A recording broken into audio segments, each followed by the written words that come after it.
Chapter 462. If there was a chance, he must meet this magic and technology dual cultivator, Lord Doom. It was no less than Iron Man's high-tech armor, and his magic level could compete with Doctor Strange's. It would be too much of a pity if such an ambitious and ruthless person did not meet him. If Rog remembered correctly, Lord Doom had a similar experience as himself. Victor Von Doom, Doctor of Destruction, was one of the few Earthlings on Earth who had fought with the Lord of Hell, Mephisto, and returned alive. And in terms of the number of times he had fought against Mephisto, Lord Doom had fought against him more than Rog. Lord Doom's mother, Cynthia, was a gypsy witch. In order to rebel against King Vladimir, who ruled Ladovinia at the time, she prayed for power from Mephisto. The result was no different from the previous supplicants. Lord Doom's mother was deceived by Mephisto, and her soul was imprisoned in hell, becoming Mephisto's plaything. After overthrowing the old king's rule, Lord Doom summoned Mephisto and accepted Mephisto's bet. Every year, Mephisto gave Lord Doom a chance to fight for his mother's freedom. If he won, his mother's soul would regain freedom and ascend to heaven. If he lost, the people of Ladovinia would despise him. Every time he lost, his people would despise him even more. If he lost too many times, Doom would become the most useless and incapable ruler in the history of Ladovinia. Lord Doom set the town where his mother, Cynthia, died as the new capital of Ladovinia. When the blizzard came, he would come to the deepest dungeon of Ladovinia to fight for the freedom of his mother, Cynthia. In Rog's memory, Lord Doom finally joined forces with Doctor Strange and successfully deceived Mephisto, allowing his mother to be redeemed and ascend to heaven. However, this was only his memory before he transmigrated. As for whether this future would develop like this, he was not sure now. After all, his legendary junior brother, Doctor Strange, had yet to go to Camartage, let alone inherit the title of Ancient One Sorcerer Supreme. Although Lord Doom was a villain, to be honest, Rog still admired him. Except for deceiving the US military once, he didn't do anything outrageous.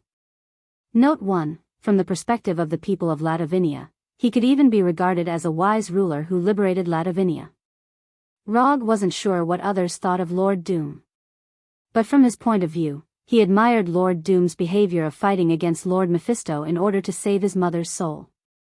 After temporarily putting aside his appreciation for Lord Doom, he opened the information he had collected by the intelligence department. Although Sir God Dumb basically didn't leave Ladovinia, Rog didn't forget to ask the intelligence department to collect information on him.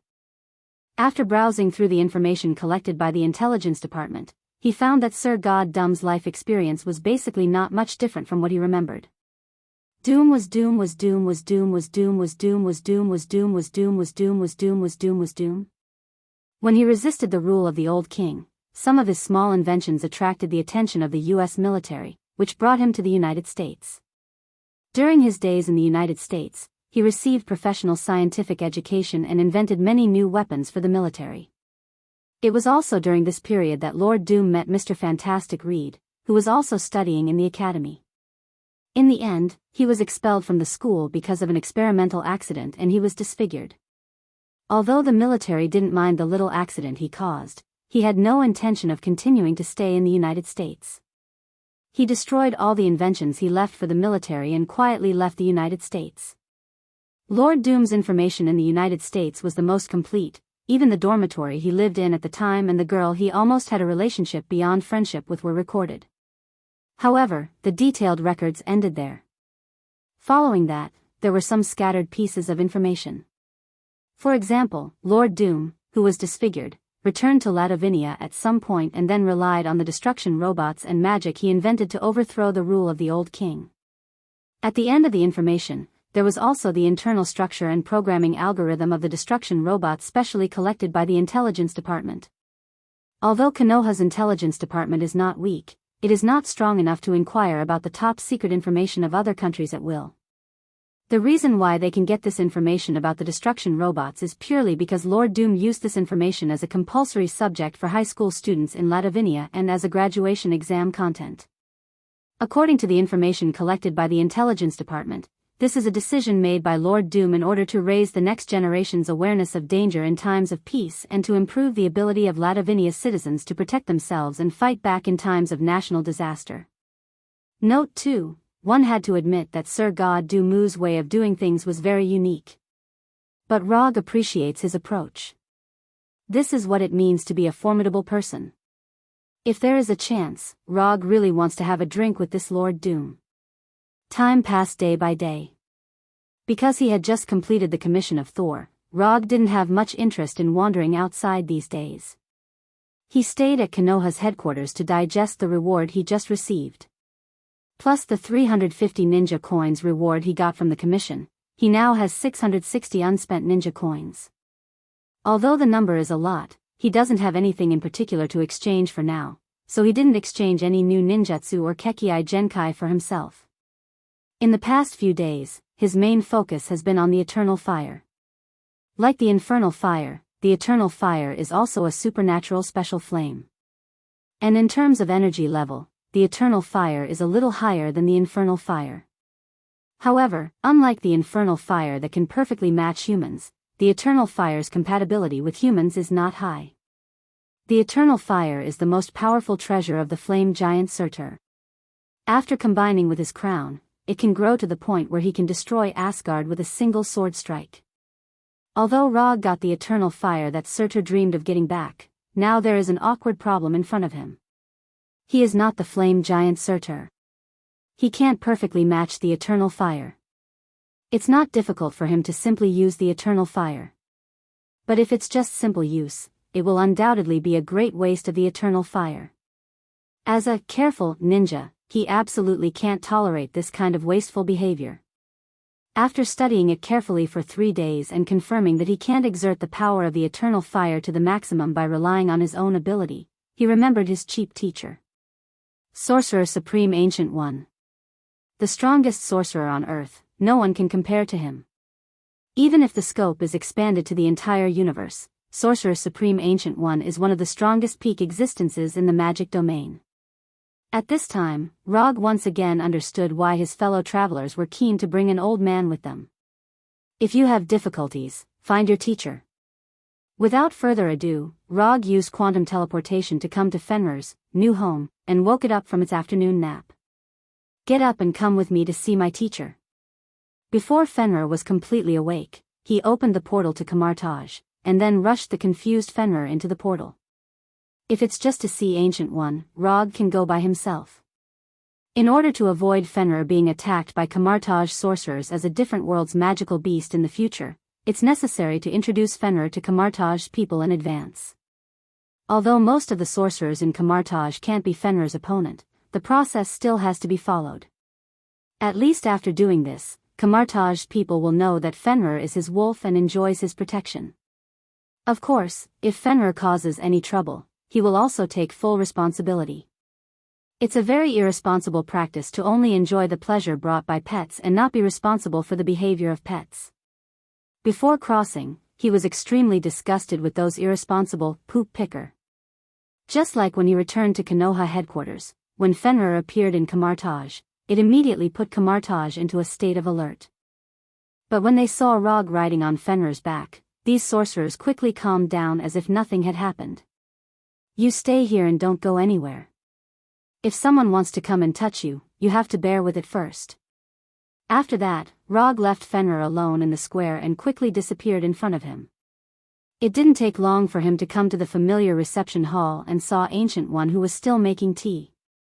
He didn't know if it was his own illusion, but when he saw Ancient One again, he felt that his cheap sensei seemed to be different. However, he couldn't pinpoint exactly what was different. It was just a pure intuition. Sensei.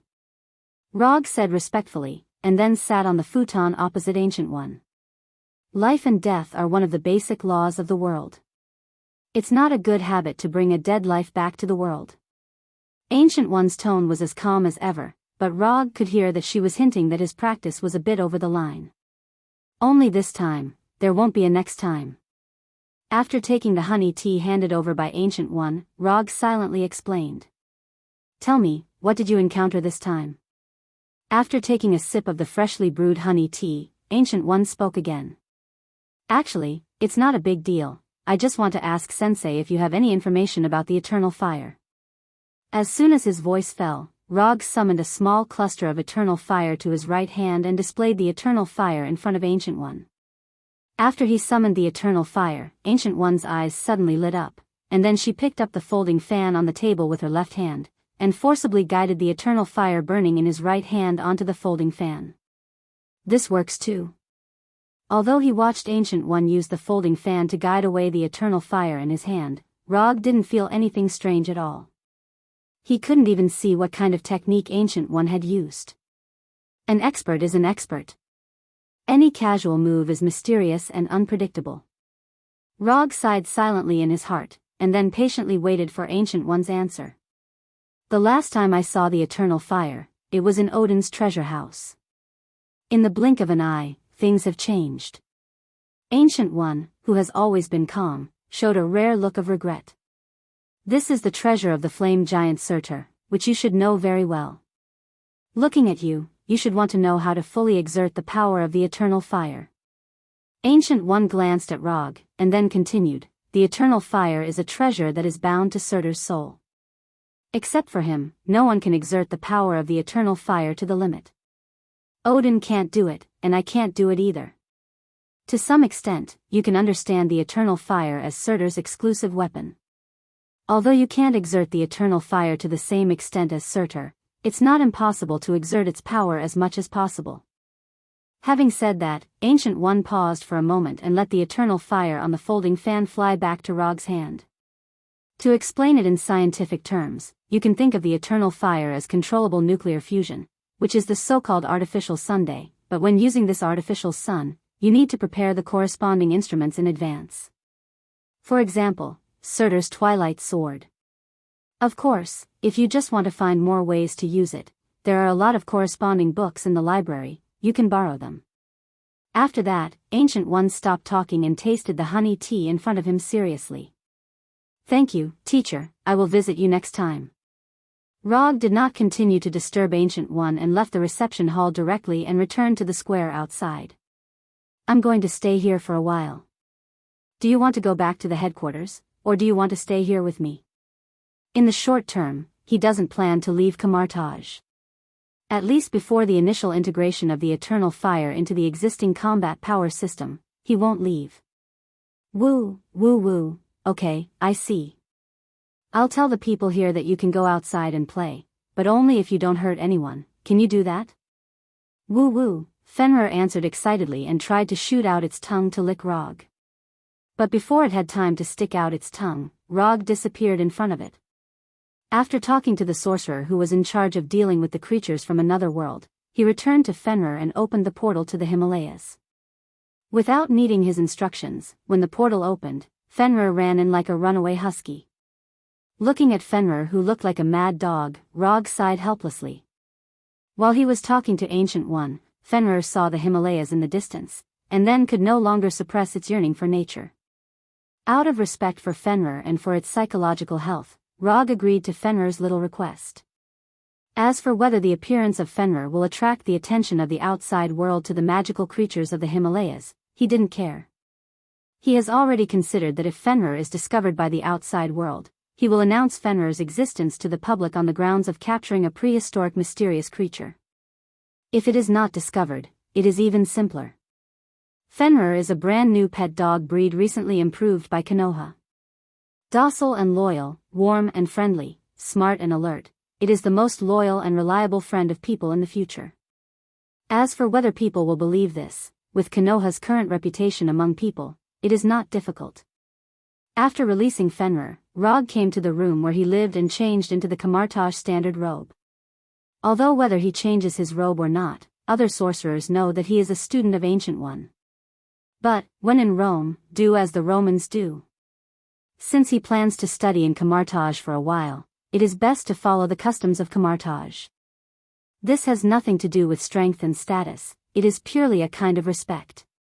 In this way, Rog once again started his learning journey in Camartage. Unlike the last time he had Ancient One to teach him personally, this time, he can only learn by himself. Outer space, private research space station. The cosmic storm is accelerating, and it will come in a few minutes, not a few hours. Reed Richards, who was wearing a light blue uniform, said nervously to Susan Stone, who was next to him. We have less than 6 minutes left. After checking the latest observation data, the blonde Susan said anxiously. Damn it. After getting the latest data, Reed cursed and then ran quickly to the other side of the space station. Ben, come in right away. While running to the observation room, Reed used his portable communicator to contact Ben, who was working outside the space station. I've just finished half of my work, top student. Ben, wearing a spacesuit, turned his head to look at the observation room and replied with a smile. Ben, come back right away. Reed said again. Ben heard Reed's anxiety. After working with Reed for so many years, it was the first time he heard Reed's anxious tone. Although he didn't know what was going on, Ben decided to follow Reed's reminder and return to the space station. However, at the moment he turned around, he saw a cosmic vision that he had never seen before. In the orange-red cosmic storm, energy beams flashed like golden lightning. This cosmic storm, more gorgeous than the aurora, quickly approached the space station at a terrifying speed. Brothers, I can't go back. Ben said with a bitter smile and a resigned tone. Ben, jump over here, this is the only way. At this time, Susan's younger brother, Johnny, gave his own advice. At the same time, Susan in the main control room ignored the reminders of the other staff and ran to the observation room. However, she didn't expect that just as she ran out of the door of the main control room, the staff inside activated the protective shield and completely isolated the main control room. In terms of safety procedures, these staff's approach was not wrong. However, at a time like this, their choice was a little too inhumane. Susan ignored the gradually closing protective shield and continued to run to the observation room. Reed and Ben were Susan's classmates and friends. The real reason why she risked her life to run to the observation room was because of her brother, Johnny. As a sister, she couldn't do nothing when her brother was in danger. While Susan quickly rushed to the observation room, Ben, wearing a heavy spacesuit, also made the craziest jump of his life so far. At the moment when Ben took off, the cosmic storm caused by the coronal solar wind came to the space station and surged through their bodies like a wave. Ben in outer space, Reed and Johnny in the observation room, and Susan on the runway were all completely swallowed by the cosmic storm at this moment. Rog's boring learning process in Camartage lasted for more than half a month. After he finished reading dozens of magic books that were 5 or 6 centimeters thick, he finally ended this boring magic learning journey. The more he learned about magic theories that were completely different from the scientific and technological civilization, the more he admired Lord Doom. Compared with the mainstream scientific and technological civilization of the Earth, magic explains the existence of this world from another perspective. The collision of two different civilizations brought about a subversive change in understanding. Even with the magic foundation laid by Ancient One and the ninjutsu theory he mastered, the learning of these magic theories still gave him a headache. After saying goodbye to Ancient One, Rog returned to Konoha's headquarters in Washington alone. Although he didn't bring Fenrir back, he wasn't worried that Fenrir would disappear. With summoning technique, there is no possibility of Fenrir going missing. After returning to his room, he took a comfortable bath and enjoyed a comfortable afternoon nap before coming to his office again.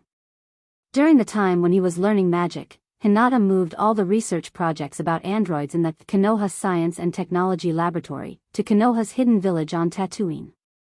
In order to complete the research as soon as possible, Hinata even transferred her main program over and changed its position with number 2 in Konoha's hidden village. Now, Hinata number 2 is in charge of Konoha's headquarters. Number 2, is there any recent news about mysterious creatures in the Himalayas? Yes. As soon as the voice fell, number 2 projected the relevant news in front of Rog. Although there are few people in the Himalayas, there are still many mountaineers and indigenous people who found traces of Fenrir. In addition to the pictures taken by these mountaineers and indigenous people, Fenrir's traces were also discovered by reporters from some news channels. Giant wild wolf in the Himalayas, suspected to be a prehistoric ancient creature. Prehistoric behemoth appears. Top biologists gather in the Himalayas. The mythical wolf. The view of Norse mythology researchers. The sign of the end. The countdown to the destruction of human civilization. Unlike the previous news about unknown creatures, the news published recently, without exception, took clear photos. One of the most intuitive pictures was when Fenrir came in front of a photographer and ate the photographer's transportation, a pack horse that had just reached adulthood.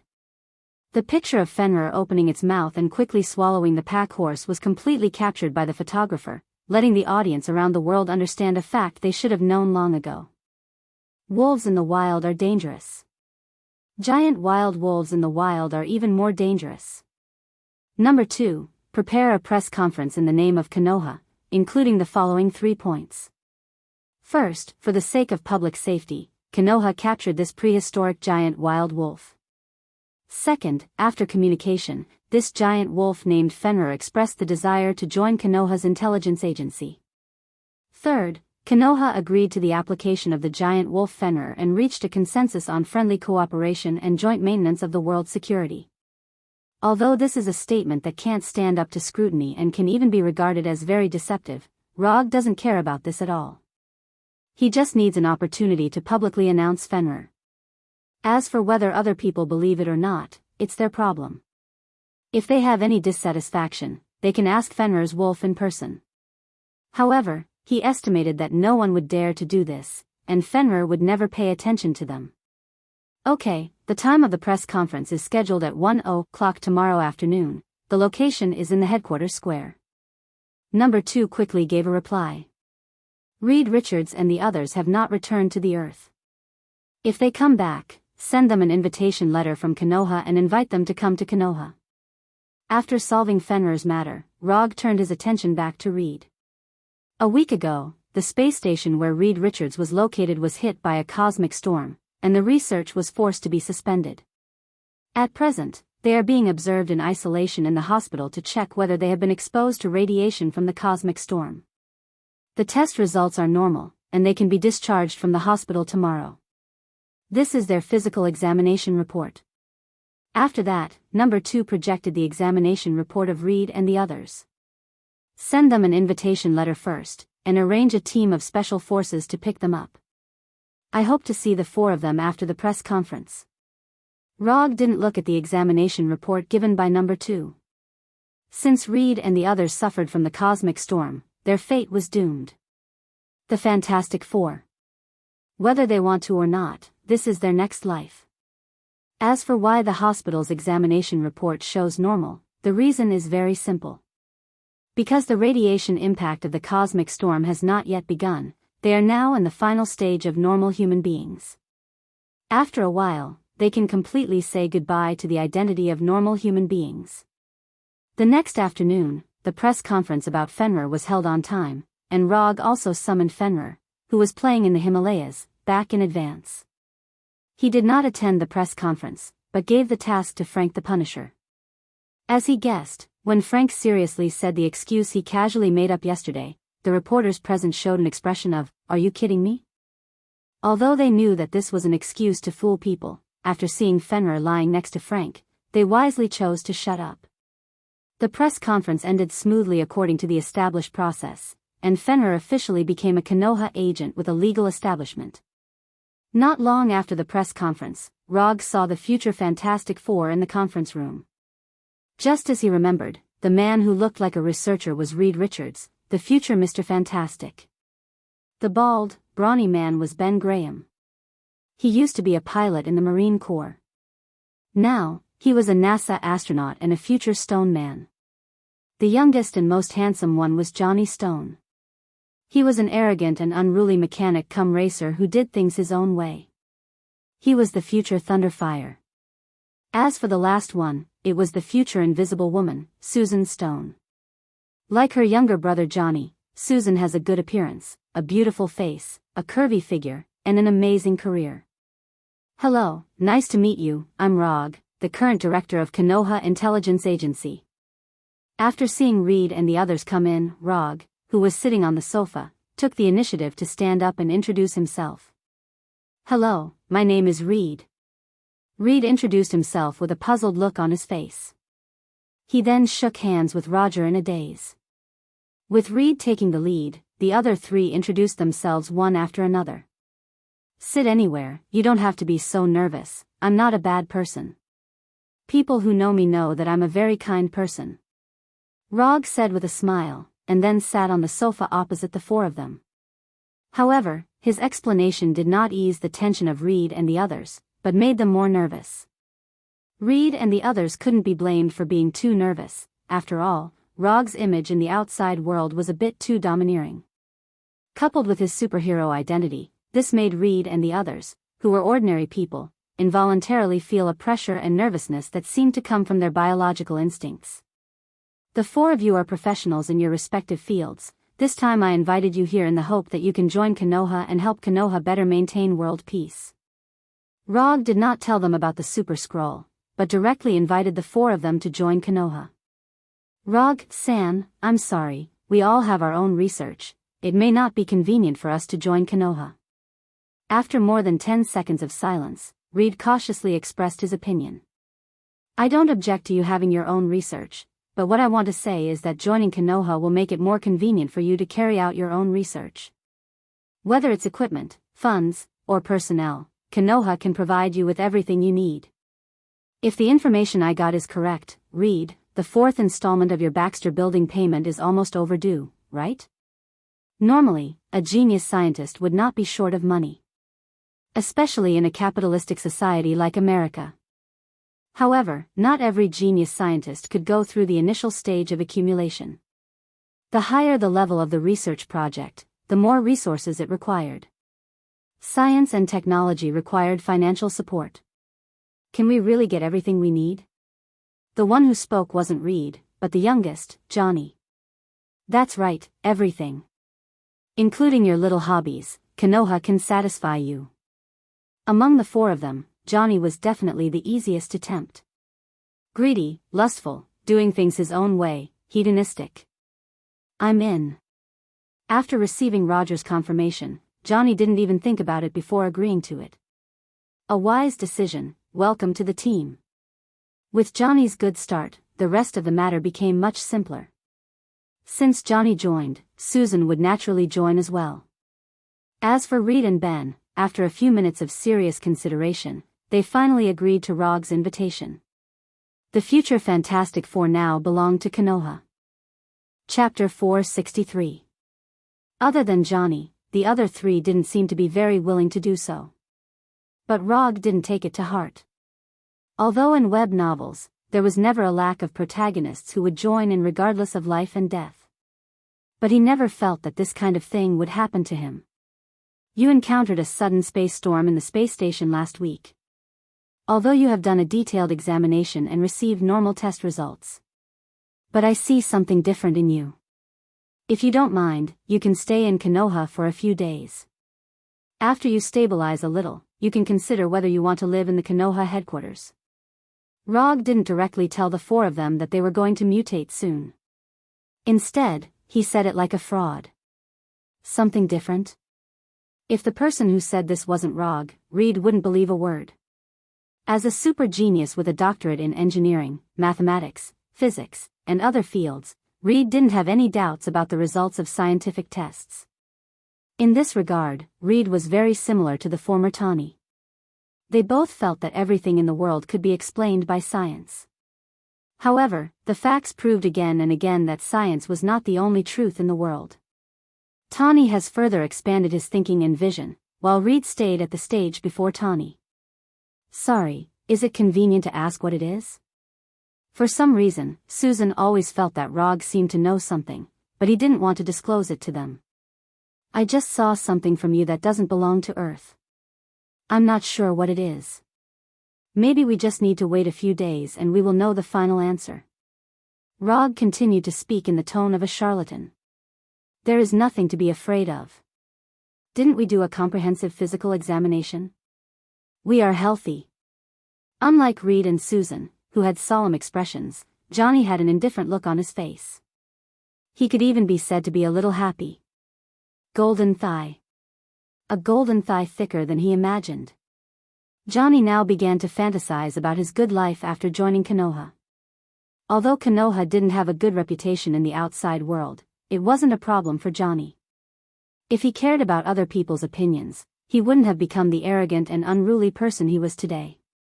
Under the lead of a female assistant with a good figure, Reed and the other three left the reception room and went to the room arranged for them by number 2. When the door of the reception room closed, Rog activated Byakugan.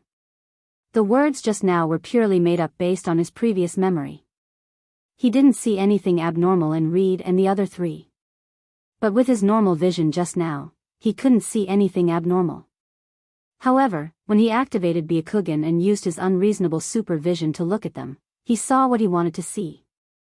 The radiation mutation brought about by the cosmic storm had begun. He looked away from Susan, closed Byakugan, and began to organize the things he had to deal with next. First, he had to help the Fantastic to adapt to the superpowers as soon as possible. Even if he did not intervene, the 4 of them would be able to completely adapt to the changes in their bodies. However, this would take a lot more time. And time was the cost.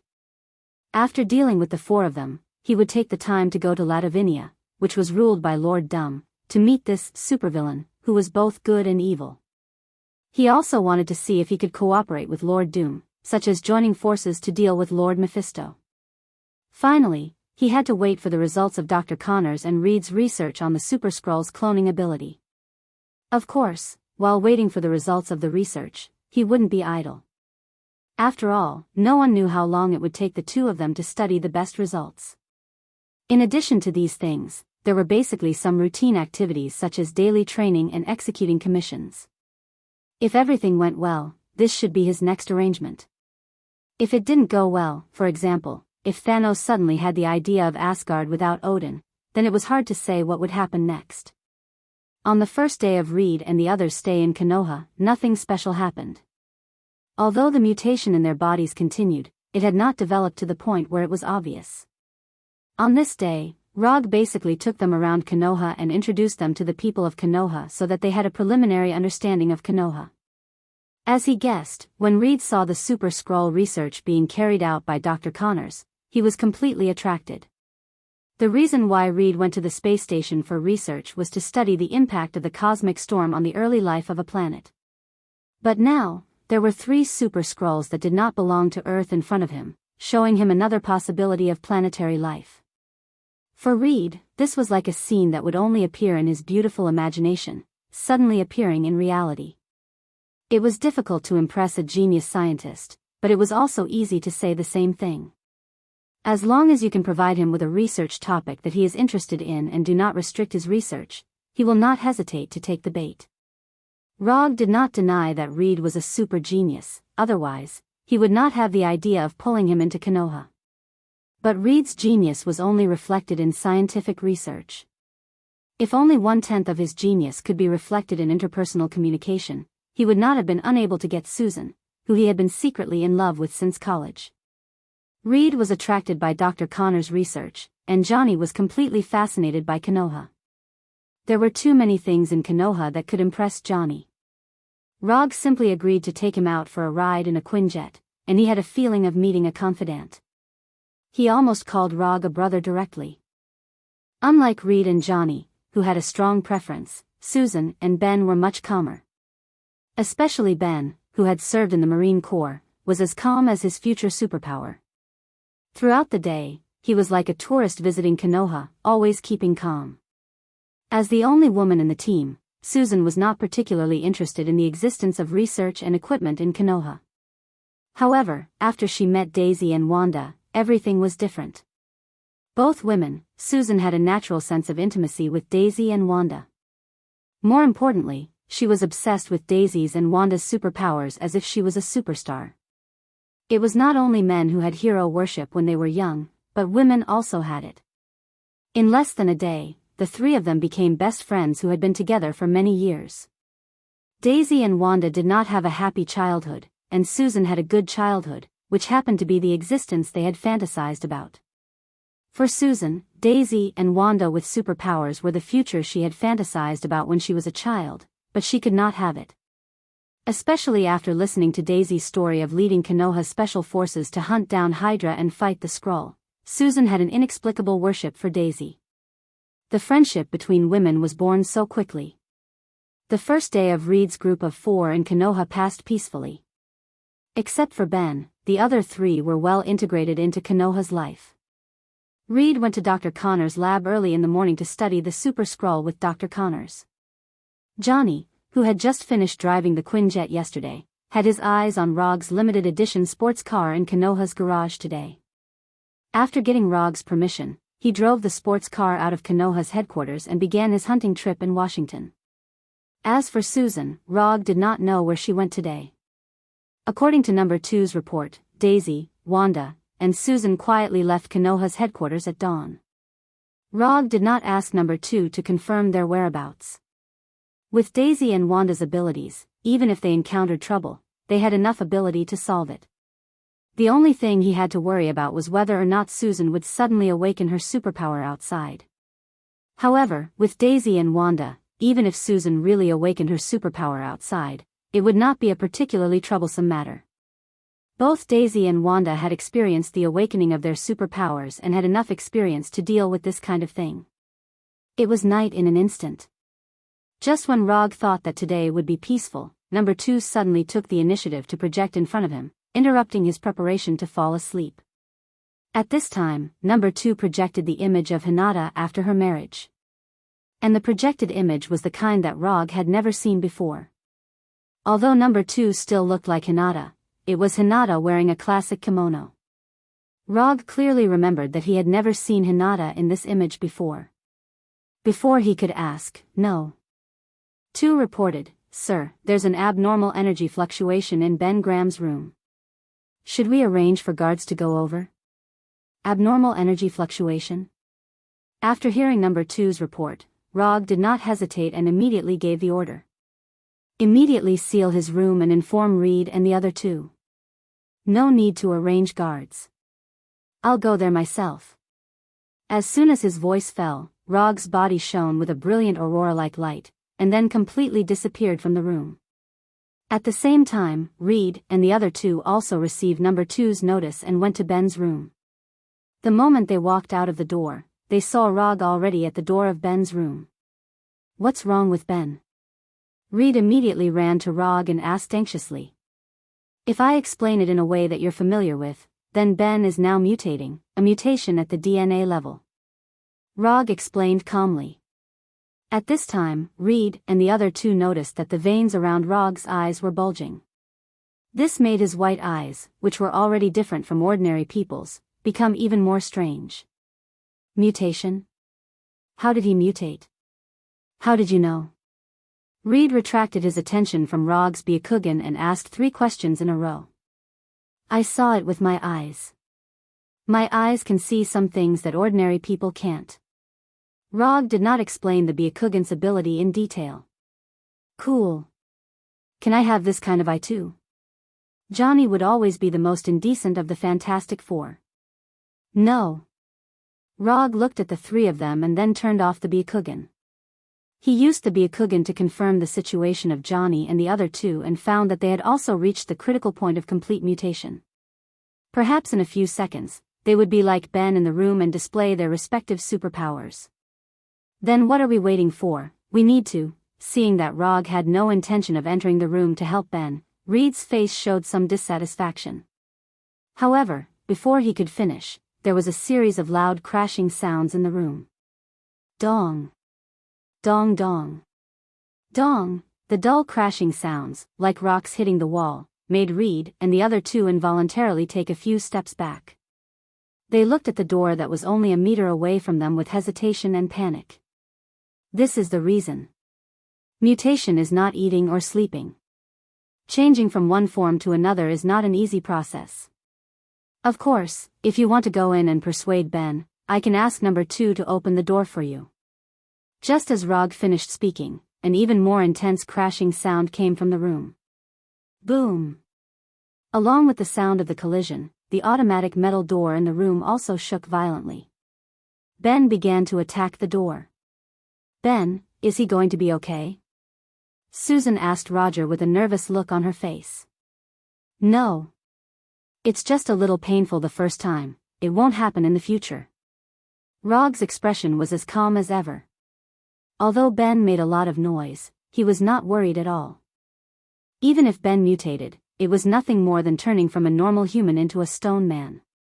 Not to mention Ben, who was less than 2 meters tall, he had even killed 2 stone golems that were 4 or 5 meters tall. Seeing Reed looking at the metal door with a worried face, Rog sighed slightly. Did the 3 of them forget something?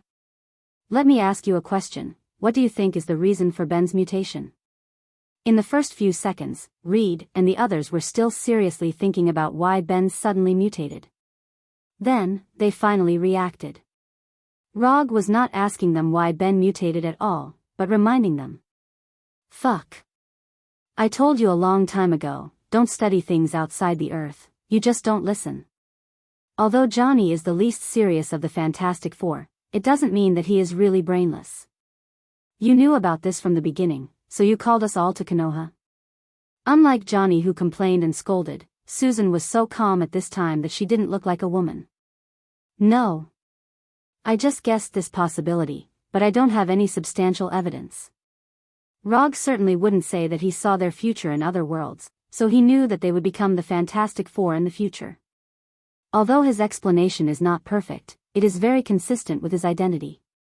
He is the current director of Konoha's intelligence agency and the superhero 4th Hokage. It was completely reasonable for him to be able to guess some things. It must be that the cosmic storm fundamentally changed our DNA. Susan expressed her opinion. Let's not rush to conclusions. Before we come to a conclusion, we need to have a lot of evidence. Reed replied with the rigor of a scientist. Oh. Look. Just as Susan and Reed were about to continue to express their opinions, Johnny suddenly spoke. Turning around, Rog and the others saw Johnny with his left hand burning. The scene in front of them was completely beyond the scope of Susan and Reed's understanding. Just as they were about to say something, the flame on Johnny's left hand suddenly soared and completely engulfed him. Johnny! Susan instinctively shouted as she looked at Johnny, who was completely engulfed by the flame. However, in the next second, a waterfall like water appeared out of thin air above Johnny's head and poured down. Johnny, who was hit by the water, staggered and directly fell to the ground. The orange-red flame burning on his body completely disappeared. What disappeared with the flame was his clothes. Johnny's mutated flame's superpower was very cool, but unfortunately, he mutated into a natural flame. Without oxygen, it will extinguish. It will also be extinguished by a large amount of water. What Rog just used was not a newly developed water release ninjutsu, he just turned chakra into water. This kind of chakra manipulation skill is not very useful against other enemies. But it is very suitable for Johnny, who can only produce natural fire. Did you see that? I can produce flames. I also have superpowers. Johnny, who was washed down by the water, directly got up and excitedly gestured with his hands open. Not only did we see the flame, but we also saw your... Rog pointed to Johnny's unusually cool lower body with his finger. Johnny looked in the direction of Rog's finger. Reaching out, turning around, all in one breath. When Johnny's back was facing them, Reed leisurely said, "You are right, the cosmic storm changed our DNA." In the next second, Reed made a request to Rog.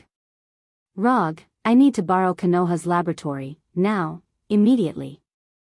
"No problem."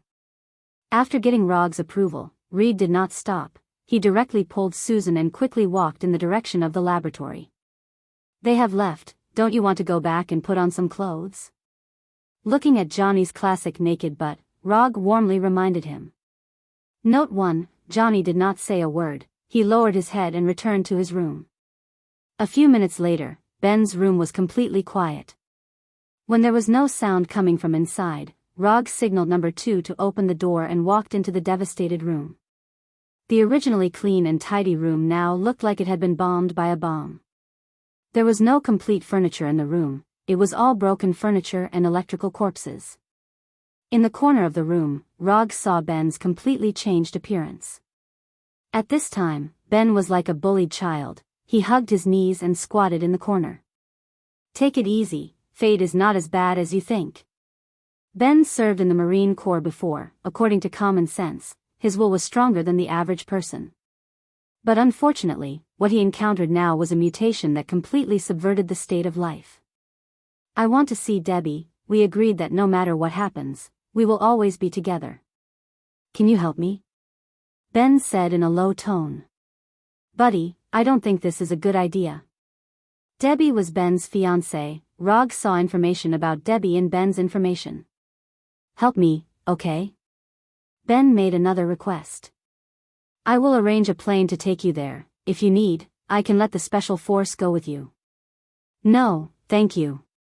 More than 10 minutes later, a Quinjet took off from the hangar and flew to New York with Ben, who had simply changed his clothes.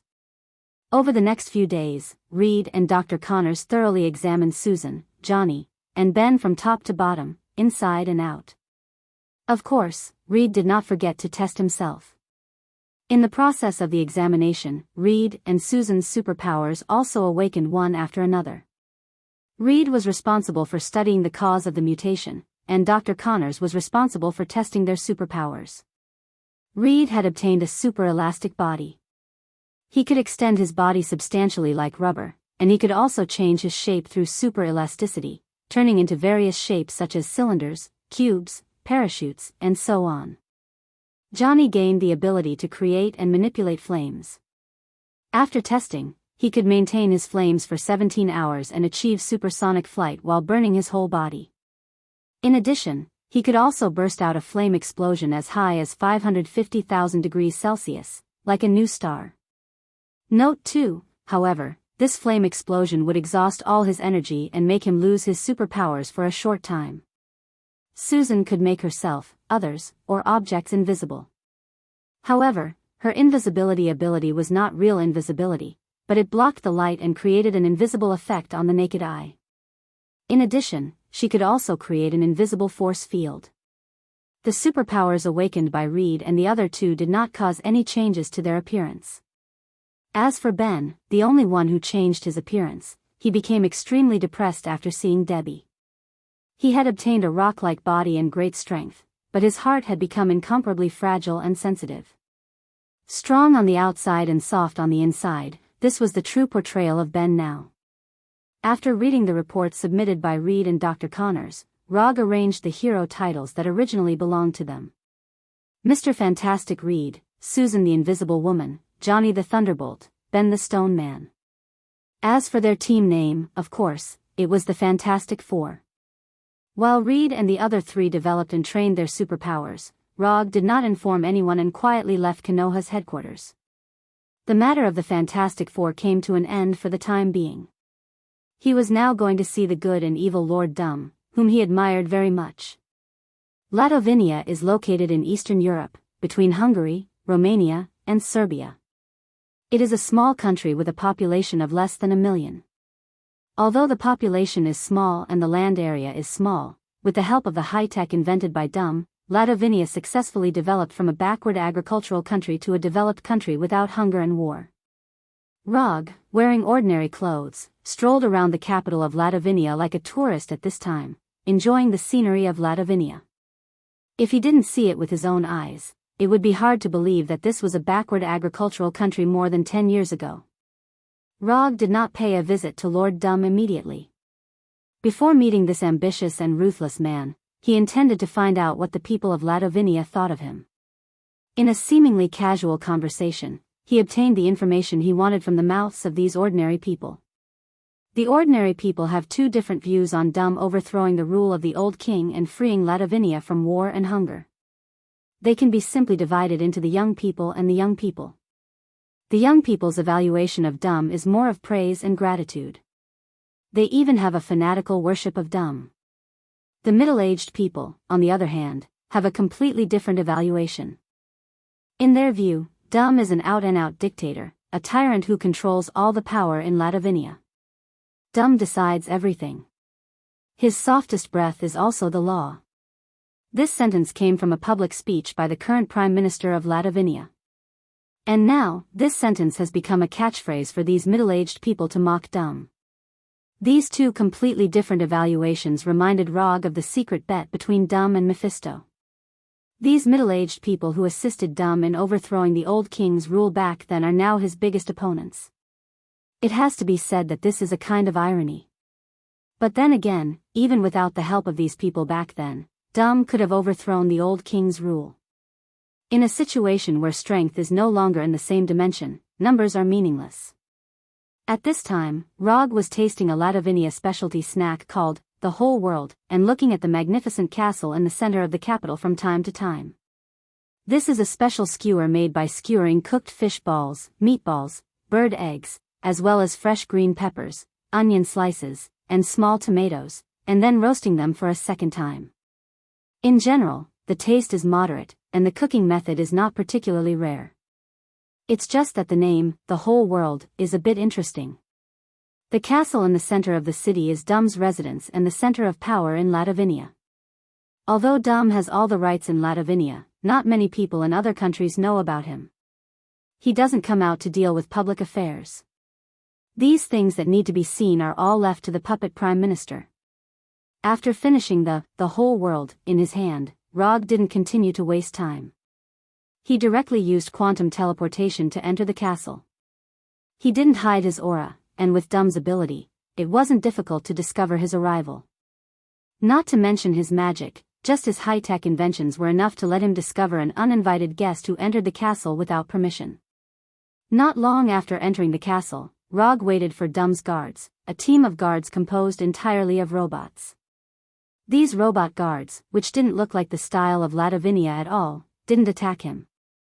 Instead, they said unhurriedly in an electronically synthesized voice, "Mr. Rog, Lord Dumb is waiting for you in the reception room."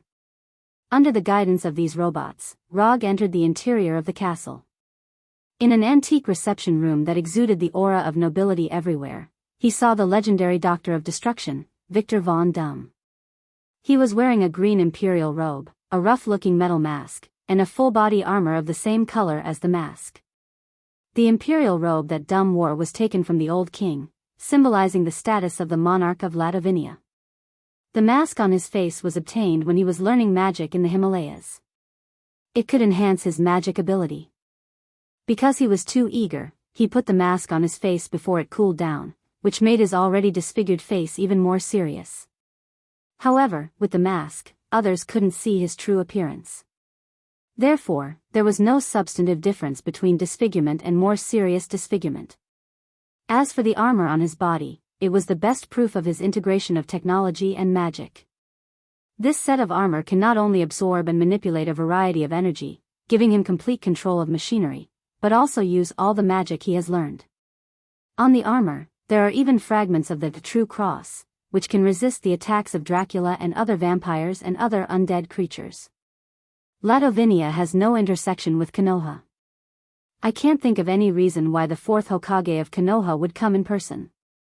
Although Dumb's tone was calm, the aura exuding from his body was not calm at all. It could even be regarded as oppressive. The purpose of my visit has nothing to do with Ladovinia.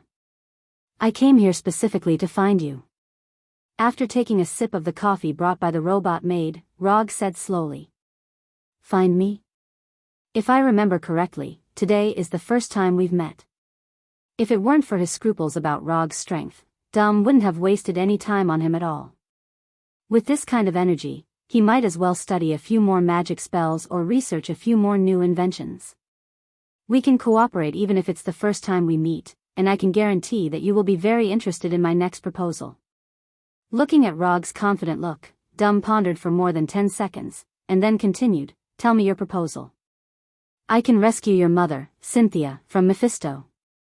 Rog directly showed his trump card. The moment he finished speaking, Dumb, who was sitting across the long table, suddenly stood up, and his body exuded strong magic fluctuations. Along with the magic fluctuations, there was also a murderous intent.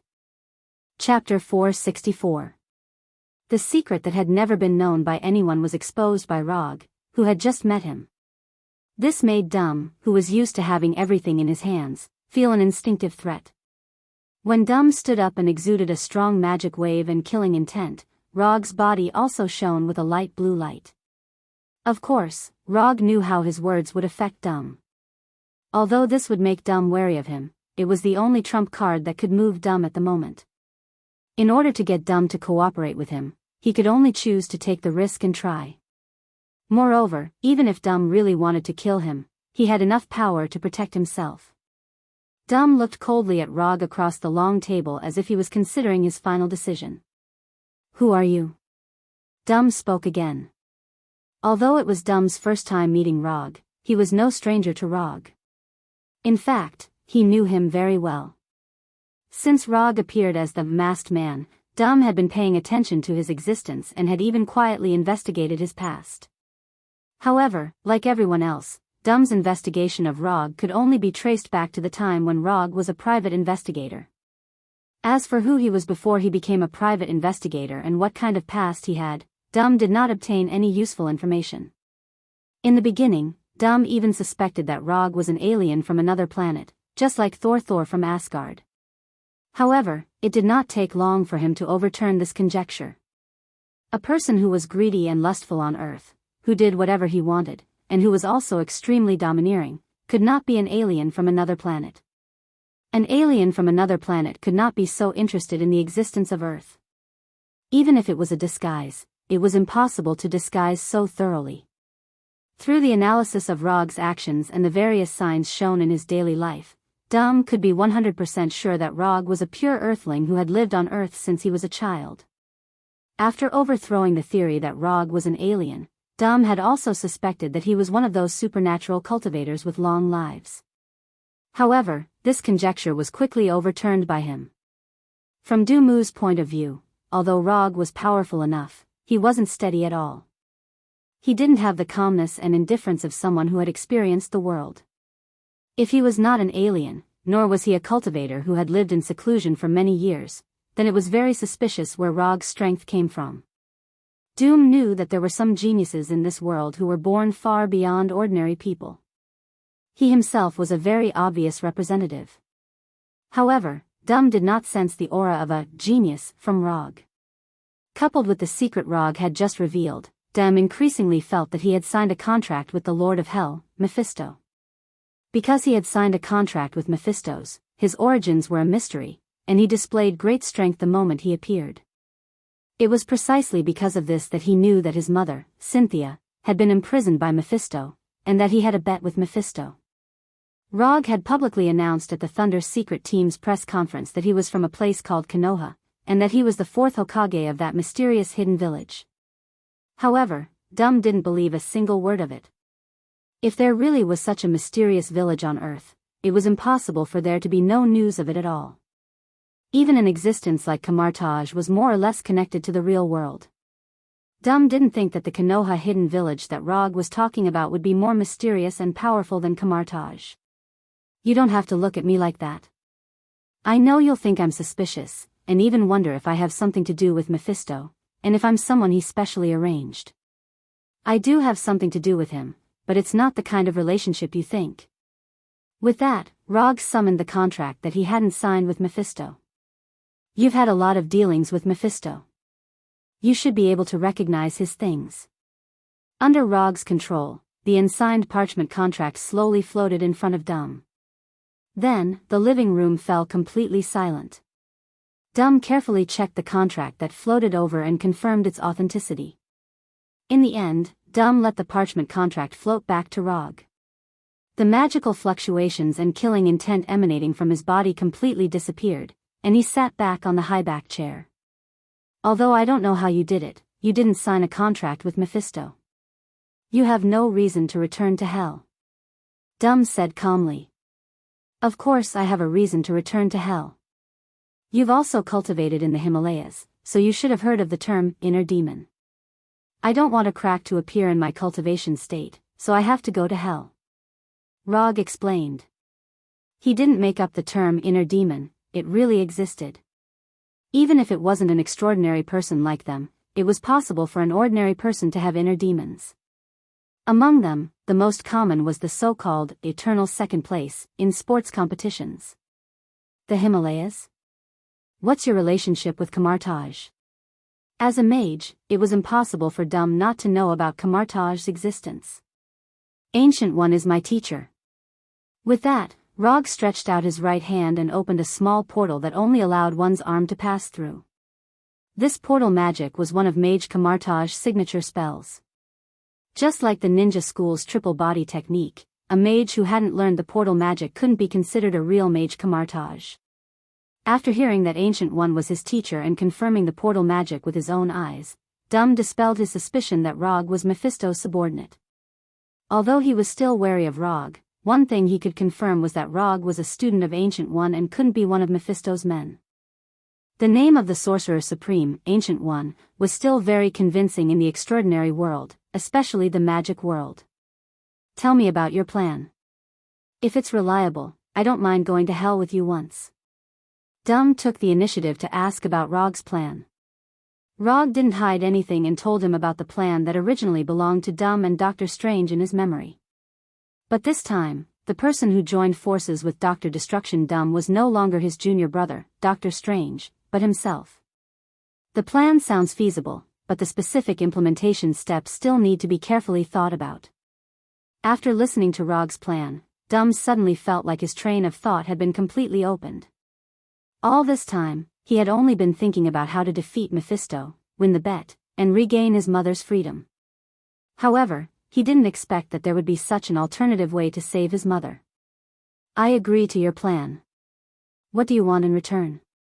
Dumb had investigated Rog, and of course he knew about Rog's strange commission, obsessive-compulsive disorder. It's very simple. I want all your magic cultivation information. In the beginning, Rog intended to get a promise from Dumb. For example, he wanted him to promise that when Thanos attacked Earth, he would go all out against Thanos once, so as to achieve the tactical effect of using supervillains to fight supervillains. However, this reward was quickly rejected by him. Although the system will recognize the commission reward of the promise type, the problem is that the promise is a kind of reward with no fixed time. If Thanos never comes to Earth, he won't be able to receive Dumb's promise, and he won't be able to get the commission reward given by the system, and he will always occupy the only commission slot. So, he directly changed his goal and changed the reward to Dumb's magic cultivation information. Although Camartage doesn't lack this content, most of Camartage's magic belongs to the category of white magic. But Dumb's magic is different. He is the kind of magic that doesn't refuse. Whether it is white magic or black magic, he has a lot of it here. And the commission reward is just a bonus. What he really wants is the ninja coins given by the system. He now has 660 unspent ninja coins. If he completes Dumb's commission, he won't be too far away from 1,000 ninja coins. After he saves 1,000 ninja coins, he can exchange the Yin Kyubi in the system and let Yin and Yang Kyubi reunite as one. You have a big appetite, aren't you afraid of eating too much? Dumb didn't doubt Rog. In his opinion, if Rog's reward was too low, then there would be a problem. He wasn't afraid of Rog's appetite, he was only worried that Rog wouldn't try his best. Although the plan proposed by Rog just now is very feasible, there is only one chance. If it fails this time, Mephisto will never be fooled a second time. A man should have a big appetite and a big dream. Rog replied with a smile. No problem, I agree, sign the scroll. As soon as Dumb finished speaking, Rog threw the commission scroll that he had prepared long ago. More than 10 seconds later, a new commission appeared in the system's commission page. Commission content: assist Professor Dumb and let Cynthia's soul regain freedom. Commission status: incomplete. Commission reward: 250 ninja coins. Dumb's commission passed the judgment smoothly, and the system also gave a very reasonable commission reward. In a month, we will set off for hell. Throwing the completed commission scroll back to Rog, Dumb set the date of departure. Going to hell is not a trivial matter. Even Dumb needs to be prepared in advance. And unlike the previous gambles, Mephisto won't be as easy to talk to as before. No problem. After putting away the commission scroll, Rog opened the portal back to Konoha's headquarters and left Dumb's castle. After returning to Konoha, he first went to see the Fantastic Four who were adapting to their superpowers, and then teleported from the headquarters to Konoha's hidden village. Dum is not the only one who needs to prepare in advance. Before going to hell, he also needs to prepare well. And there is one thing he didn't disclose to Dum, that is, he plans to take something from Mephisto. Chapter 465. The last time he fought with Mephisto, he fully realized the gap between him and the Heavenly Father. Especially when this Heavenly Father was still on his home turf, he showed absolute dominance. Although he didn't go there to fight Mephisto this time, in order to ensure that his soul does not fall into the hands of Mephisto, he needs to make himself a little stronger. This time, Mephisto won't be as casual as the last time. Not to mention that Rog had just cheated him not long ago. In fact, strictly speaking, he didn't cheat Mephisto. Because in another month, he will go to hell again. After returning to Konoha, Rog went to see the progress of Hinata's android project. He had already received the Illusions operational matrix data, and the Cradle of Regeneration engineering data, from Tani and Dr. Zhao Hailuan, and he had already asked number 2 to send it to Hinata. The only thing that hasn't been obtained yet is Dr. Banner's plan to implant artificial intelligence into organic creatures. Rog has a good relationship with Hulk, but his relationship with Dr. Banner is very average. And with a brutal case like Ultron in front of him, Banner was not very willing to give the plan to Rog. In Banner's view, Rog is more dangerous than Ultron. Rog didn't force Dr. Banner. When Dr. Banner clearly expressed his reluctance, he gave up the idea of getting the plan from Dr. Banner. The reason is simple, because he now has Mr. Fantastic Reed, who is no worse than Dr. Banner. Although Reed's awakened superpower is not very good, Reed's most precious thing is his cheat-like brain. Unlike Dr. Banner, Reed is proficient in almost all fields of science and technology. Some of the inventions he made can even compete with the gods. The smartest person on Earth, the number 1 genius in the Marvel world, God Reed, although these titles haven't appeared on Reed's head yet, as long as he doesn't die early, these titles will fall on his head sooner or later. Therefore, Dr. Banner's refusal will not affect Rog's next plan, and it won't even affect his mood. Men were creatures who would forget their old love once they had a new one. Dr. Banner is Rog's old love, and Reed is his new love. After Hinata put most of her energy into the androids project, the progress of the project improved significantly. Especially after obtaining the Illusion Vision's calculation matrix data and the Cradle of Regeneration's engineering data, the difficulties in the project were solved one after another. Rog didn't disturb Hinata for too long. After roughly understanding the progress of the android project, he went to his exclusive Naruto training room. Because he only had a month's time, he didn't plan to continue improving his bloodline and immortal body. His purpose this time was very simple, that is, to completely master the third form of Susanoo, that is, the form with black Tengu armor. The third form of Susanoo is also the final form mastered by Itachi. Compared to the second form, which had flesh and meridians, the third form, which had the black Tengu armor, not only had its defense greatly increased, it could also use more weapons. For example, Tatsuka sword, Yada no Kagami, Kagami sword, and so on. Rog has always been curious about whether he, who has a similar Mangekyo pattern to Itachi, can awaken Tatsuka sword and Yada no Kagami like Itachi. As long as the target is stabbed, the target can be sealed forever in the dreamlike world of Genjutsu. Yada no Kagami can change its attributes according to the attribute of the attack, reflecting or defending all attacks. As long as one of them can be awakened, the strength of Rog's Susanoo will skyrocket. If he can awaken 2 at the same time, his Susanoo will be almost invincible like Itachi's Susanoo. Note 1, although in this world, the so-called forever and everything of Tatsuka's sword and Yada no Kagami is unlikely to become a reality. But even if it's not so absolute, it's enough to make his Susanoo's strength qualitatively improve. Coming to the exclusive training room, Rog didn't hesitate and directly opened his Sharingan and began to practice the third form of Susanoo. A month passed in a flash, and when Hinata projected the message from Doom, Rog left Konoha Hidden Village and returned to Earth. After returning to Konoha's headquarters, he didn't stay at the headquarters for too long. He opened the portal to Doom's castle and came to the meeting room where he met with Doom last time. You're a little different. Although Doom didn't know what Rog had done in the past month, he could clearly feel the obvious change in Rog's aura. I went to make some preparations to face Mephisto. Rog gave a simple answer.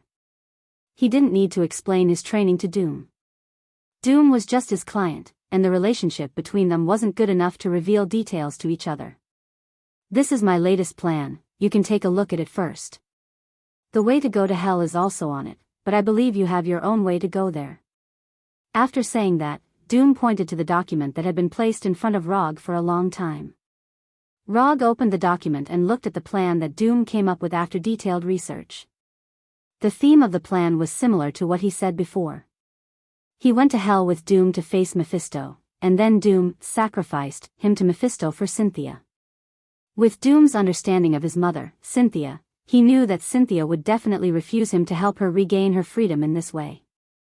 Although when Cynthia died, Doom was still very young. But he knew that his mother, Cynthia, was a gentle angel. As long as Cynthia refused the freedom that Doom sacrificed Rog for, then Cynthia's soul would be redeemed and fly to heaven, thus escaping from Mephisto's clutches. When the soul is redeemed, it can fly to heaven. This is the passive setting of heaven. As long as a soul does this, heaven will take the initiative to receive this soul, regardless of whether the soul is in hell or not. This is a trick to use heaven to defeat hell, but this approach is feasible. It's like only magic can defeat magic. If you want to defeat hell, you can only use the power of heaven. In the past month, Doom had repeatedly calculated the possibilities, and even specifically confirmed the power of heaven. Doom did not doubt the existence of heaven because there was a fragment of the true cross on his armor. However, he still needed to confirm whether the power of heaven's rules could really break Mephisto's imprisonment of Cynthia's soul.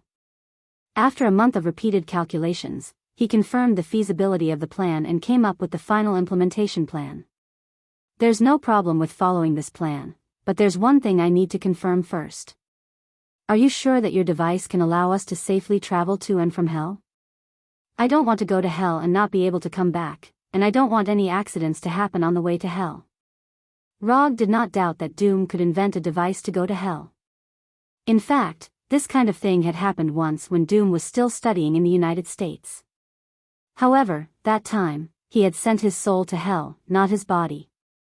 Doom's handsome face was disfigured because of that experiment. Rog did not want his face, which was even more handsome than Minato's, to become like Doom. There's absolutely no problem. I can swear on the soul of my mother, Cynthia. Of course, Doom knew what Rog was worried about. On the surface, he was worried about whether the teleportation device he had discovered was safe or not.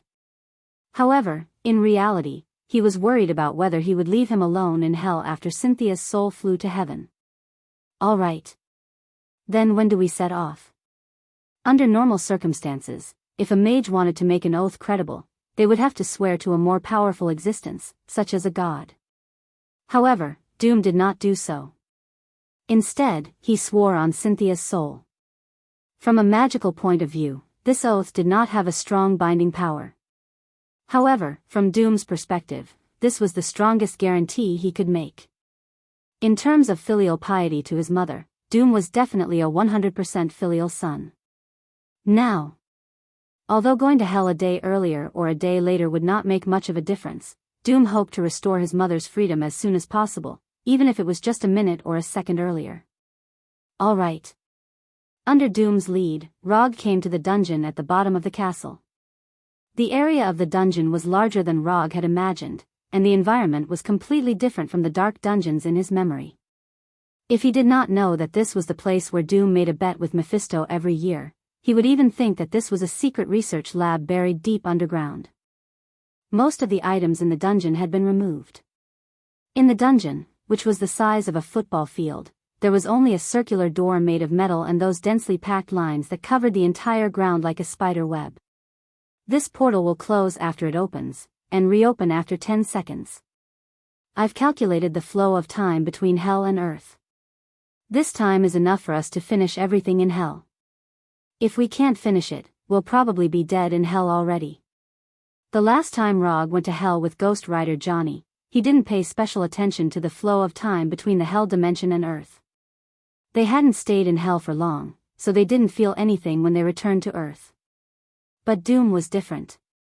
Apart from being a mage, he was also a scientist who was very sensitive to data. The details that Rog and Ghost Rider Johnny hadn't noticed were important for him to figure out. As long as you're sure there's no problem. We're not in a hurry anyway. Rog stood a meter behind Doom and watched him operate this hell portal that was a combination of technology and magic. Ghost Rider's Hellfire portal was more convenient. He could just drive the ghost motorcycle in, and there was no need to prepare so many things. Although that was what he thought, Rog knew that Ghost Rider's ability to freely travel to hell wasn't something that could be found everywhere.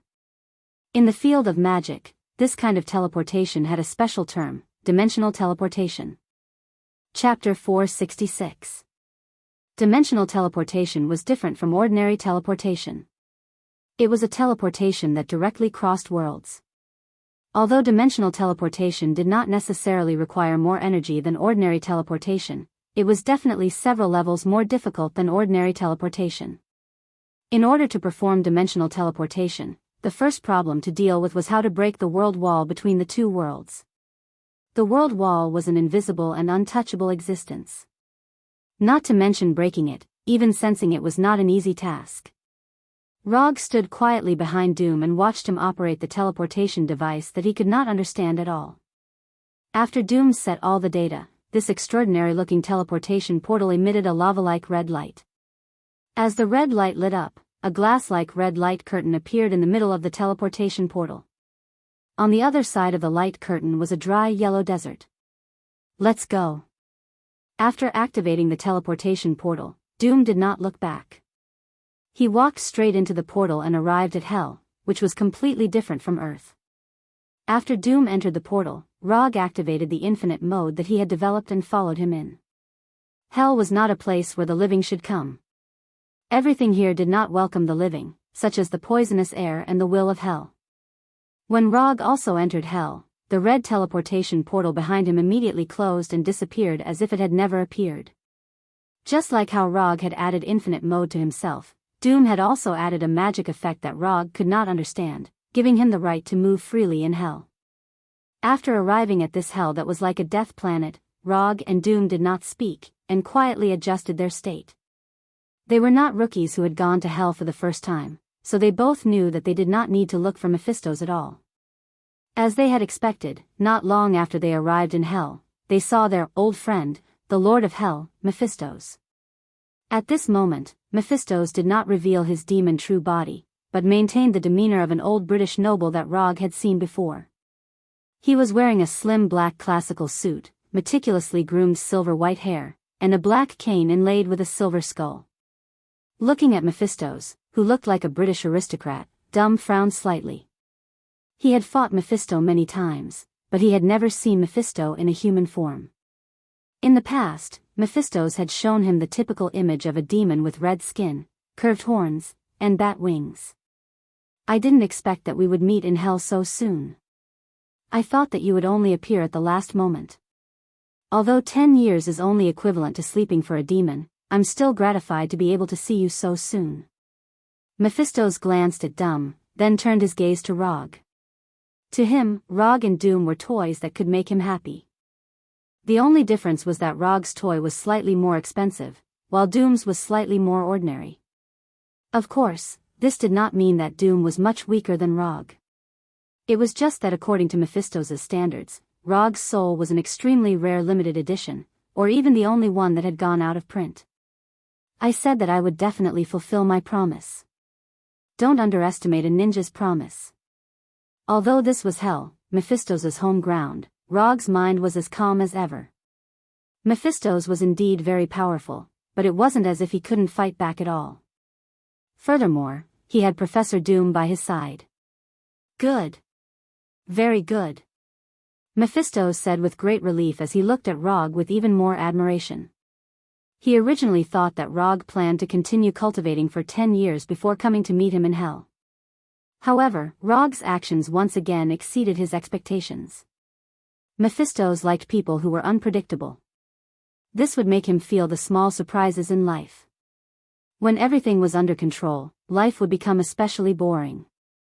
Why did Mephistos, a mighty lord of hell, always like to tempt ignorant ordinary people on earth?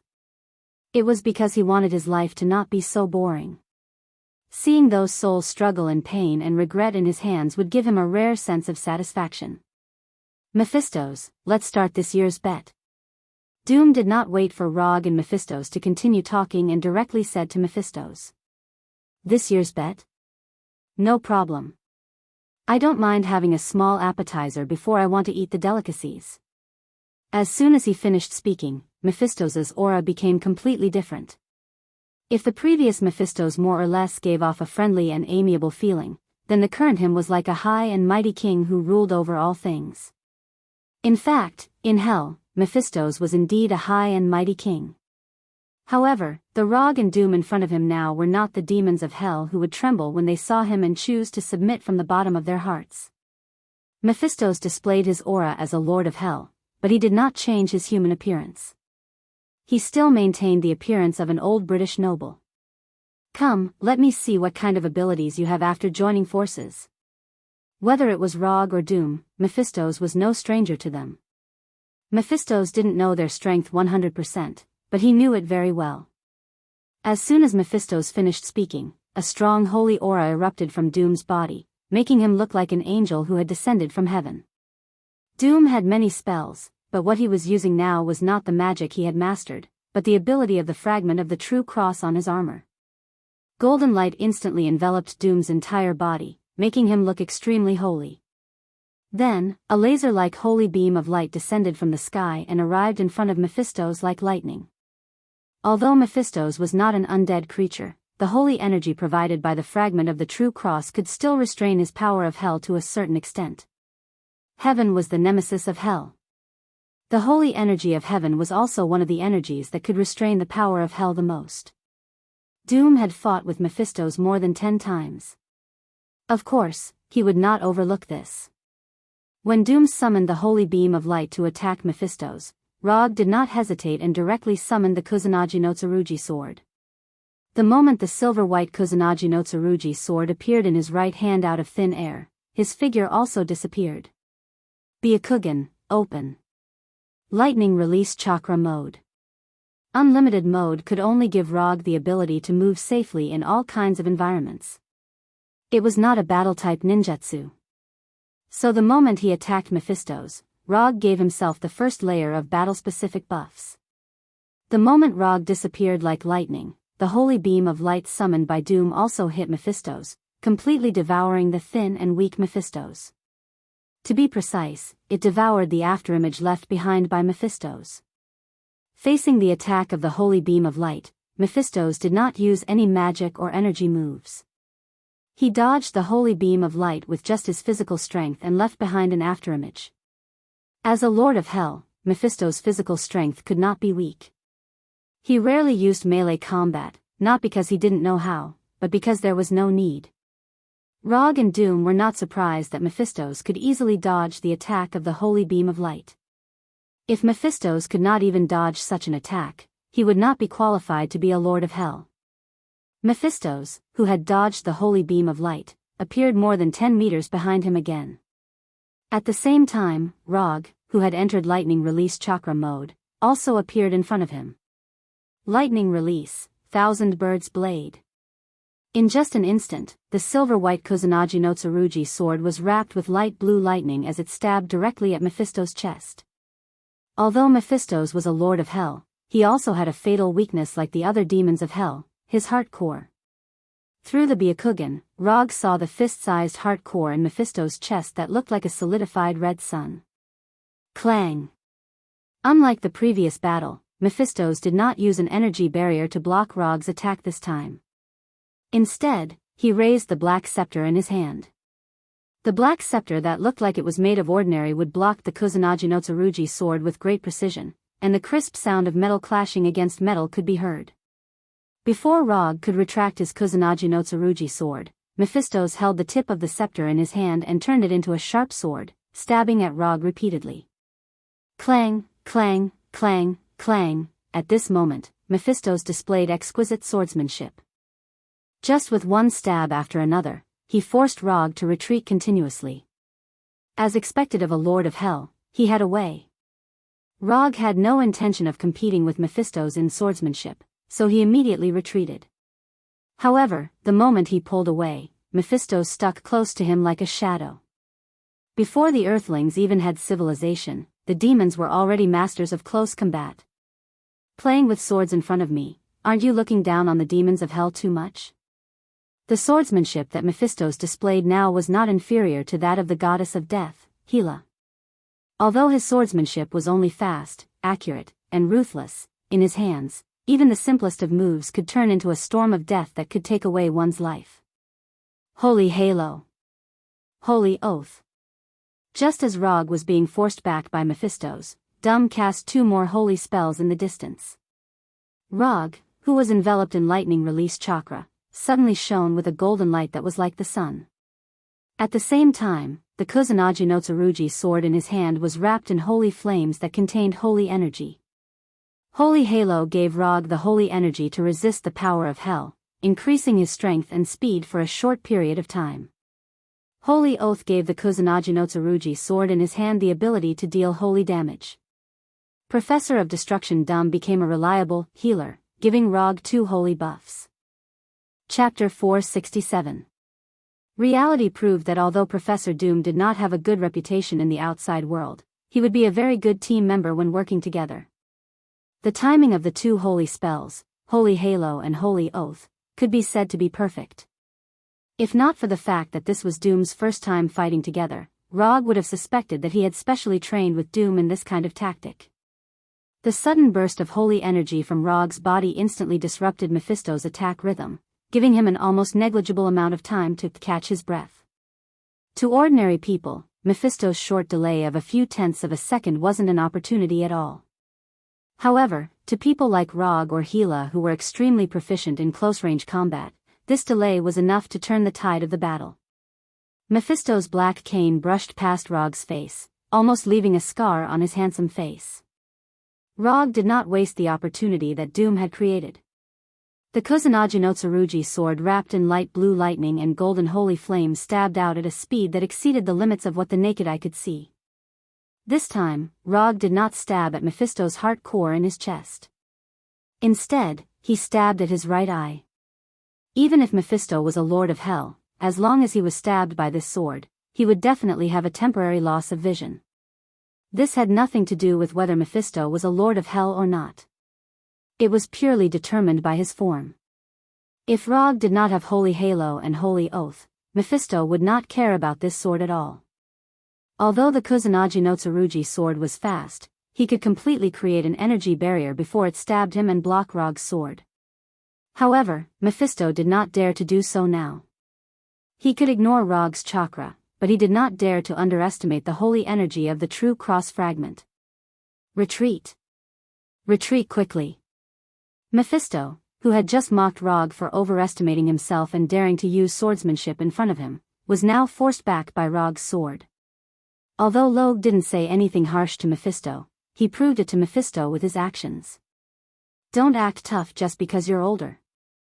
There were many examples of people who looked down on the Earth's civilization and were defeated by the Earthlings in the end. Mephisto's chose to retreat, but Rog wouldn't let him off so easily. A few seconds ago, Mephisto was still chasing after Rog.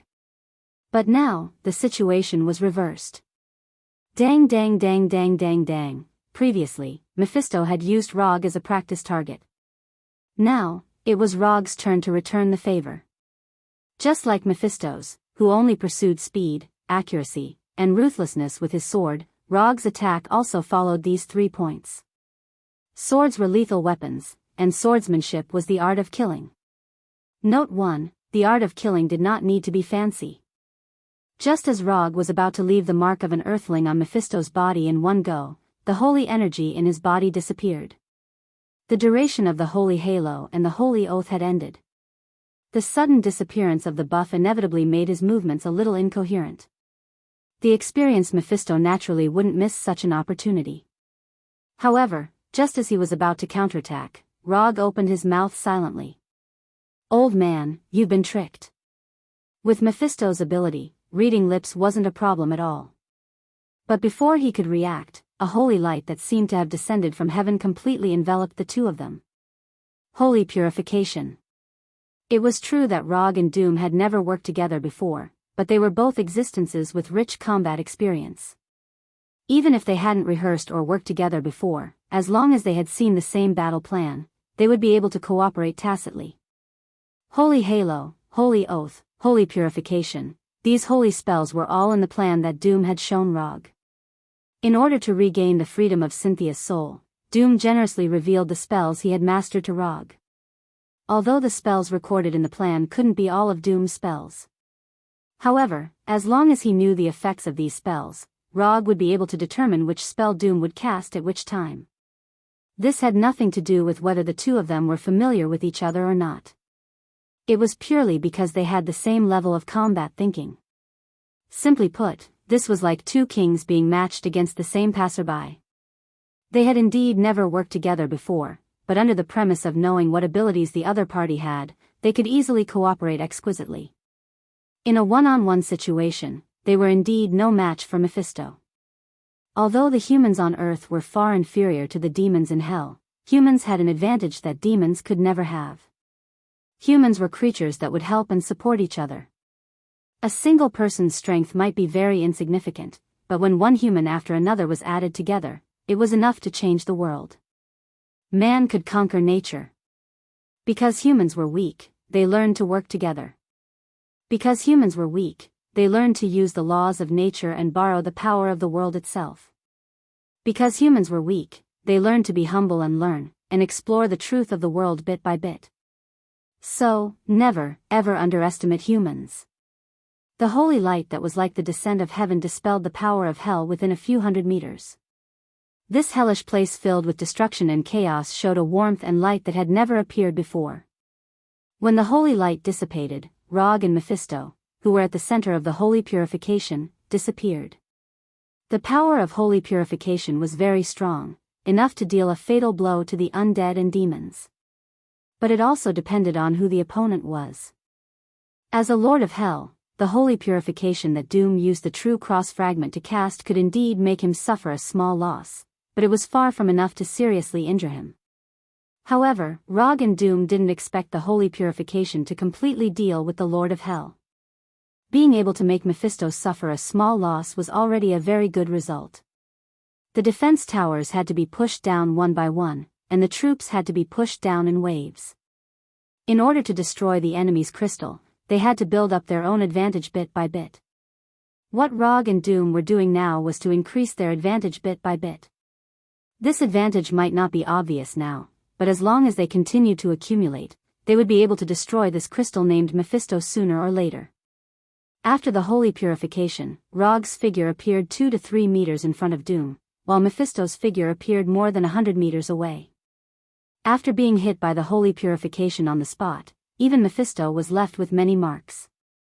His classic black suit had obvious holes in it, and his meticulous silver hair had also become messy. Good. Very good. Both of you are very good. Although Mephisto's voice wasn't loud, Rog and Doom could clearly hear the anger in his voice.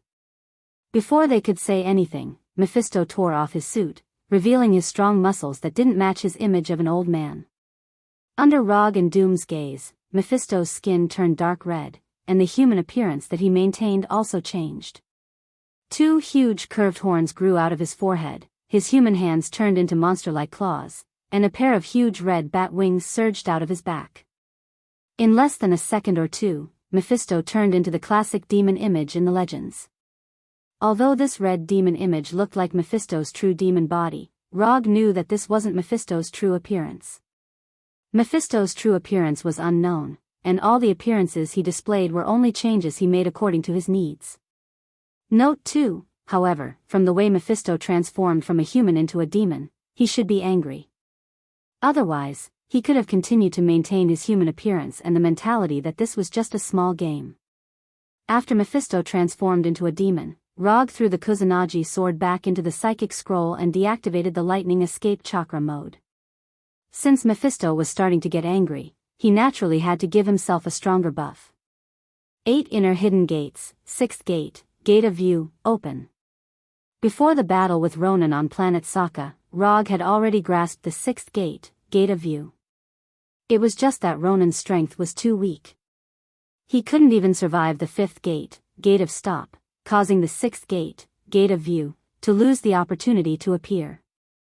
Although Mephisto didn't know what kind of existence the 8 inner hidden gates were, he could clearly sense Rog's greatly increased chakra and physical strength. Is he planning to continue fighting me in close combat? Mephisto's had changed his human form to that of a demon, with the intention of continuing to fight Rog in close combat. But what he didn't expect was that after seeing his demon appearance, Rog actually used a move that greatly increased his physical strength. Ha. Ha ha ha. Interesting. Interesting. Looking at Rog, who was emitting a green glow, Mephisto suddenly laughed. Under normal circumstances, people would choose to attack their opponent's weakness with their strengths. This was also the most suitable tactic in a battle. But at this moment, Rog was doing the opposite. Mephisto transformed into a demon that was better at close combat, and he activated the 8 inner hidden gates that could greatly increase his close combat ability. Don't you want to fight in close combat?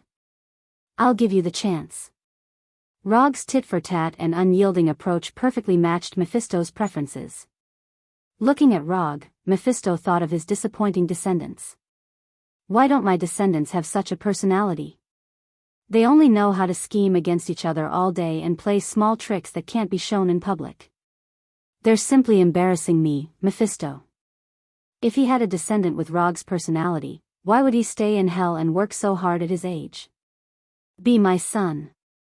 Just as Rog and Doom were waiting for Mephisto's revenge attack, Mephisto suddenly said something that confused them.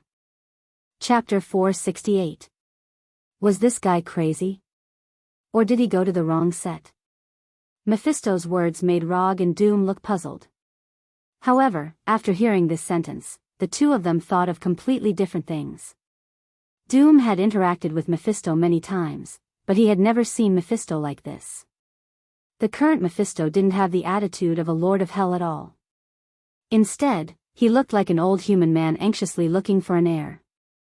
If he wasn't very sure that Rog was a native of Earth and a disciple of the Ancient One, Doom would have suspected that Rog really had some unspeakable relationship with Mephisto. Although Rog didn't think as much as Doom, Mephisto's words reminded him of a great man who claimed to be a remnant of the old era. I am a remnant of the old era, and the new era doesn't have a ship to carry me. Note 1, until today, Rog could still clearly remember how excited he was when he heard this sentence. A man's heroic life should come to an end in such a spectacular way. Therefore, when he heard Mephisto's words, he couldn't help but be distracted, and his thoughts involuntarily flew to the sea that carried the dreams of countless people. You should leave this kind of qualification to others. I can't afford it. Rog directly rejected Mephisto's suggestion. Even if his brain had been fried by the chakra of the 8 gates, there was no way he would agree to Mephisto's suggestion. Wasn't it good to be a human? It's okay, I'll make you slowly agree. As long as you live in hell for a while, you'll find that hell isn't as bad as you think. Mephisto didn't care about Rog's rejection. He would have been surprised if Rog had agreed immediately. Moreover, Rog's rejection made Mephisto admire him even more. Perhaps it was his imagination, but Rog felt that there was something wrong with the way Mephisto looked at him. He remembered that he had seen this kind of gaze from a certain group of people with special sexual orientations.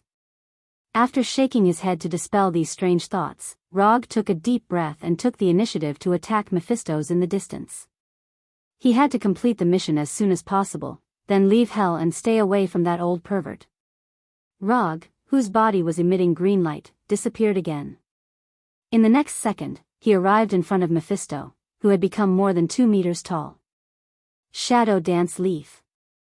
Rog, who appeared in front of Mephisto in a flash, raised his right leg, and kicked Mephisto's chin. Rog, who had opened the 6th gate of view, erupted with a speed that shocked even Mephisto. However, just as his right foot was about to land on Mephisto's chin, the giant bat wings on Mephisto's back flapped gently, and he flew out of Lin Li's attack range. Although Mephisto had never seen the 8 inner hidden gates before, he knew one thing very well, and that was that the 8 inner hidden gates was definitely not simple. Not to mention the attack power of the 8 inner hidden gates, just the fact that it could increase Rog's chakra was enough to make Mephisto extremely vigilant. The last time they fought, Mephisto discovered that Rog's body had energy that far exceeded that of an earthling. At this moment, Rog's chakra, which was already very large, became even more astonishing under the amplification of the 8 inner hidden gates. However, this was normal. After all, opening the 8 inner hidden gates was equivalent to burning one's life force. Whether it was burning one's life force, soul, or anything else, it could increase the caster's strength by a terrifying amount. There were many such methods in the human world, and there were also many in hell. Mephisto's bat wings flapped gently, and he flew dozens of meters into the air. He looked down at Rog, who was on the ground. However, in the next second, Rog disappeared from the ground again. Shadow dancing leaf was lotus flower's starting move. It was to kick the enemy into the air, so he deliberately targeted the enemy's chin. Although Log's shadow dancing leaf didn't hit Mephisto, Mephisto flew up on its own and completed the effect he wanted to cast on it. Inner Lotus. Just as Mephisto was about to sense Rog's whereabouts, Rog's voice sounded behind him. After Shadow Dancing Leaf, he could follow up with Outer Lotus and Inner Lotus. Rog had originally planned to use Outer Lotus to test the power of Mephisto's demon form. However, after Mephisto said, "Be my son," and revealed a look that gave him goosebumps, he decisively gave up on Outer Lotus. Outer Lotus needed to tie Mephisto up tightly with bandages or something else and then spin him into the ground. At this moment, Rog didn't want to have such intimate contact with Mephisto. Therefore, Inner Lotus, who didn't need to be hugged by the opponent, became a more suitable choice. The moment the voice sounded, Rog's right fist hit Mephisto's back, sending him flying to the ground. However, the moment Mephisto was sent flying, Rog, who was originally behind Mephisto, arrived in front of him and kicked him in the chest with his right foot.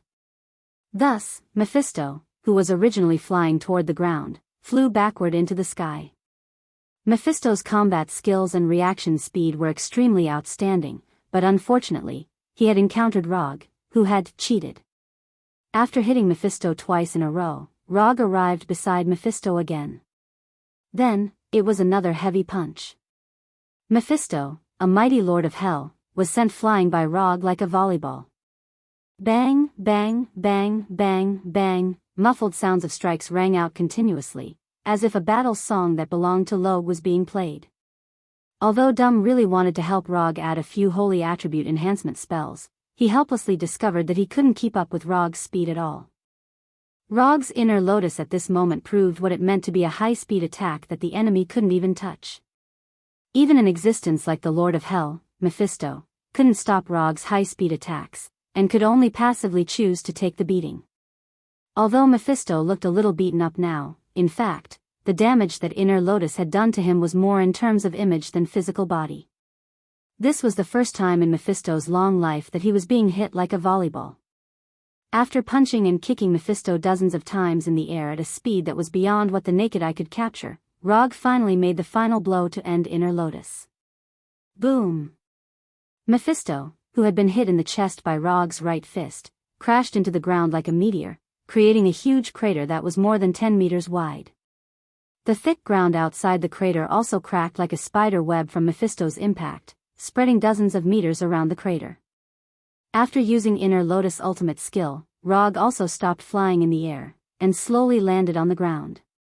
When Rog landed on the ground, Dum finally had the chance to throw out the holy spell that he had prepared long ago. Light Armor. An armor completely made of golden light appeared on Rog's body, making him look like a heavenly soldier from heaven. At the same time, the physical strength that he had just used to cast Inner Lotus quickly recovered, and all the fatigue and discomfort in his body were instantly dispelled.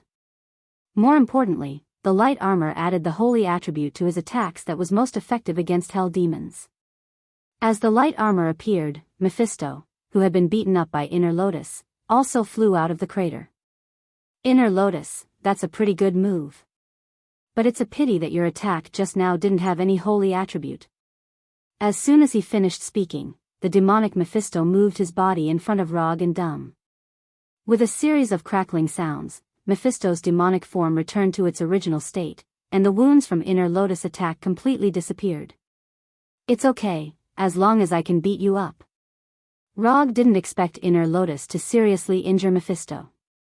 Li Lianhua was just a cover. His real goal had been achieved long before Li Lianhua ended. "Is that so? Then I'll show you the battle stance of a demon." Mephisto, who was flying in the air, disappeared instantly, and appeared in front of Rog in a flash. Seeing Mephisto suddenly appear, Rog's expression didn't change, and he didn't even move. Just as Mephisto's sharp and huge right claw was about to grab him, Rog finally moved. Flying Thor. Mephisto's right claw slashed across where Rog had been standing, and Rog appeared behind Mephisto at the same time. Holy Super Jade Rasengan. Before Mephisto could react, a Super Jade Rasengan wrapped in holy power, like the sun, struck him hard on the back. Boom! The Super Jade Rasengan that contained holy attributes exploded, and Mephisto, who was caught off guard, was sent flying. Flying Thor. This was Rog's real goal in using Inner Lotus to attack Mephisto. His goal had never been to use Inner Lotus to seriously injure Mephisto, but to use Inner Lotus attack to conceal the existence of the Flying Thor. It turned out that Mephisto had indeed been deceived by Inner Lotus attack. He didn't notice the existence of the Flying Thor at all. With Mephisto's ability, as long as he discovered the existence of the Flying Thor, it wouldn't be difficult for him to disperse the Thor. But he didn't do that at all. He only recovered from the injuries caused by Inner Lotus attack, and completely ignored the seemingly inconspicuous but even more fatal Flying Thor. Mephisto was considered experienced and knowledgeable, but the Flying Thor that Rog used just now was completely beyond his imagination. He didn't even notice how Rog had appeared behind him. Chapter 469. The power of the Okodama Rasengan wasn't weak to begin with. Coupled with the holy power that countered demons, Rog's holy Okodama Rasengan dealt the highest damage since the start of the battle. Mephisto's flew backward for more than 100 meters before finally stopping. He used his body to draw a trench dozens of meters long on the ground. Looking at Mephisto's messy back and the fact that he was missing a bat wing, Rog was slightly surprised. He didn't expect the holy Okodama Rasengan that he suddenly came up with to be so powerful. The power of the holy power was far more effective against demons than he had imagined. Being sent flying by Rog again, and being sent flying by the Okodama Rasengan that contained holy power, made Mephisto's, who was already a little impatient, completely change his expression. He did admire Rog, but he couldn't tolerate Rog provoking him again and again. Although the injury on Mephisto's back was serious, it wasn't serious enough to seriously injure him. A visible black energy suddenly surged out of Mephisto's body. With the appearance of the black energy, the injury on his back quickly healed. The bat wing that had fallen to an unknown place had also grown back. Rapid regeneration. It only took a second or two for Mephisto's to recover completely, as if nothing had happened. The regenerative ability of demons was astonishing to begin with, not to mention that Mephisto's wasn't an ordinary demon. The regenerative ability of a Lord of Hell wasn't something that trash demons could compare to. When the injury on his back was completely healed, Mephisto's slowly turned around and looked at Rog in the distance with a solemn expression. Although he really wanted Rog to be his son, his most outstanding and powerful descendant. But he also knew that Rog wasn't the kind of existence to be obedient. In the world of demons, there was a very simple way to make your subordinates and descendants obedient, and that was to use your fists to tell the other party who was the boss. The fist was the truth. This was the simple, efficient, and primitive values of Hell's demons. Although Rog wasn't a demon from Hell, Mephisto's didn't mind letting him understand in advance what a filial son in Hell was. After healing his injuries again, Mephisto's didn't immediately attack Rog. Instead, he silently checked his body. Although it was his first time seeing the Flying Thor, he immediately realized something. When Rog suddenly appeared behind him, he sensed a spatial fluctuation that was so weak that it was almost negligible. To others, this weak spatial fluctuation was as if it didn't exist. But to Mephisto's, although it was weak, it wasn't enough to completely hide from his senses. Just as Mephistos tried to check his body, Mephistos, the holy armor, attacked Mephistos's attack. It hadn't been easy for Log to secretly leave a few flying lightning god spells on Mephistos' body. There was no way he was going to let Mephisto dispel them. The flying Thor. With a thought, Rog appeared in front of Mephisto again, and punched at Mephisto with both fists at the same time. Morning Peacock. This was a powerful move that could only be used after opening the sixth gate, the Gate of View. In an instant, hundreds and thousands of fist shadows appeared in front of Mephistos. Rog wasn't the thousand-hand Guanine. Of course, he didn't have 1,000 fists. These countless fist shadows that filled the sky were purely visual afterimages caused by the speed of his punches being too fast. He infused the super speed and super attack power of the sixth gate, the Gate of View, into his fists and used countless fists to hit the enemy with a super powerful physical technique. This was Morning Peacock.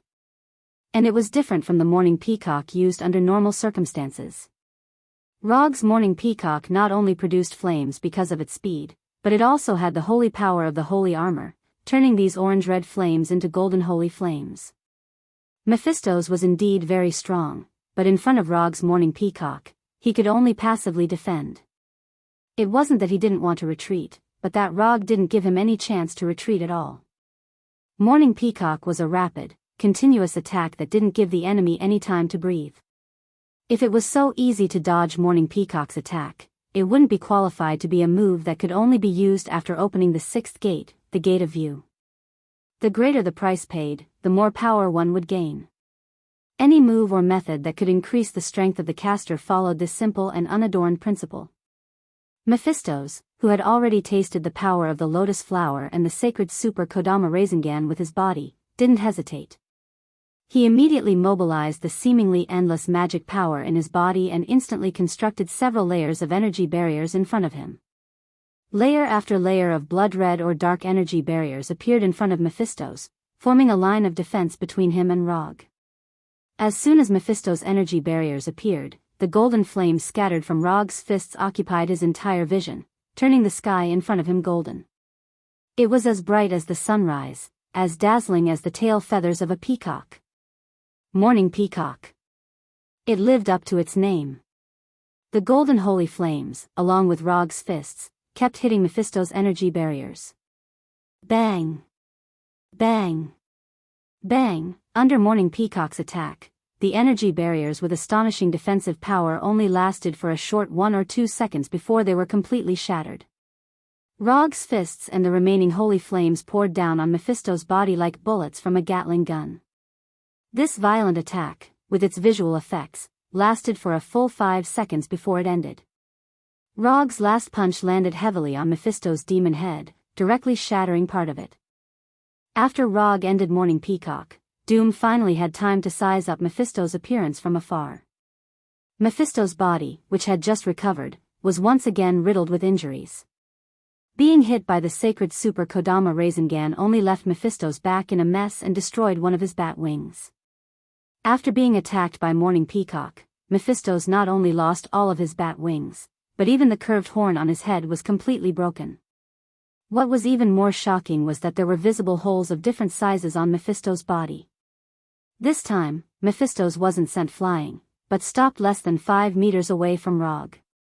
"Now, do you still think you can subdue me?" Rog said as he walked toward the wounded Mephistos, his right hand once again condensing the Rasengan containing holy power. Chapter 470. Just as Rog condensed the sacred Rasengan and walked towards Mephisto, Dr. Doom, who had been watching the battle from behind for a long time, made his move again. Doom raised his empty right hand, as if holding an invisible whip, and threw it directly in Rog's direction. The moment Doom's right hand fell, a chain completely condensed from golden light instantly appeared and struck Rog like lightning. Chains of God.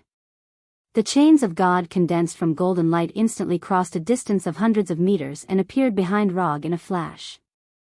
Then, it tied him up firmly. Doom directly attacked Rog. Although the chains of God, which contained the divine power of heaven, were only 2 or 3 centimeters thick, the divine power on the chain displayed an extremely terrifying binding ability. The appearance of the chains of God stopped Rog from moving forward and bound him in place. Before Rog could turn around, Doom made his move again. Holy Sealing Sword. Doom's empty left hand was raised high, and as if he was swinging a sword, he swung it down from top to bottom. With the swing of Doom's left hand, 6 two-handed giant swords condensed from divine power fell from the sky like meteors and landed in front of Rog, piercing through his body. These 6 holy sealing swords stabbed into Rog's body from 6 different angles. Not only did they nail him in place, but they also sealed the flow of his chakra in an overbearing manner. In the blink of an eye, the green light shining on Rog's body disappeared, and the Hashman Tonku was forcibly closed. Even the sacred Rasengan condensed in his right hand burst silently like a bubble. Was this an internal strife? Mephisto, who was riddled with scars, did not understand what was going on for a while. After being beaten up by Rog's Morning Peacock, which contained divine power, he planned to completely give up on close combat with Rog. However, before he could change his form again, he saw the scene of internal strife. Mephisto, let's make a deal. Holding the chain of gods in his right hand, Dermot flew to 12 meters behind Rog and spoke to Mephisto condescendingly. Dumb, what do you mean by this? Before Mephisto could say anything, Rog questioned Doom angrily. That's what I mean now. Doom did not mind Rog's dissatisfaction, and gently tugged at the chains of God in his hand. The second Doom pulled on the chains of God, the chains on Rog's body tightened around him like a python trying to strangle its prey. Dumb, you better pray that I never return to Earth. Otherwise, I'll definitely wipe out your Ladovinia. Although Rog's voice was not loud, Doom and Mephisto could clearly feel the murderous intent that he was emitting. I never pray. As soon as he said that, the chains of God wrapped around Rog's body extended to his head and completely tied him up like a bandage wrapped around a mummy. Although Mephisto did not know what Doom was planning, he could tell that Doom and Rog, who were originally in the same team, had completely fallen out. Or rather, Doom had unilaterally chosen to betray his teammates. Mephisto first healed the holes and wounds on his body, then looked up at Doom, who was floating in the air. The mysterious energy in Rog's body had really been sealed. Dumu was being serious. As a demon from hell who had integrated cunningness into his instincts, Mephisto did not let the internal strife in front of him go to his head. He used his own method to sense Rog's current state in detail. The chains of God bound Rog's body, and the holy light sealing sword sealed the energy in his body. What do you want? Mephisto looked up at Doom and asked calmly. My mother's soul. Just as Mephisto had expected, Doom gave the answer he already knew. Using Log to exchange for your mother's soul, that's a pretty good deal. As he spoke, Mephisto raised his right hand and summoned an irregular hexagonal prism. In this crystal-like prism, there was a typical image of a woman from Earth. Cynthia's soul. The image in the prism that was like a holographic projection was the soul of Doom's mother, Cynthia. It's a good deal, but why should I believe you? Mephisto said with a smile. At the same time, orange-red hellfire burned in the prism. Ah! The moment the hellfire burned, Cynthia in the prism let out a painful howl. Hearing Cynthia's miserable howl, veins appeared on Doom's right hand that was holding the chains of God. His body exuded a strong killing intent that was not on the same level as Rog's just now. Mephisto. Don't go overboard. Doom suppressed the anger in his heart and said word by word. Overboard? I don't think so. Although he said that, Mephisto still ended the hellfire and let Cynthia escape her torture for the time being. Do you know that souls burned to death by hellfire are not only hated by hell and heaven, but they will also never have the chance to reincarnate? They will only become nutrients for hellfire and experience eternal pain in hellfire. Mephisto played with the prism that imprisoned Cynthia's soul and explained patiently. I know. But I also know that existences killed by divine power will neither appear in hell nor ascend to heaven. Since you like gambling so much, do you dare to bet with me? Let's see if I feel more despair when my mother is killed, or if you feel more pain when you lose Rog's soul forever. As he spoke, the chains of God on Rog's body became brighter and brighter, gradually turning from golden to blazing white. Watch carefully. Rog's soul that you want is about to disappear. As soon as he finished speaking, Dum's right hand that was holding the other end of the chains of God began to exert force. Wait, just as the chains of God were about to completely turn blazing white, Mephisto spoke. Give me Rog, and I'll return your mother to you. Mephisto finally made the decision to make the deal. Cynthia's soul was just one of his many playthings. If not for the fact that Cynthia had a good son like Dum, he would not be so concerned about Cynthia's soul. Okay. Count down from 3, and we'll make the deal. Dum raised his right hand and pointed at the prism in Mephisto's hand with his left. No problem. Because they were in hell, Mephisto was not worried that Dum would play any tricks. Even if Dum had other intentions, he would not be able to leave hell with Cynthia. 3, 2, since Mephisto agreed to the deal, Dum did not hesitate and began to count down. Just as he was about to count down to 1 and throw the chains of God in his hand to Mephisto, Cynthia suddenly spoke in the prism. Don't do this. Cynthia's words directly interrupted the deal between Dum and Mephisto. Shut up. Mephisto snorted unhappily, and made the hellfire appear in the prism again, intending to teach Cynthia a small lesson. Let her speak. However, before Mephisto could do anything, Dum clenched the chains of God in his hand tightly, and made them shine with a blazing white light. Dum, I'm already very happy to see you grow up.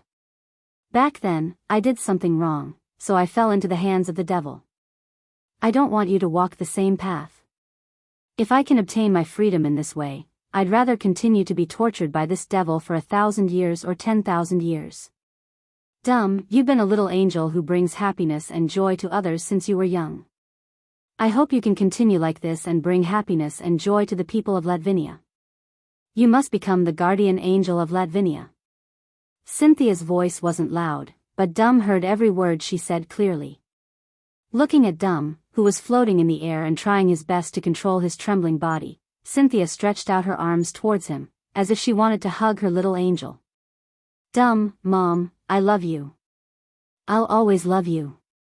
Cynthia smiled at Dum, a warm smile that did not fit in with hell appearing on her face. Then, Cynthia took the initiative to walk into the hellfire and was completely devoured by it. The hellfire that could bring extreme pain to the soul completely enveloped Cynthia's soul, but it did not bring any pain to Cynthia, unlike usual. At this moment, a faint golden light appeared on Cynthia's body.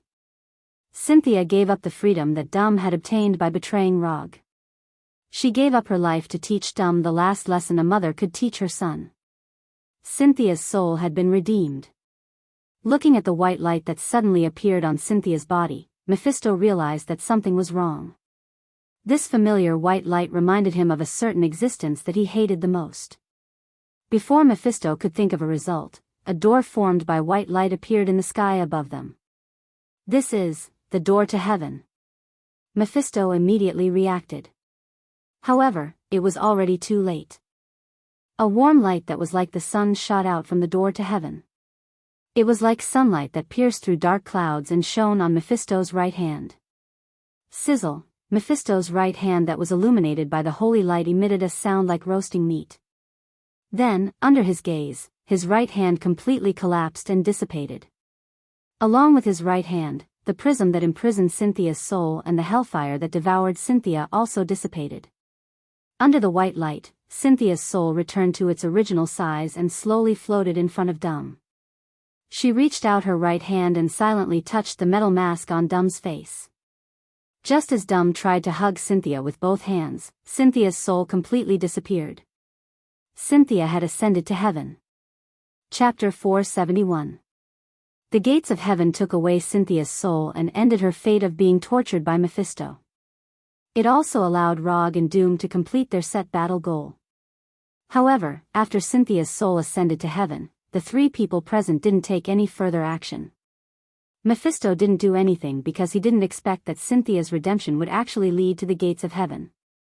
This was hell, the farthest place from heaven. It was the dimension that rejected the power of heaven the most. Cynthia was just an ordinary person who knew a little about magic. She couldn't even be considered a magic apprentice. But it was such an ordinary person who completed her redemption in hell and even led the gates of heaven to hell. This was the first time in Mephisto's long life that such a phenomenon that didn't make sense at all. Mephisto was stunned because of the sudden appearance of the gates of heaven. As for Doom, who was floating in the air, he was so excited that he forgot what to do next. Cynthia's final farewell made Doom, who was known as Professor of Destruction, fall into deep memories. It made him recall the beautiful memories of his life with Cynthia. The only person who was more normal now was Rog, who was tied up like a mummy by the chains of God. Although the seal of the Holy Light sealing sword wasn't weak, the fact that it could completely seal the flow of chakra had a lot to do with his tacit cooperation. He and Doom didn't discuss the exact time of the deceit segment. The reason why he was able to prepare in advance before the effect of the Holy Light sealing sword took effect was purely because he received the action signal from Doom. The chains of God was the action signal from Doom. From Mephisto's point of view, the chains of God was just a means for Doom to restrain Rog and imprison him on the spot. But in reality, this was just a signal to remind Rog to be prepared in advance. As for the Holy Light sealing sword that followed, it was purely a smokescreen for Mephisto. Mephisto's perception was indeed outstanding. But no matter how outstanding his perception was, he couldn't tell if Rog had only sealed the flow of chakra in his body or if the chakra had been sealed by the Holy Light sealing sword. According to the plan, after Cynthia's soul ascended to heaven, Doom should immediately remove the restraints on Rog. However, Doom, who was too emotional, temporarily forgot about this matter. Therefore, there was an awkward problem. Rog could indeed remove the seal on his body and let chakra flow again. If necessary, he could even use the Ninetails' chakra to forcefully break free from the shackles of the chains of God and the Holy Light sealing sword. But this way, he would have to give up on the plan to take something from Mephisto and return to the human world empty-handed. Dumb, can you wake up quickly? Your mother has already gone to heaven. Rog silently Doom. Doom, you.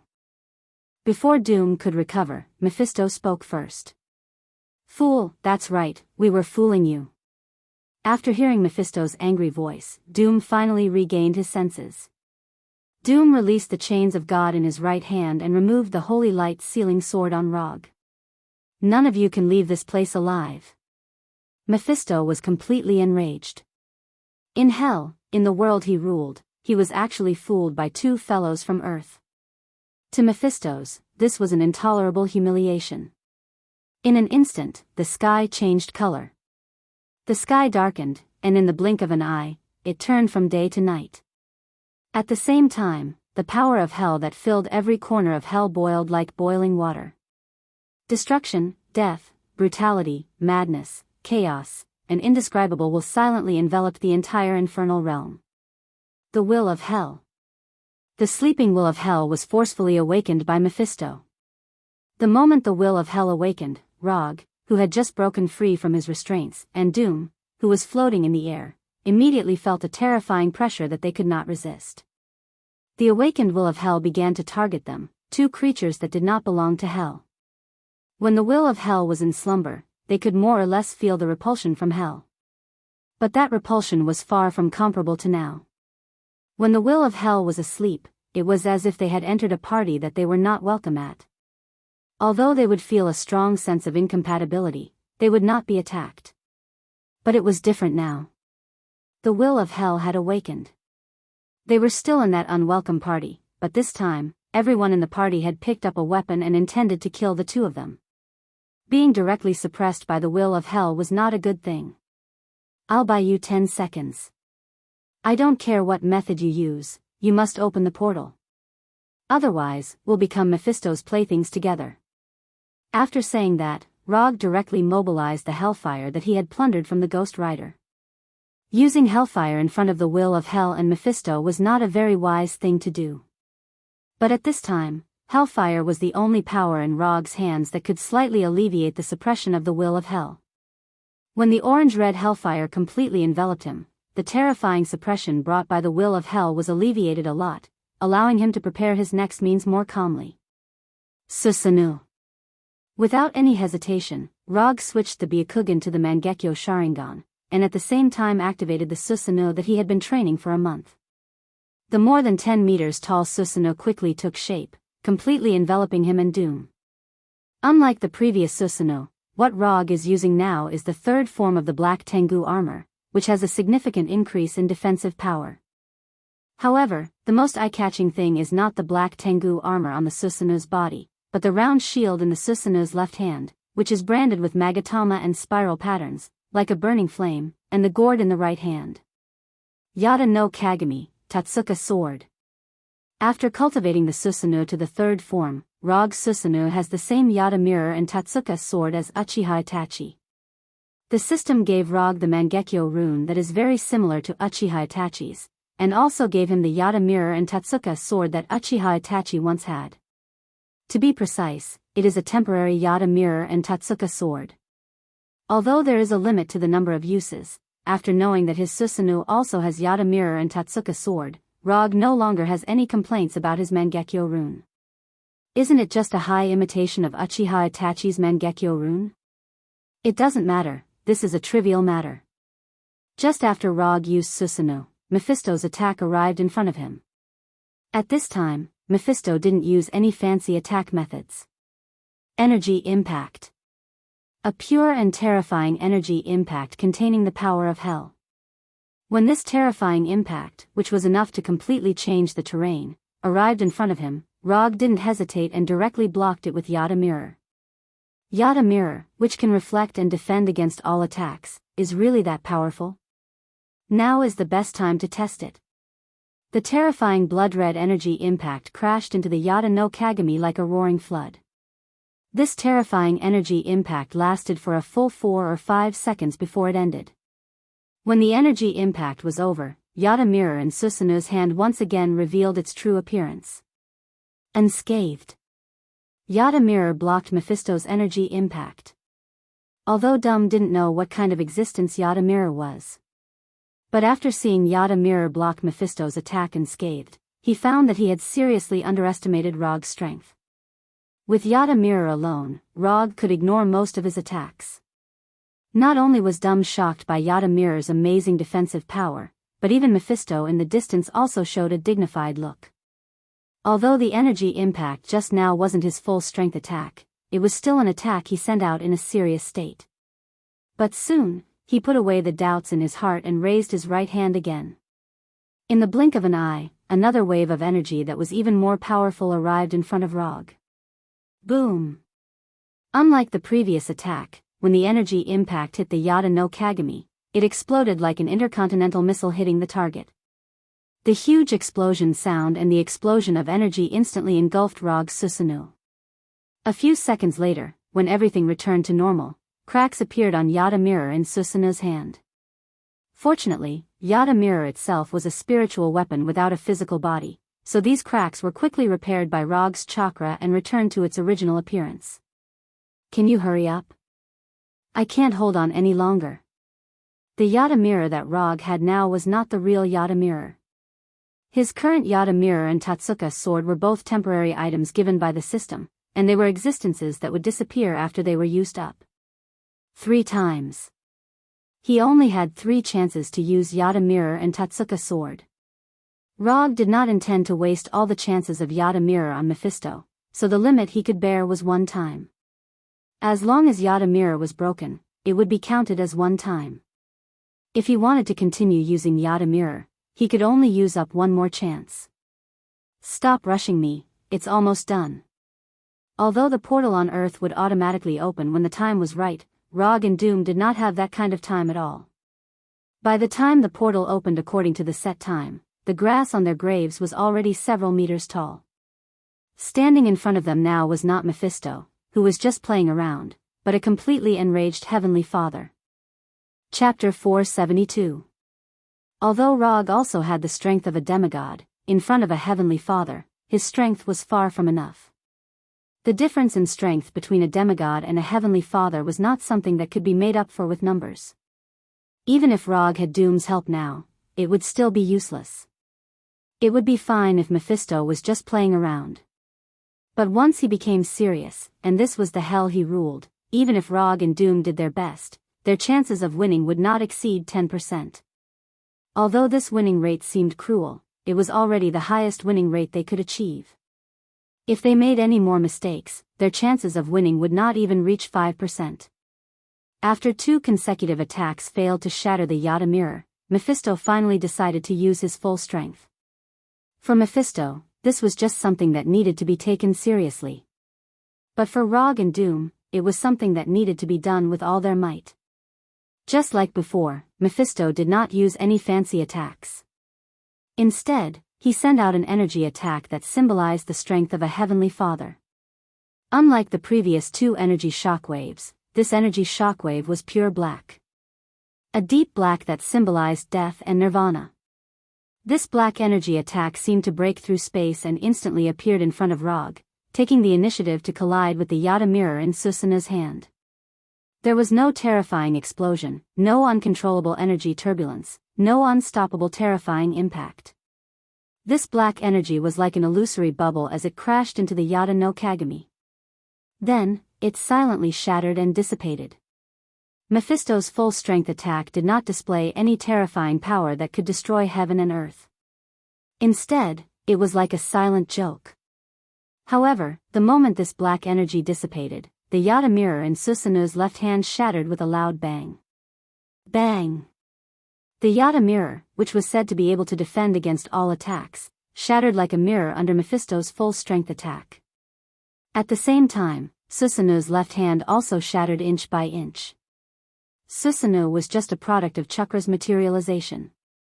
But at this moment, Mephisto's black energy impact directly connected the Susanoo to the caster, Rog. Susanoo's left hand disappeared, and Rog's left hand also seemed to have been hit by a terrifying attack, and bright red blood burst out. F***CK. The intense pain made Rog curse out loud. Even so, he still controlled the hellfire around his body to incinerate the blood that spurted out, not letting his blood drip onto the ground. After dealing with the crisis of leaving blood in hell, he mobilized chakra and performed a temporary treatment on his left hand that suddenly exploded. He didn't need to completely heal his left hand. As long as the wound stopped bleeding, his immortal body would automatically finish the rest of the work. Even if he did not activate chakra, the immortal body would automatically heal the injury on his left hand. However, in this way, he would have to constantly pay attention to whether or not his blood would fall to the ground unknowingly. Fresh blood was a very useful medium in the field of magic. Rog did not want Mephisto to get his blood and then use it as a medium to cast several fatal curses on him. Yada no Kagami broke in the end. After blocking 3 attacks from Mephisto, Yada no Kagami ended its mission. The teleportation portal is ready. After paying the price of 1 use of Yada no Kagami, Dum finally opened the portal back to Earth. You go first. I still have some personal grudges to deal with. Rog said calmly to Dum without turning back. Personal grudges? Dum was stunned. However, he did not hesitate for long. He directly walked into the portal less than a meter away and returned to his castle. Mephisto, this is the second and last time. Next time, the one who will escape will be you. Rog said loudly to Mephisto in the distance. No, you won't have a next chance. As he spoke, Mephisto raised his right hand again and summoned a pure black energy ball that was only 1 meter in diameter. This was an energy ball that looked like a black hole. Mephisto did not care about the portal behind Rog, because Rog would not have the chance to walk through it at all. Is that so? But that's not up to you. As soon as he said that, Rog controlled Susanoo, and let Susanoo, which only had its right hand left, hold the gourd hanging on its hand. When Susanoo held the gourd like it was holding a sword, the wine in the gourd flew out and condensed into a long sword burning with golden flames. Tatsuka sword. Unlike Yada no Kagami, Tatsuka sword's 3 chances were 3 chances to attack. As long as Yada no Kagami did not break, no matter how many attacks it blocked, it would only count as 1 chance. Tatsuka sword was different. As long as it attacked the target, it would count as 1 chance. The sword is not bad, but unfortunately, it's not. Before Mephisto could finish speaking, the Tatsuka sword formed by golden flames appeared in front of him and pierced his body. The speed of the Tatsuka sword's attack was beyond Mephisto's imagination. However, he still did not take the Tatsuka sword's attack to heart, even if he had been pierced by the Tatsuka sword. Do you think an attack of this level can defeat me? After feeling the power of the Tatsuka sword, Mephisto laughed disdainfully, mocking Rog for overestimating himself. I never said that I would use this move to defeat you. For some reason, after seeing Rog's calm expression, Mephisto realized that something was wrong. However, he soon realized what was wrong.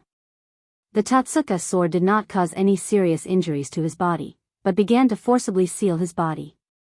No, to be precise, it was not a seal, but a forceful pull of his body into another world. The Tatsuka sword, also known as the Sakura Tachi, was a sealed sword without a physical body. As long as it was stabbed, it could seal the target, forever, in a drunken dreamlike illusory world. And unlike ordinary illusory worlds, the Tatsuka sword's illusory world sealed not only the target's spirit and soul, but also the target's body. Orochimaru, who had used the Orochi Jutsu, was sealed and gored by Uchiha Itachi. Hit by the Tatsuka sword, Mephisto's body began to deform rapidly, becoming like dough that was being pulled, showing a form that did not conform to common sense at all. How could this be? Mephisto had never seen an existence like the Tatsuka sword, not even a similar existence. It could even be said that the Tatsuka sword was completely beyond Mephisto's understanding. Mephisto was indeed a lord of hell, and in his long life, he had seen all kinds of strange things. But unfortunately, the Tatsuka sword used by Rog was not a product that should appear in this world at all. Whether it was the attribute of power, the principle, or the form, it did not belong to this world. Even if Mephisto was a heavenly father, it was impossible for him to know the knowledge of other worlds. If he could do this, he would not be a heavenly father, but a multiverse-level existence, or even a higher-level existence. As his body continued to deform, the black hole-like energy ball that Mephisto had summoned also shattered with a bang, completely collapsing. What was even more troublesome was that his body was constantly being pulled into the gourd by the Tatsuka sword. Damn it! Although Mephisto did not have a fixed form, there was one thing that he could not avoid, and that was, his demon core was in his body. Rog had never expected the Tatsuka sword to completely seal Mephisto. No matter how magical the Tatsuka sword was, it was impossible to seal a Heavenly Father-level existence. His goal from the beginning was Mephisto's core. Or a part of Mephisto's core. Unlike humans, everything about a hell demon was in their core. Whether it was their power or their knowledge, they were all stored in their core. Taking away their core was no different from taking away their life. Of course, a Heavenly Father-level existence like Mephisto would definitely not allow others to take away his core. However, even if he could only take away a small part of his core, Rog would be satisfied. Because this meant that he had permanently taken away a part of Mephisto's power. If the Lord of Hell, Mephisto, was a high and mighty god, then the current Rog was a blasphemer who was stealing the authority of a god. When a part of his body was completely pulled into the Tatsuka sword's gourd, Mephisto finally made a decision. He took the initiative to give up a part of his body that was sealed. If he had enough time, he could completely break the Tatsuka sword's seal. Unfortunately, he did not have such time now. After realizing that he could not change the outcome for the time being, Mephisto displayed the decisiveness and determination that a hell demon should have. He took the initiative to give up a part of his body and peeled off a part of his core that he could no longer break free from the seal. After splitting the important core into two, Mephisto separated a brand new body and broke free from the Tatsuka sword seal. Thank you for your hospitality. Seeing that Mephisto had taken the initiative to give up a part of his core and reformed his body in the distance, Rog raised his right hand to his left chest and bowed slightly. Then, he exerted some strength in his legs and jumped into the portal. The moment he entered the portal, he removed Susanoo to avoid putting too much pressure on the portal. In the end, Rog completed his initial goal and left Hell alive with a part of Mephisto's core. When he returned to Earth, Dum did not hesitate and directly destroyed the portal he had created. Have you always been so crazy? Chapter 473. Crazy? You call this crazy? Rog moved his left hand, which had yet to fully recover, and turned to ask doubtfully. You. Forget it. I'll arrange for someone to send the magic information you want now. Looking at Rog's calm face, Dum felt for the first time that he had never really seen through Rog's thoughts. Ever since he knew of Rog's existence, Dum had always thought that Rog was someone who would only act according to his mood. But now, he felt that he had guessed wrong. Rog was not a straightforward person at all. He was a lunatic who walked between madness and calmness. When he was calm, he could persuade others with his eloquence alone. He was so meticulous that it was as if he could see through other people's thoughts. When he went crazy, he was a lunatic who did not even care about the lords of hell. These two completely different personalities appeared in him at the same time, making him extremely difficult to guess. Even if one interacted with him day and night, one might not be able to guess his true thoughts. Dum was not worried that his opponent would be meticulous, nor was he worried that his opponent would be crazy and unruly. But he did not want his opponent to be someone who repeatedly jumped between calmness and madness. It was a very troublesome thing to be an opponent with such a person. Especially when this person had extraordinary strength, it would make it even more difficult for one to attack.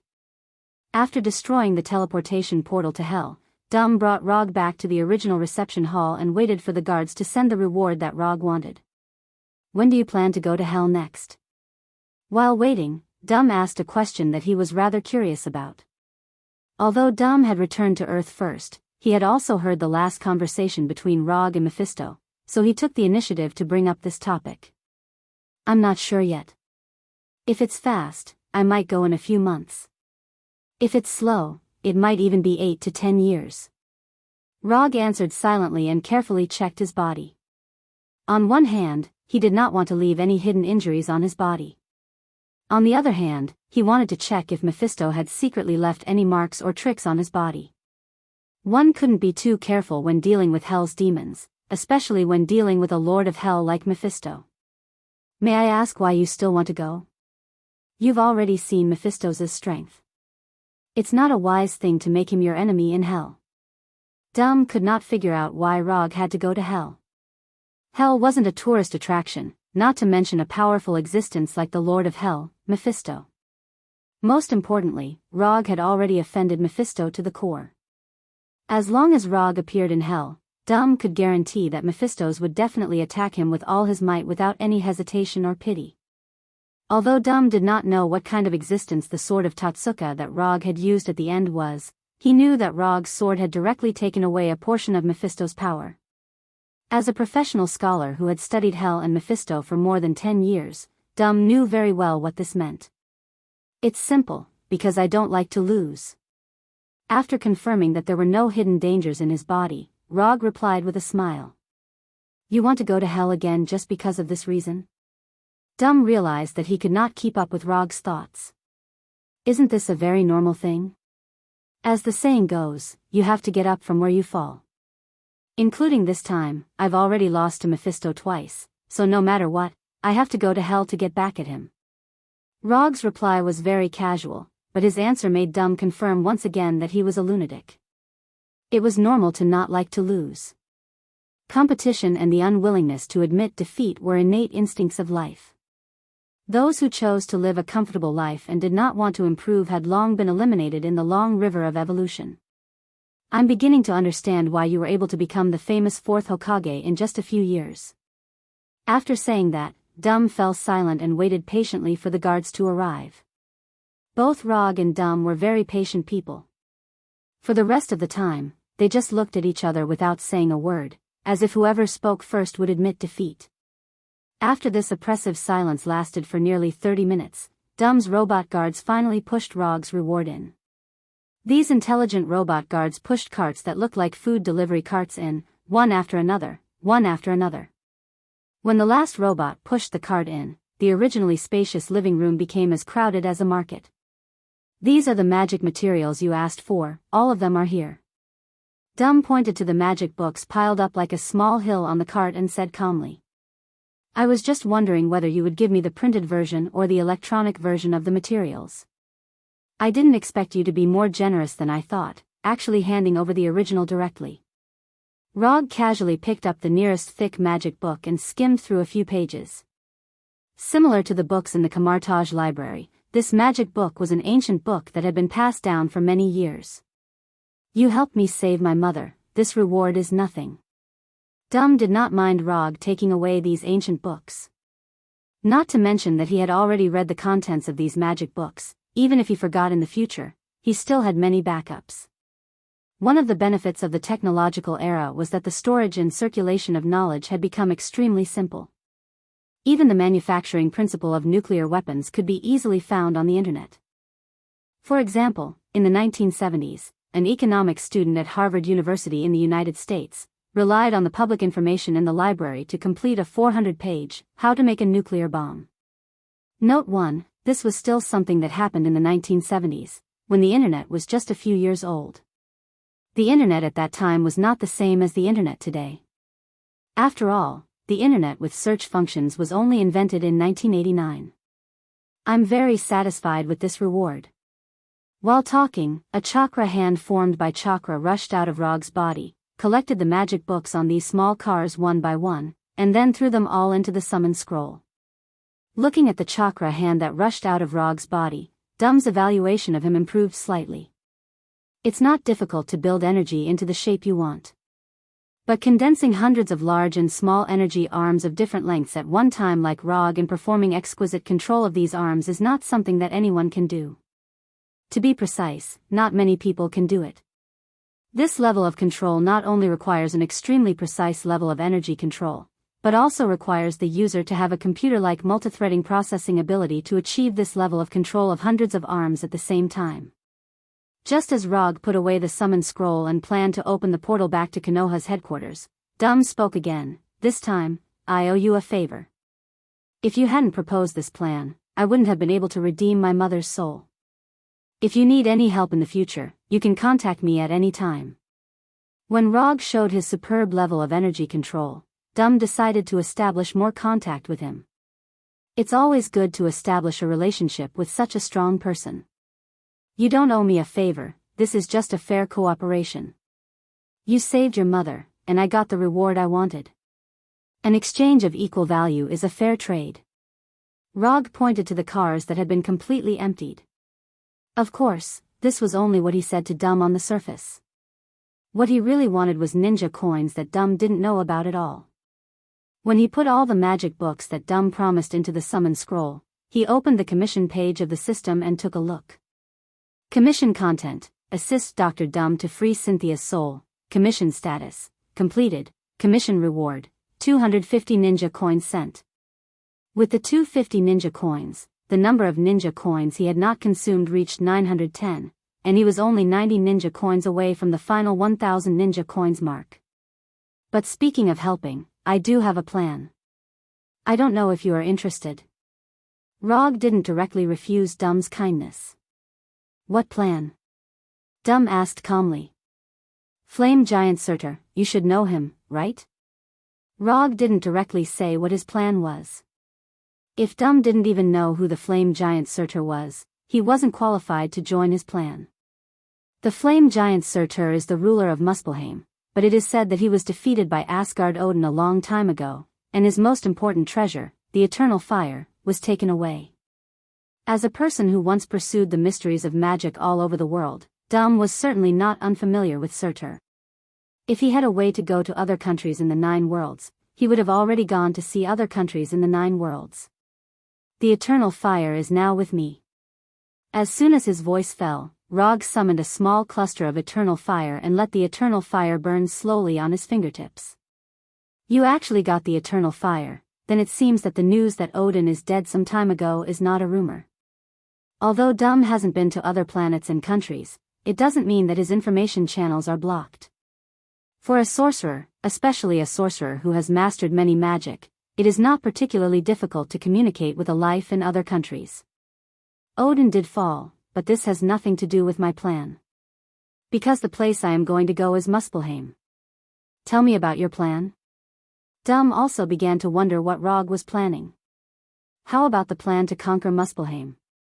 Looking at Dum, who had obviously been interested, Rog said calmly. Chapter 474. Conquer Muspelheim? Doom was stunned when he heard Rog's answer. He thought he was a daring person, but compared to Rog's craziness, he felt that his little craziness was nothing. Muspelheim was the kingdom of the flame giants. It was a place equivalent to the infernal inferno to humans. No, conquer Muspelheim. Although there are many flame giants in Muspelheim, the only one who can be considered a powerhouse is Surtur, and Surtur isn't in a good state right now. Ever since Odin took away his eternal fire, his strength has shown a steep decline. As long as we can get rid of Surtur, the remaining flame giants are nothing to be afraid of. Finding trouble with Surtur was not a temporary plan that Rog came up with on a whim, but an operation that he had seriously considered the risks and rewards. Thor, who had not completely awakened the divine power of thunder, could single-handedly deal with Surtur, who did not have the eternal fire. Therefore, the risk of the operation was not particularly high. In addition to Surtur being in a weakened state, another main reason was that Rog had taken a fancy to his weapon, the Twilight Sword. The Twilight Sword was the best weapon for the eternal fire. As long as he had the Twilight Sword, he could use the eternal fire in his hands to the greatest extent, unlike now, where he could only use the eternal fire as an ordinary energy source or flame. Even if he had the Twilight Sword, he would not be able to exert the power of the eternal fire to the limit like Surtur, but it would still be more efficient than his current use. I need a few days to think about it. After a week, no matter what the outcome is, I will inform you. If Rog was only planning to do something on Earth, Doom would not hesitate and agree immediately. However, Rog's plan had completely exceeded his imagination, so he could not make a decision immediately. Although in the eyes of others, Professor of Destruction Doom was a rather crazy person, in fact, he still paid great attention to his own safety. If it was not necessary, Doom would never risk his life. There's no hurry. Even if we set off, it will be at least a month later. If you've made up your mind, you can contact me anytime. After saying that, Rog opened the portal back to Konoha's headquarters and returned directly from Doom's castle to the office of Konoha's headquarters. When the portal that was flashing with golden sparks completely closed, he sat on the sofa and began to review the Hell operation this time. In terms of results, this Hell operation had perfectly achieved its goal. The soul of Cynthia, Doom's mother, was redeemed and she ascended to heaven.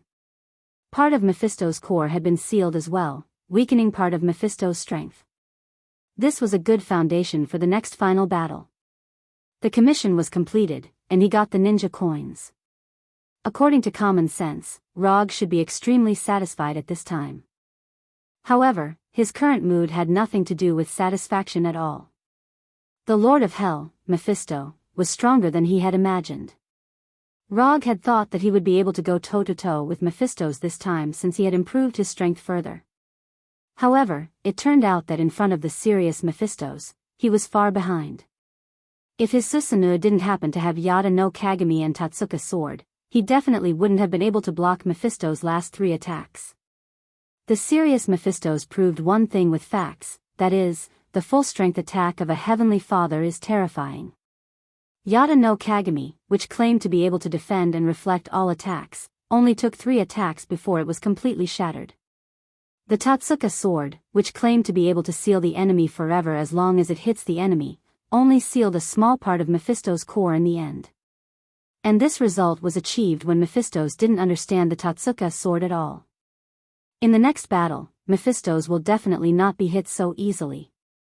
Difficult to deal with. These old monsters who have lived for who knows how many years, each one more difficult than the other. After rubbing his temples, Rog temporarily put aside his thoughts about the final battle with Mephistos and teleported back to his room. After a comfortable hot bath, he put on the gaming helmet that he brought back from the Carry Empire and started playing the game that he jokingly called Bug 2077, Carry Cyber 7702.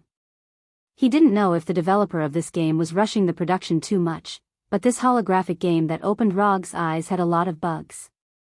What was even more magical was that because this was a first-person visual game set in the future, sometimes you couldn't tell if it was a bug or a special part that the developer had specially set up.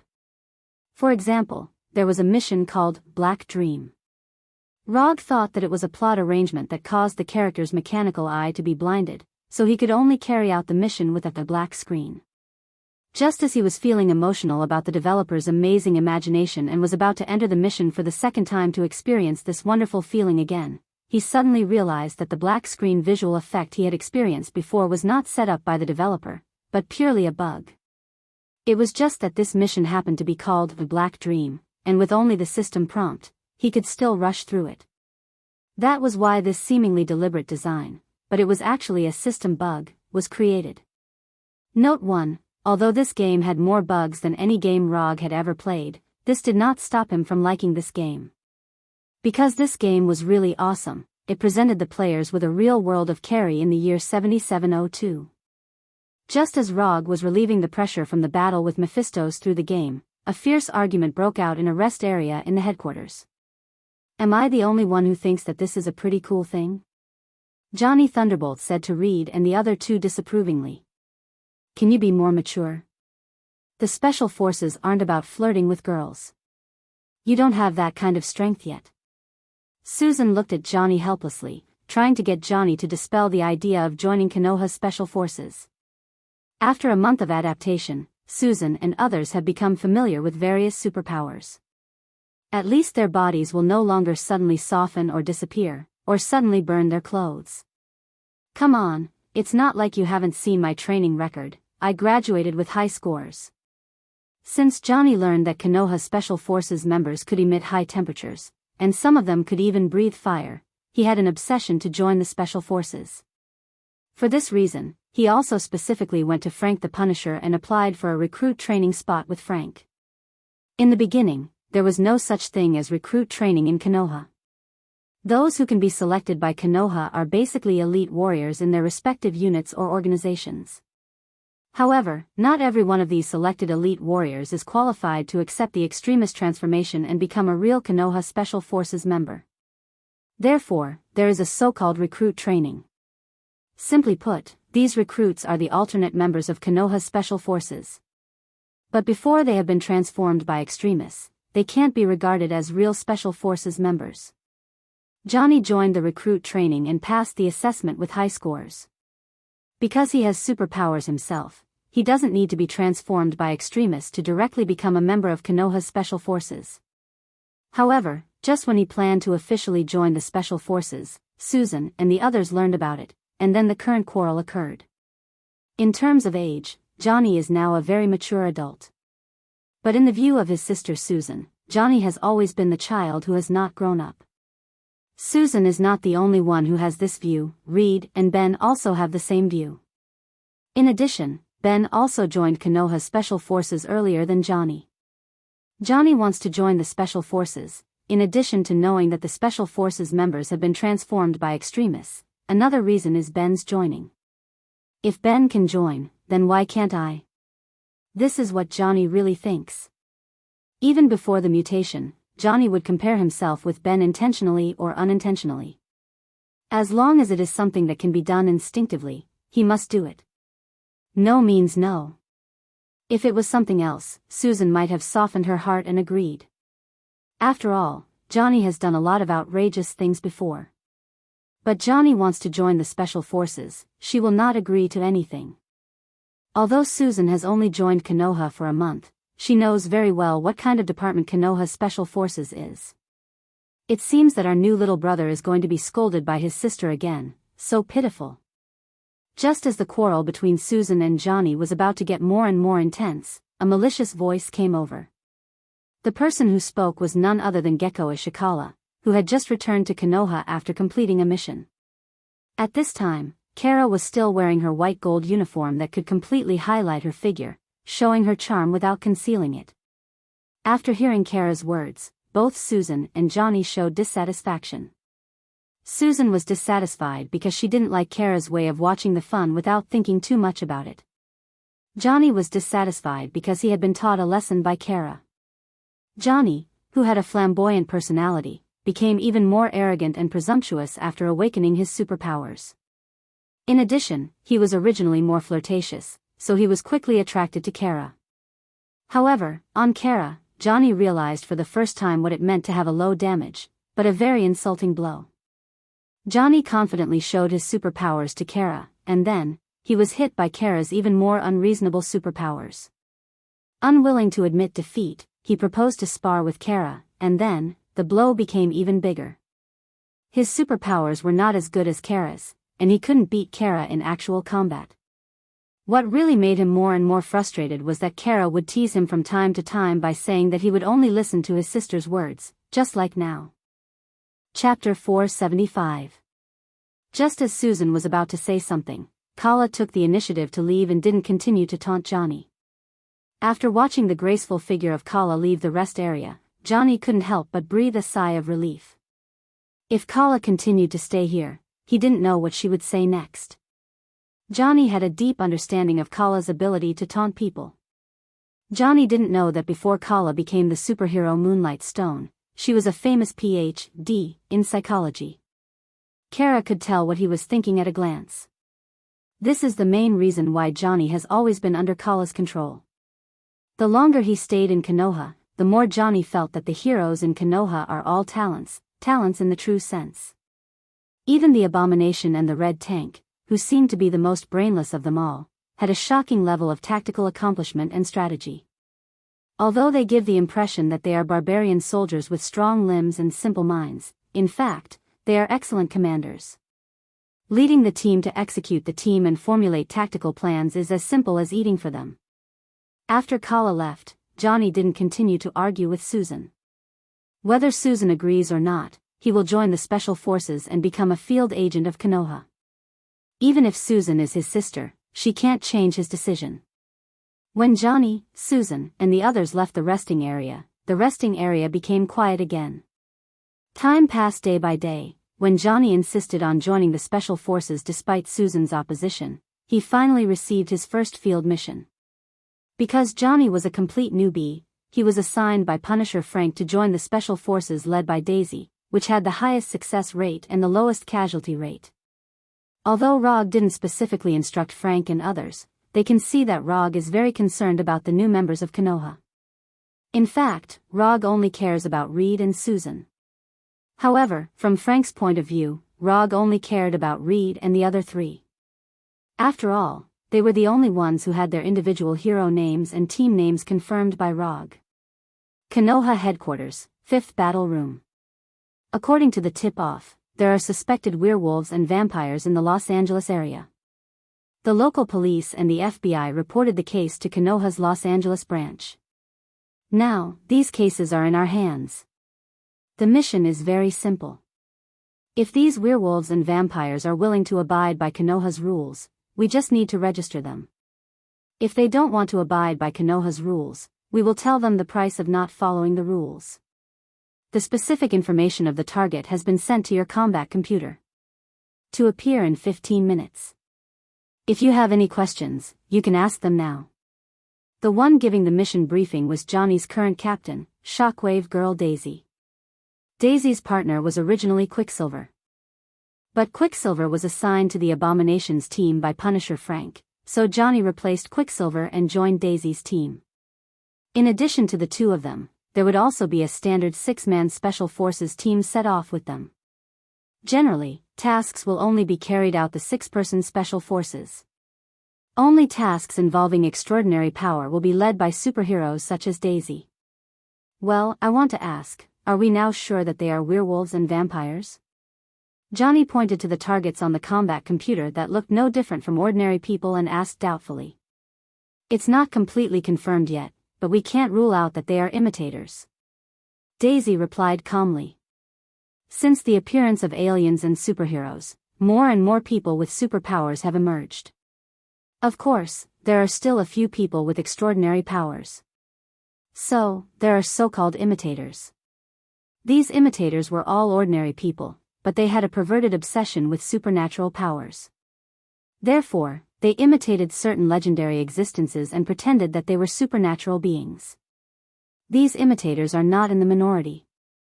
Nearly half of the extraordinary cases received by Konoha were done by these imitators. If they are imitators, do we need to hand them over to the local police? Johnny asked a question that was extremely new to him. As soon as he finished, he saw the other special forces looking at him like he was an idiot. No. Even if they are imitators, they will be imprisoned by Konoha. Daisy frowned and answered patiently. The so-called imprisonment by Konoha is just a nicer way to put it. Konoha's special prison is a secret place that even ordinary members of Konoha can't enter. And so far, none of the prisoners who were imprisoned in Konoha's special prison have been able to come out. Oh, I understand. 15 minutes later, when Daisy was about to lead Johnny and the special forces to board the Quinjet, a brilliant aurora-like light lit up beside Daisy. The people of Konoha are no stranger to this sudden light, because in the whole of Konoha, only Rog can do this. When the brilliant light disappeared, Rog appeared in front of Daisy and the others. You are going to Los Angeles to capture werewolves and vampires? Rog asked Daisy. Yes, we just received a tip from the branch. Daisy looked at Rog in confusion and answered silently. I will go with you for this mission. You are still the commander, just treat me as an ordinary member of the Special Forces. After that, Rog took the initiative to board the Quinjet. Only now did Daisy and the others realize that Rog was wearing the standard combat uniform of Konoha's Special Forces. Black combat uniform, standard combat vest, standard explosive rifle and pistol, and a series of supporting combat equipment. What's going on? Is there another secret behind the werewolves and vampires in Los Angeles? Looking at Rog, who was no different from the other members of the Special Forces, Daisy, Johnny, and the others all showed a puzzled look. As far as they could remember, Rog would only personally take action when he encountered a major event. But the werewolves and vampires in Los Angeles didn't look like they would cause any major harm. With a head full of questions, Daisy, Johnny, and the others boarded the Quinjet and flew toward Los Angeles. Rog knew that Daisy and the others must be full of questions now, but he didn't give any explanation. He couldn't tell Daisy and the others that he was tired of playing virtual games, so he wanted to experience a real mission. Half an hour ago, Rog successfully cleared Kripunk 7702. He didn't plan to open the second round for the time being, but he just learned from number 2 that Daisy was leading a team to Los Angeles. So, the idea of a live-action role-playing game appeared in his mind. No matter how realistic the holographic virtual game was, it couldn't compare to the real world. Since the establishment of Konoha, he had never really carried out any of Konoha's missions. So, he made the decision to temporarily join Daisy's team. Since he had nothing to do, it would be good to go and see the werewolves and vampires. And he also wanted to know if these werewolves and vampires were the same as in his memory. Blade Warrior, Dracula, Mobius, Blood Baron, these were the more famous vampires in his memory. Is there anything wrong with those werewolves and vampires? After a long struggle, Daisy couldn't help but ask Rog. I don't know, I don't have more information in my hands than you. Also, you are the commander of this operation, you shouldn't ask me this kind of question. Rog perfectly integrated into the identity of a special force member and answered Daisy's question. Looking at Rog, who was obviously not right, Daisy was even more confused. Daisy would never have thought that Rog at this time wanted to experience the real actions of a special force member. Konoha's headquarters was located on the east coast of the United States, and their destination, Los Angeles, was located on the west coast. The two were more than 3,700 kilometers apart, and an ordinary flight would take at least 5 hours to arrive. Even if they were on a Quinjet, it would take at least 3 or 4 hours. According to Rog's personality, he would never waste time on such a long flight. If he had the time, wouldn't it be better to play a few more games? But now, he didn't directly teleport like before, but he honestly took the Quinjet. This was a completely unimaginable thing for Daisy, who was familiar with his personality. Perhaps it was because of Rog's presence, the special force members in the Quinjet were very nervous, and they were almost sitting in the standard military posture. Jack, are you all afraid of me? Rog said to Jack, the special force member opposite him. Sir, no, Jack quickly said in a tone like he was reporting to a superior. But before he finished, he realized that something was wrong. I said, I'm just an ordinary special force member now, don't treat me as your superior. You only have her as your superior. After that, Rog pointed to Daisy sitting on his right. However, his explanation did not alleviate the tense atmosphere at all. Jack and the other members of the special forces were still in a tight spot. Damn it. How can I play live-action roleplay like this? Rog sighed helplessly. Then, he used transformation jutsu. Boom! When the white smoke completely dissipated, the familiar Rog had completely disappeared. Instead, there was a young man with blonde hair and a handsome face. In order to make these special force members relax, Rog changed his appearance and turned himself into Minato. Let me reintroduce myself. My name is Minato, code name Golden Flash, Konoha registration number 006510. I'm a recruit who just joined the special force. Chapter 476. I don't believe you. The transformation effect of the transformation jutsu is really magical, and it can make people look real. Although for ordinary people, it's almost impossible to see through the transformation jutsu with just the naked eye. However, this doesn't mean that the transformation jutsu can deceive others. This was especially true for someone like Logue, who didn't even bother to hide his transformation. What did you say your name was? Daisy felt that she seemed to know what Rog was doing. Namikaze Minato, you can call me Minato. Daisy shook her head helplessly as she looked at her face that seemed to glow with sunshine. Men were indeed creatures that would never grow up.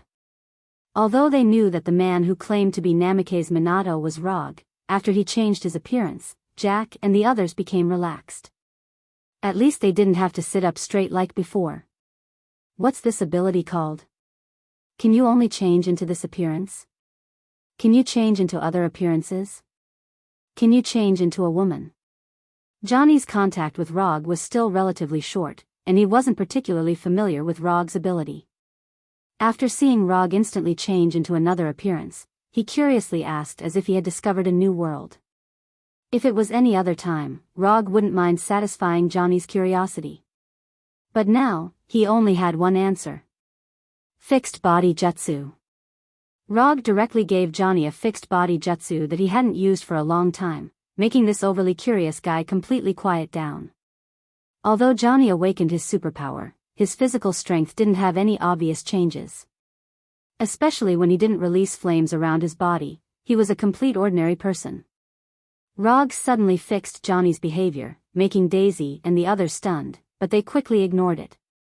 Under Rog's active guidance, Jack and the others began to talk normally, and gradually returned to their original appearance of going on a mission. The depressing atmosphere in the cabin gradually disappeared, and in the midst of chatting, they finally flew over Los Angeles and landed in the hangar of Konoha's Los Angeles branch. The moment the cabin door opened, Jack and the others who were chatting became quiet again. They left the cabin without saying a word, like warriors rushing to the battlefield. Rog and the others didn't stay at the branch for too long. To be precise, after landing, they directly boarded the vehicles that had been prepared for them and drove towards their destination. There are more targets, so we'll split into 4 groups. Vulture Hound Team 1, Iceman Poker Team 1, Night Thunderbolt Fire Swordsman Team 1, Golden Flash you follow me. Vulture and Iceman will enter through the gate of Area B, and Night will enter through the back door. Standard operation procedure. Kill anyone who resists on the spot. While heading towards the target warehouse, Daisy quickly arranged the combat mission. Whether it's in Konoha or in other forces, they rarely call each other by their real names. For these warriors who walked on the edge of life and death, their code names were their heroic names. Other than Johnny, everyone present was an experienced expert. After Daisy arranged the mission, the Special Forces members began to check and prepare. Even Roger, who had joined the Special Forces at the last minute, started to check the equipment on his body. He is now Minato, a newcomer in the Special Forces, not the 4th Hokage, and not the director of Konoha's intelligence agency. And in this mission, if it is not necessary, he does not intend to use any ninjutsu or genjutsu. As for taijutsu, if he encounters hand-to-hand combat, there is no other way. Explosive rifles, explosive pistols, 3 energy grenades, 2 flash grenades, 2 smoke grenades, 2 combat daggers. The communicator is normal, the combat computer is normal, the combat helmet is normal. After checking all the equipment on his body, Rog put on the combat helmet connected to the combat computer. The combat helmets used by Konoha's special forces are specially customized. The lens in front of the helmet can not only project the information on the combat computer, but also transmit the view back to Konoha's headquarters at any time. When necessary, the lens can also be switched to night vision or infrared thermal imaging mode. On the helmet, there is also an independent communication system to facilitate individual communication within the team or to send messages to the nearest branch. A few minutes later, the action vehicle stopped on the street near the target warehouse. Action, start. The door opened, and the Special Forces members went to different areas according to the established plan. After the other 3 teams left, Daisy turned to look at Rog with a vigilant face and slowly said, "They have all left. Do you still want to keep this appearance?" "Sir, I don't quite understand what you mean," Rog answered seriously. Looking at Rog's completely unfamiliar face, Daisy couldn't wait to give him a shock wave now. "Up to you." Just as Daisy was about to go to the warehouse gate, she suddenly remembered something. "Don't you want to play? Then I will play with you." Golden flash. "Yes. Now I will give you a new order. Take care of the guards at the gate to prevent the target from knowing our arrival. Use the dagger and be quiet." Daisy gave Rog a new order. "Yes, sir." After receiving Daisy's order, Rog raised the rifle in his hand and used the standard combat method to move forward step by step toward the warehouse gate. After carefully coming to a corner near the warehouse gate, Rog turned on the infrared thermal imaging mode on the combat helmet and began to search for the nearby guards. In the past, he would directly use Chakra's perception in this kind of situation. But now, he was only a Special Forces member, so he could only use the Special Forces way to solve the problem. 1, 2, 3. Through the thermal imaging, Rog found the guards hidden near the gate one by one. In this seemingly inconspicuous warehouse, there were 5 guards near the gate. After confirming the target's location, he switched the thermal imaging to night vision mode, then put the rifle behind him and pulled out the combat dagger on his belt. Although he couldn't use ninjutsu and genjutsu, Rog still had experience. Relying on the skills he had honed in the previous battles, he arrived behind the nearest target.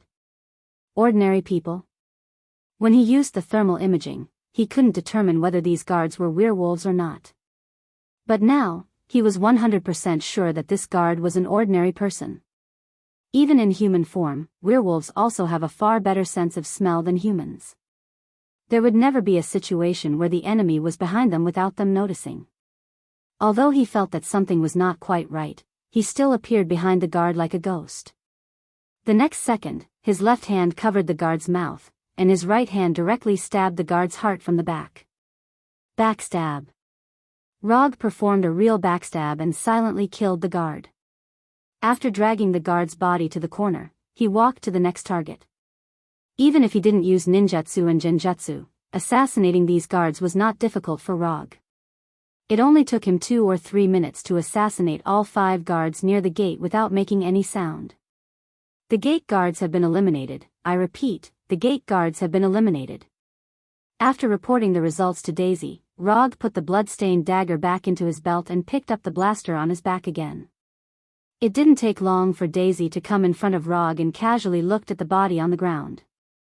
Daisy thought that Rog was just bored and came to experience the task of the Special Forces. But she didn't expect that Rog actually treated himself as an ordinary person without extraordinary abilities and used ordinary assassination methods to kill these guards. Just as Daisy was about to say something, a huge explosion and a burst of wolf howls suddenly sounded in the warehouse.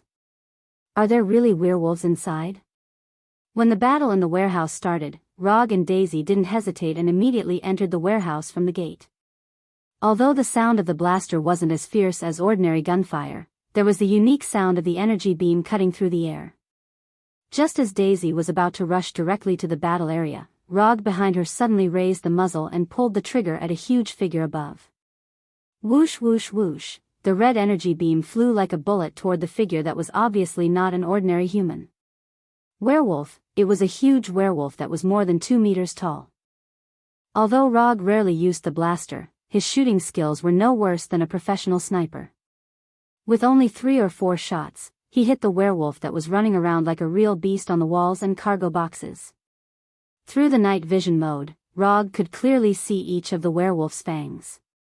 Goodbye. Without any hesitation, he directly aimed the muzzle at the werewolf's head and ended his life with an energy beam.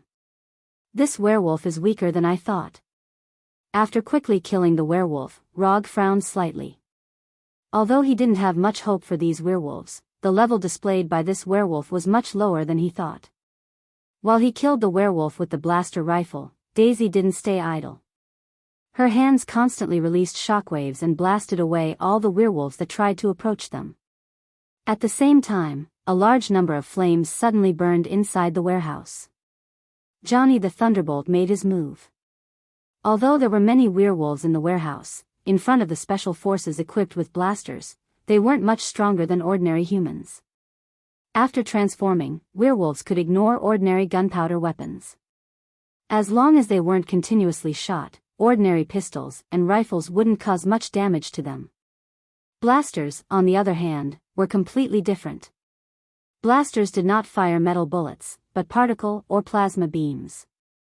Werewolves that were hit by the energy beam of a blaster usually only needed 1 or 2 shots to completely lose their ability to move. If they were hit in a vital spot, it was basically a one-shot death. Chapter 477. The battle in the warehouse was over soon. Although the werewolves had the numerical advantage, they were as fragile as ordinary humans in front of Konoha's special forces who did not care much about morality. After the war, Konoha's special forces began to clean up the battlefield and check if there were any werewolves that were not dead or hidden. 27 werewolves. This is the number of werewolves in the warehouse. However, this is not all the enemies that Rog and others destroyed. In addition to these 27 werewolves, they also eliminated 46 ordinary humans, including the 5 human guards who were assassinated by Rog at the beginning. No. There is something wrong with this mission. In previous missions, Konoha's special forces have dealt with imitators who have a morbid desire for supernatural powers. However, they have never encountered so many imitators gathered together. It would be fine if these imitators just gathered together. Perhaps they just wanted to share their experiences with each other. But the problem is that in addition to these imitators, there are real werewolves here, and there are a lot of werewolves. In the middle of the night, a group of werewolves and a group of imitators appeared in the same warehouse. This is not a normal phenomenon no matter how you look at it. Even Johnny, a rookie on his first mission, can see that something is wrong. Iceman, Poker, guard the perimeter. Vulture, Hound, Swordsman, search the warehouse. Knight, check these werewolves and imitators. After thinking for a few seconds, Daisy immediately issued the latest instructions. After Daisy gave the order, Knight and the others immediately took action. Rog and Johnny, on the other hand, became idle for the time being. Although Daisy did not arrange anything, Rog and Johnny are not the kind of people who can be idle. While Knight was busy checking the bodies, Rog also came to a nearby werewolf body and took out a dagger to check the body. After opening the mouth of the werewolf corpse with a dagger, he saw something on the werewolf's canine teeth that did not belong to a werewolf. On the 2 canine teeth of this werewolf, there is an abstract pattern like a blood rose. It is almost impossible to find the existence of these 2 patterns with the naked eye. If Rog hadn't studied magic in Camartage and was more sensitive to magic fluctuations, he wouldn't have been able to discover the existence of these 2 patterns. Of course, if he opened his Byakugan and Sharingan at this time, it would be a different story. After discovering these 2 unusual patterns, he went to another werewolf corpse and used his dagger to pry open its mouth. Sure enough, there was one. At this moment, he remembered some of the content he had browsed in Camartage. According to records, during the early Middle Ages in Europe, which was known as the Dark Ages, werewolves and vampires weren't mortal enemies like they were now. Note 1, at that time, werewolves were only the slaves and guards of vampires, responsible for the safety of vampires during the day. The phenomenon of werewolves being slaves continued all the way until the Dark Age. Until one day, a werewolf who didn't want to continue being a slave started a fight. Under the leadership of this werewolf, the werewolves were freed from the control of the vampires and had freedom that they had never had before. It was also from that time that the werewolves and vampires began the fateful battle that has continued to this day. There is something wrong with these werewolves. They have the magic mark of the vampires on their bodies. They are not ordinary werewolves. Putting away the dagger, Rog came in front of Daisy and told her about his discovery. Vampire magic? After hearing Rog's words, Daisy frowned slightly. Although Konoha has a lot of superpowers, the only ones who are really related to magic are Rog and Wangda. Yes, the magic of vampires. I don't know much about vampires, so I can't tell which clan of vampires did it. In the beginning, there were a total of 13 clans of vampires. However, under the double attack of the church and the werewolves, several vampire clans were completely wiped out, so there are only about 8 or 9 clans that still exist. Although Rog doesn't know which clan the blood rose pattern he just saw belongs to, one thing he can be sure of is that the vampires who imprinted the magic mark on these werewolves are not very strong. As soon as these werewolves died, the magic mark on their canine teeth began to fade gradually, which is a typical manifestation of the magic mark connected to the werewolf's vitality. Under normal circumstances, the magic mark, which does not consume much magic power, does not need to borrow the target's vitality.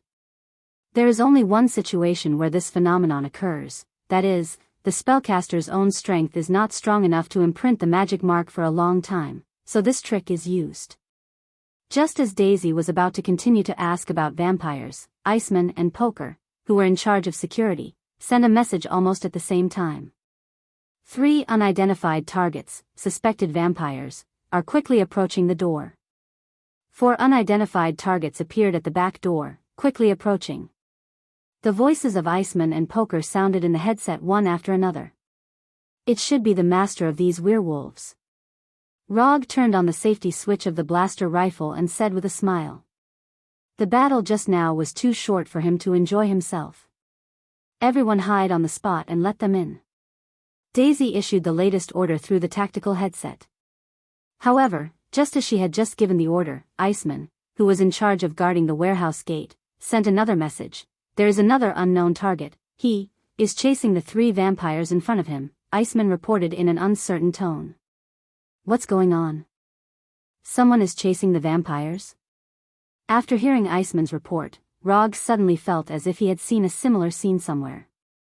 Chasing the vampires, chasing the vampires, chasing the vampires. Iceman, what does the person who is chasing the vampires look like? Rog remembered a vampire hunter with half human and half vampire blood. Adult male, African, wearing a black trench coat and a pair of black sunglasses. His weapons are a katana, 2 semi-automatic pistols, silver darts, a wooden dagger, and, garlic counts as a weapon? Iceman asked with some uncertainty. If it weren't for the current environment, Rog would definitely think that Iceman was joking with himself. Yes, I know who is the one chasing after the vampires. In addition, garlic can be regarded as a weapon when dealing with vampires. Rog answered Iceman's question. Although Iceman's description is simple, he can basically confirm that the one who is now chasing the vampires is the Blade Warrior who has achieved the achievement of killing Dracula, the Vampire King. Of course, he is not sure whether the current Blade Warrior has achieved this achievement or not. After Rog and others all hid, the vampires chased by Blade and the 4 vampires who came from the back door finally came to the warehouse. Then they saw the werewolf corpses and human corpses on the ground. Vampires are not werewolves. They don't have the abnormal sense of smell of werewolves, so they didn't notice Rog and others hiding in the warehouse at all. Looking at the werewolf corpses on the ground, the 7 vampires were stunned for a while. However, the Blade Warrior, who was chasing after them, quickly made them regain their senses. The Blade Warrior, wearing a black trench coat, directly pulled out the 2 semi-automatic pistols on his waist and shot at these vampires. Bang bang bang bang bang. Although it is night, the light in the warehouse is not very good, and he is wearing sunglasses. These factors do not affect Blade's shooting level. In the blink of an eye, 2 vampires were hit, and their bodies turned into a pile of black ashes like charcoal after being burned. Special bullets against vampires? Like werewolves, vampires are not afraid of ordinary firearms. If you want to kill vampires with bullets, you must use special bullets such as ultraviolet bullets or silver bullets. Although it is one against many, Blade used facts to prove what is called a unilateral crush. In less than a minute, there were only 2 vampires left in front of him. Just as the Blade Warrior planned to finish off the last two vampires in one go, Roger raised the rifle in his hand and fired a shot at the silver katana in the Blade Warrior's hand. Shout! The red particle beam accurately hit the katana, forcibly interrupting the Blade Warrior's attack. Rog had thought that this was just an ordinary mission, but now, he realized that this mission was much more interesting than he had imagined. Werewolves, imitators, vampires, Blade, this is obviously not an ordinary capture or kill task. You can't kill these two vampires, at least until I figure out what they are doing, you can't kill them. Rog, who still maintained the appearance of Minato, came out of hiding and said calmly. The role-playing game can be temporarily ended, and the rest will be handled by the Yondaime Hokage. Blade, whose face was as black as his skin, turned to look at Rog, and then directly pulled out a pistol in his left hand, trying to shoot the remaining two vampires. However, just as he raised the pistol and didn't even have time to aim, a red particle beam hit his left hand holding the gun.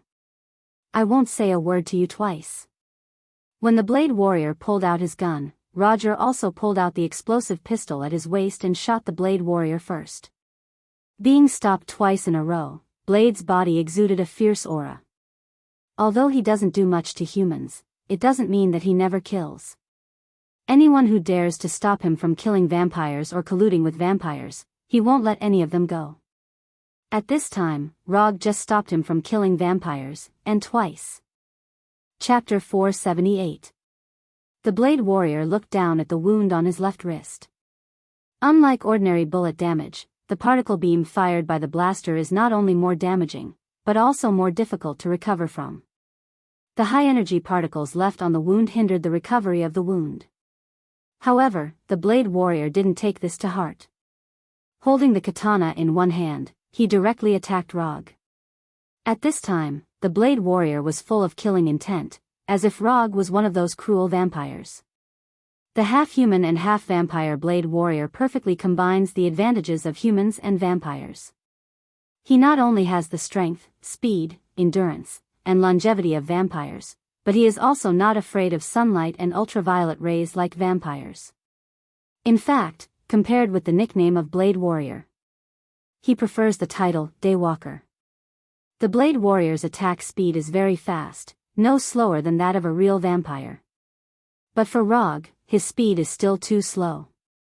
Even if he doesn't open his Byakugan and Sharingan, he can clearly capture every movement of the Blade Warrior and even make accurate predictions in advance. Clang! The Blade Warrior's silver katana, which was specially designed for vampires, just came in front of Rog and was easily blocked by his dagger. Overconfident, Rog said to the Blade Warrior. However, as soon as he finished speaking, the katana in the Blade Warrior's hand came towards him from another direction. Clang clang clang clang clang. From a human point of view, the Blade Warrior is definitely a Grandmaster level martial arts master. Whether it is the strength of the attack, the angle, the speed, the skill, the experience, and the mentality, he is first class. But the problem is that the opponent he is facing now is not a vampire who is afraid of the sun and silver, but a ninja who can crush him in all aspects. The short dagger in Rog's hand became an indestructible shield, blocking the Blade Warrior's attack one by one. No matter how the Blade Warrior attacked, the katana in his hand could not touch Rog's skin. After more than 10 seconds of the Blade Warrior's storm-like attacks, Rog used his dagger to block the katana's blade, then turned and cut the Blade Warrior's right hand tendons. For the Blade Warrior, who had amazing recovery ability, having the tendons in his right hand cut was not a serious injury. This kind of injury would take at most 5 seconds to completely recover. But the question was whether Rog would give him the time to do so. The silver katana in the Blade Warrior's hand fell to the ground. Just as he was about to retreat, Rog inserted the dagger into his chest. Rog didn't deliberately aim at the Blade Warrior's heart. What he needed now was a place where he could temporarily place the dagger. After inserting the dagger into the Blade Warrior's chest, Rog released his right hand that was holding the dagger, and then performed a few moves of Chinese ancient martial arts for the Blade Warrior. Receive, transform, and release. Rog first used 3 moves that Blade had never seen before. Spread, arms, and fall. Then, He turned around and used another 3 moves that looked simple but were very powerful. Wrap, stick, and pull. Note 1. When the Blade Warrior tried to fight back, he used 3 moves that were like moving clouds and flowing water, completely resolving the Blade Warrior's counterattack. After being hit by Rog's random combination of moves, the Blade Warrior uncontrollably retreated, his footsteps were messy, and his body was unstable. However, Rog's combo was not over. Just as the Blade Warrior retreated again and again, he followed up like the Blade Warrior's shadow, his left wrist turned slightly, and finally attached to the Blade Warrior's chest. 3 strengths, returned to 1.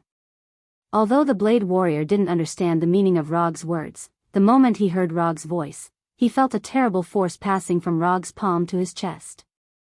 Boom! The Blade Warrior, who had lost his balance, was directly blown away by Rog's palm, knocking over several containers in succession, and finally hit the wall of the warehouse heavily. Puff! Before the Blade Warrior had time to speak, he spat out a mouthful of blood uncontrollably, and then knelt on the ground weakly. Overestimating himself. At this time, the Blade Warrior really understood what Rog meant by overestimating himself. He couldn't resist at all. He and Rog were not in the same world at all. For the first time, the Blade Warrior felt that he, who had half human and half vampire blood, was so weak.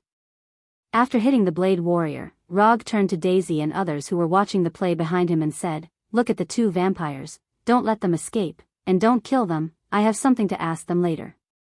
After that, he walked straight towards the half-kneeling Blade Warrior. After coming to the front of the Blade Warrior, Rog squatted down and let his line of sight be on the same level as the Blade Warrior. Then, he stretched out his right hand and removed the dagger inserted in the Blade Warrior's chest.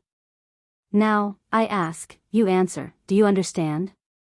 The dagger stained with the Blade Warrior's blood flew up and down in Rog's right hand as if it had a life of its own, drawing a dazzling knife after knife. The Blade Warrior didn't speak, but he showed his attitude with his actions. He nodded slightly, indicating that he had understood. "Your name?" "Eric Brooks." "Age?" 47. "Nationality?" "England." "Profession?" "Vampire hunter." Note 2, at this time, the Blade Warrior was a completely different person compared to when he first appeared. Basically, he answered whatever Rog asked. Although Rog knows the existence of the Blade Warrior, he knows that he is the vampire hunter who killed the vampire King Dracula. Apart from this, he doesn't know much about the Blade Warrior. Last question, did you kill Dracula? No. I've been looking for him, but I haven't really seen him yet. The Blade Warrior is no stranger to Dracula. It should be said that every vampire hunter is no stranger to Dracula. Dracula, the legendary vampire, was also recognized as the king of vampires. Killing the vampire King Dracula is not only the dream of the Blade Warrior, but also the dream of all vampire hunters. In the circle of vampire hunters, there is even such a saying. If anyone can kill Dracula, they can get all of Dracula's power, and they can live forever. After confirming that the Blade Warrior has not completed the peak of his life for the time being, Rog stood up and left without looking back. Although the Blade Warrior's strength is not bad, it is not enough for him to recruit into Konoha.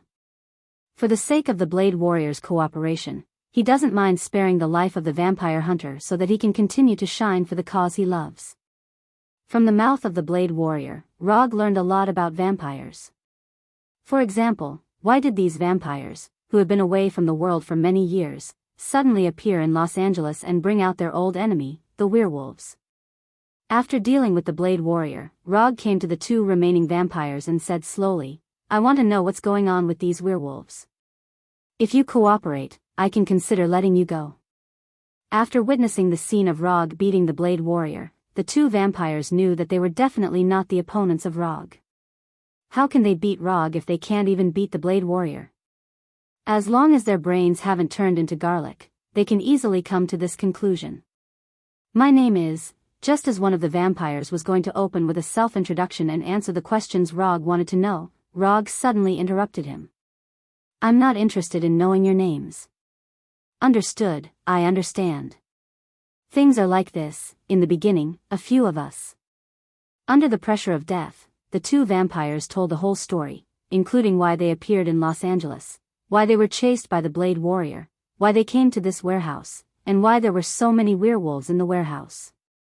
When the two vampires told everything without reservation, they looked at Rog in front of them humbly and respectfully, trying to hear the good news they wanted to hear from Rog's mouth. However, the facts were cruel, and they didn't hear the good news they wanted. Kill them, and then arrange for someone to come and deal with these bodies. Rog said expressionlessly. You didn't keep your word, you promised to let us go. Promise? When did I promise you? After thinking about it, my decision is to kill you, not let you go, understand? The two vampires reacted at this time. Rog only said that he would consider letting them go, but he didn't promise to let them go. Considering and agreeing are two completely different things. However, the two vampires didn't need to worry about these problems anymore. After Rog finished, Konoha's special forces ended their lives with the blasters in their hands. Restore the glory of the vampires. This idea is very interesting. From the two vampires, Rog learned that the vampires are preparing a big move recently. These vampires, who have been hiding from the world for many years, intend to establish a country on Earth that belongs to the vampires. Although this plan seems crazy, this plan has been unanimously agreed by all clans. The so-called all clans referred to the 8 clans that were still in existence. In order to achieve this plan, these vampires intend to resurrect the ancestor of vampires, the legendary third human, Cain. Note 3, Rog doesn't know whether Cain is the legendary third human, the first son of Adam and Eve. However, he is interested in this crazy idea of the vampires. If the vampires really fit the description of the legendary third human, Cain, it wouldn't be a difficult thing to understand. After all, in this world, hell and heaven are real. Chapter 479. Rog is convinced about the existence of hell and heaven. After all, he just came back from hell not long ago, and he personally planned Cynthia's ascension to heaven. However, this does not mean that he believes in the legend of Adam and Eve, and Cain as the third human being in the world. Heaven and hell are real, but it does not mean that the legend of Adam and Eve is true. In Norse mythology, Odin and Thor are also gods, and Asgard is the so-called god's realm. But in fact, Asgard is just a relatively special existence in the universe, and Odin and Thor are just powerful aliens. To give a very simple example, if he really believes that those legends are true, he has to believe that Odin's 8-legged horse, Sleipnir, was born after Loki became a mare. Note 1, but speaking of which, this may be true. Based on Roger's understanding of Loki, the young and frivolous Loki might really do something that would make people's jaws drop just for a moment of excitement. What's more, Loki already had some bad records. After shaking his head and dispelling these goosebump-inducing associations in his mind, Rog said to Daisy, "Go back to the headquarters directly after you've dealt with the things here. I'll take care of the rest." Okay. Although Daisy didn't know what Rog was going to do, since he had taken the initiative to speak, Daisy could only obey his instructions. After explaining to Daisy, Rog came to Blade, who had initially recovered from his injuries. "If you're not dead, get up. I'm now a little interested in the profession of vampire hunter. So, I need an experienced guide." Except for Blade, Rog doesn't know other vampire hunters. In fact, until he asked Blade just now, he didn't know that vampire hunters had developed into an independent small society. For a long time, he thought that vampire hunter was just a nominal title, like a keyboard warrior or a great onmyoji. However, reality proved that wherever there were people, there would be jianghu. Even vampire hunters, which were the most unpopular of the unpopular professions, had their own little world. Like Daisy, Blade didn't know what Rog was going to do. But under the huge gap in strength, there was no hope of victory at all. Even if Rog's request was unreasonable, Blade Warrior could only accept this choice. As a vampire hunter with half human and half vampire blood, the Blade Warrior had his own obsession. He could not die before he killed the vampire that had to be killed. No matter what, he had to end the vampire's life with his own hands, no matter the cost. Rog and Blade left the warehouse together and began to go to Blade's secret base. This is your means of transportation? Glancing at the black Ducati Monster 696 parked by Blade, Rog asked casually. Motorcycles are better than cars when hunting vampires. The Blade warrior gave an answer. Rog didn't like to ride other men's motorcycles. After seeing that Blade's means of transportation was a motorcycle, he summoned his own means of transportation. Dodge Tomahawk. When he went to hell with Ghost Rider Johnny, he drove a Dodge Tomahawk in hell for a while. The excellent performance of Dodge Tomahawk gave him a good driving experience. More importantly, he hasn't found a motorcycle that suits his taste better than Dodge Tomahawk so far. Therefore, after leaving hell, he bought a new Dodge Tomahawk. For Ghost Rider Johnny, Dodge Tomahawk was something he wanted to buy but couldn't afford. For Rog, Dodge Tomahawk was no different from a one-time use prop. After all, the life of the rich was simple and boring. Dodge Tomahawk? This car can't be legally used on the road. You'd better change. Blade didn't expect Rog to summon a Dodge Tomahawk and silently reminded him. Do you follow the traffic rules and wait for the traffic lights when you're hunting vampires? Can't be legally used on the road? What a joke. They were all people who wandered the world of transcendence, so who would care about such things? And even if traffic rules are violated, it has nothing to do with him. The illegal driver is Minato. What does it have to do with me, Rog? Rog didn't intend to change back to his original appearance. He didn't intend to give up his identity as a member of the Special Forces for the time being. Blade, who was refuted by Rog, froze for a moment, then directly started the motorcycle and drove toward his secret base. After driving the Dodge Tomahawk and following Blade in the streets of Los Angeles for a while, Rog finally arrived at Blade's secret base in Los Angeles. Similar to what he imagined, Blade wasn't the kind of superhero with a particularly good economic condition. This can be seen from the equipment he used and the environment of the base. Blade's secret base is located in the slums of southern Los Angeles, where a large number of bottom-level blacks and Mexicans live, and the security environment is far from comparable to the north. In fact, Los Angeles is only the northern part of Los Angeles. For example, Hollywood, Lakers, California Polytechnic State University, etc., are all in the north. As for the south, it is a complete slum. One city, two worlds. Los Angeles proved with facts that there is only a wall between heaven and hell. However, these have nothing to do with Rog's plan.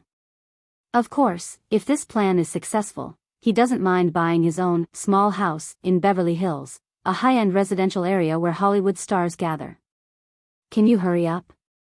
Rog didn't enter Blade's secret base but stood at the door. How to say, the health standards of Blade's secret base didn't meet his minimum requirements, so he wasn't very willing to go in. Anyway, Blade can't run away, so he didn't bother to go in. The Blade warrior heard Rog's urging, but he didn't answer him. He continued to make his preparations unhurriedly. Although Rog only asked Blade to bring him into the circle of vampire hunters, Blade, who has always been cautious, didn't immediately take him to the bar where vampire hunters gathered. Instead, he returned to his secret base to replenish ammunition. Before the vampires arrived at the warehouse, the Blade warrior had already engaged in several battles. The three vampires were just bait that he deliberately let go. Most vampire hunters wouldn't dare to cast a long line to catch a big fish. But he is not an ordinary vampire hunter. When Rog finished teaching the third wave of gangsters who tried to steal the Dodge Tomahawk, Blade finally came out of his messy and poorly cleaned secret base. You can't just go in like this, your outfit is too official. Blade pointed to Rog's Special Forces uniform. This is simple, it will be done soon. After that, Rog snapped his fingers, and a white smoke instantly enveloped him. When the white smoke dissipated in the air, Rog changed his appearance again. At this time, although he still maintained the appearance of Minato, he was no longer wearing Konoha's Special Forces uniform, but casual clothes. He used transformation jutsu to directly change his clothes, so that he completed the change in an instant. Although too fierce a fight will make transformation jutsu lose its effect, he is not going to fight now. He is just going to the bar where vampire hunters gather. Even if something happens, he doesn't think that those vampire hunters will have the strength to break the effect of his transformation jutsu.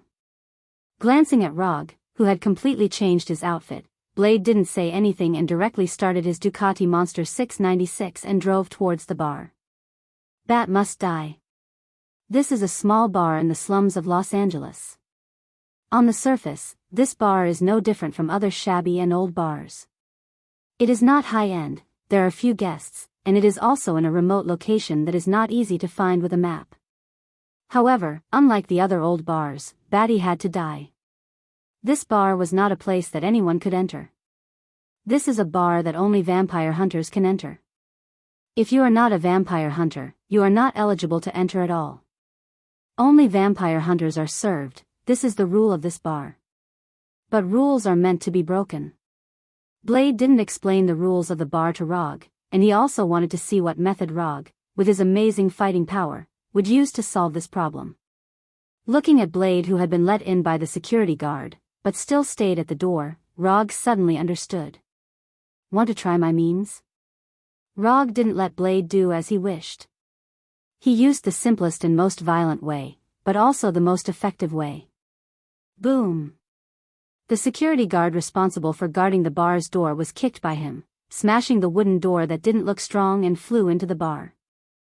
Rog, who kicked the hotel security guard, acted as if nothing had happened and walked straight to the bar's door. When passing by Blade, he slowed down a little. Without looking at Blade, he said directly, "Don't play tricks in front of me, you can't afford to pay the price." After entering the bar, Rog immediately felt the enthusiasm of these vampire hunters.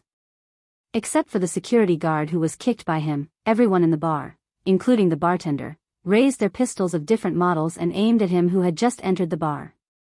These vampire hunters are really enthusiastic. Rog swept his gaze across the unfriendly vampire hunters. He slowly raised his right hand and snapped his fingers.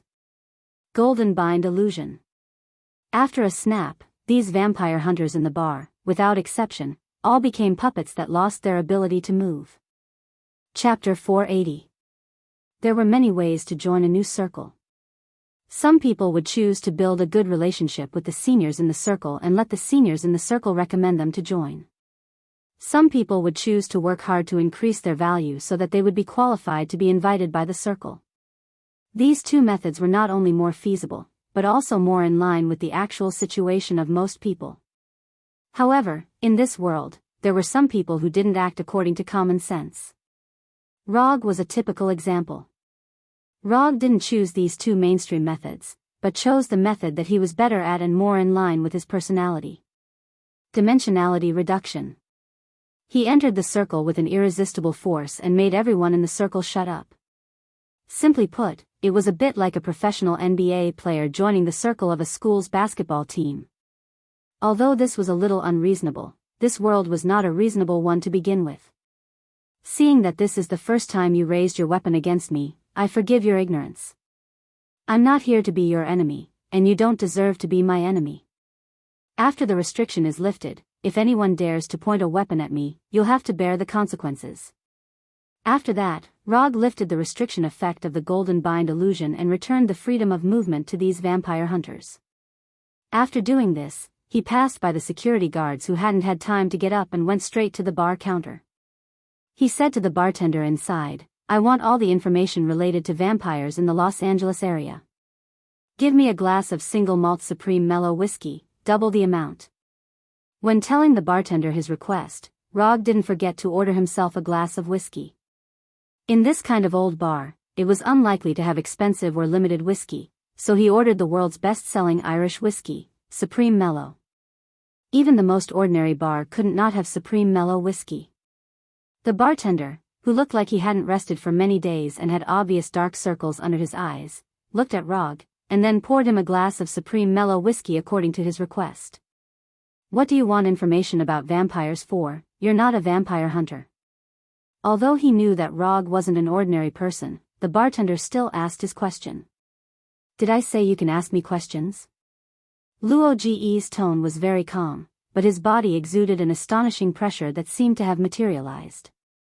Looking at Rog, who who almost had the word overbearing carved on his face, the bartender wisely shut his mouth.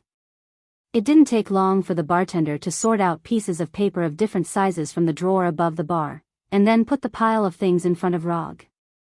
The information you want is all here, the oldest one is from a few months ago.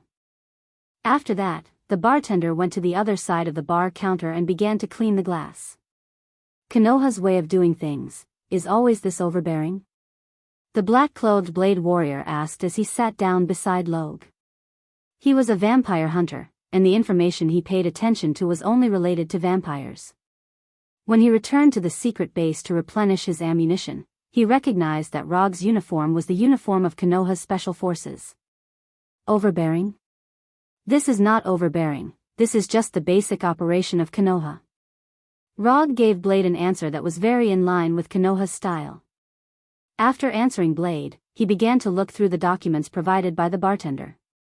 How to find the information you want from a pile of messy information is a technical work. Thanks to his previous years of detective career, Rog quickly found the information he wanted. Combined with the information revealed by the two vampires, he roughly understood the complete plan of these vampires. According to the two vampires, with the cooperation of the 8 clans, they found the whereabouts of Cain. To be precise, it should be the first city that Cain once ruled. In the legend, Cain and the first city were destroyed by Noah's flood. However, the remaining 8 clans had discovered the whereabouts of Cain and the first city from the incomplete Book of Shifting, the Vampire Holy Bible. They believed that the so-called Noah's flood, used by God to wash away the sins and decay of human beings, did not destroy the first city, nor did it eliminate Cain. The first city and Cain were merely sealed in a place where no one could ever find them. After hundreds of years of long research, they finally confirmed the location of the first city and Cain's seal. Of course, the two vampires didn't know where the sealed place was. Their status in the clan was too low, so it was impossible for them to know the exact location of the sealed land. It was said that only the 8 dukes of the 8 clans knew the specific location of the seal. Within the Blood clan, according to the level of strength, they were divided into 5 levels: Duke, Marquis, Count, Viscount, and Baron. Although the Duke of the Blood clan was the highest level that vampires could reach, it was not the limit of vampires. Above the Duke, there was the existence of the King of Vampires and the Ancestor. However, the King of Vampires and the Ancestor had only appeared once, so they were excluded from the ranks of the Duke. As for the so-called Prince, it did not represent the power of the Blood clan. It was just a position, and it was not a lifelong position. In the 6 precepts of the Blood clan's secret party, there were 2 precepts: territorial power and honored guest. The position of Prince was born from these precepts. Territorial power meant that the Blood clan had the highest authority in their own territory, and other Blood clans who entered the territory had to respect this authority. In the territory, the Prince was the highest ruler, and no one could go against the Prince's orders. Honored guest meant that they had to respect each other's territorial power. When a Blood clan entered the Prince's territory, they had to meet the Prince. Without the Prince's permission, they could not do anything in the territory. Simply put, when a Blood clan entered the Prince's territory, they had to accept the Prince's rule until they left the territory. The title of Duke represented strength, and the Prince represented status. For example, in Los Angeles, there was a Blood clan prince who ruled Los Angeles. Although the Prince was the highest ruler in the territory, there were times when the territorial power, in the secret party's 6 precepts, was not useful. For example, when the Duke of a clan came to the territory. No matter when, those with great power would always have some small privileges. This phenomenon was not only in the Blood clan, but also in the human world.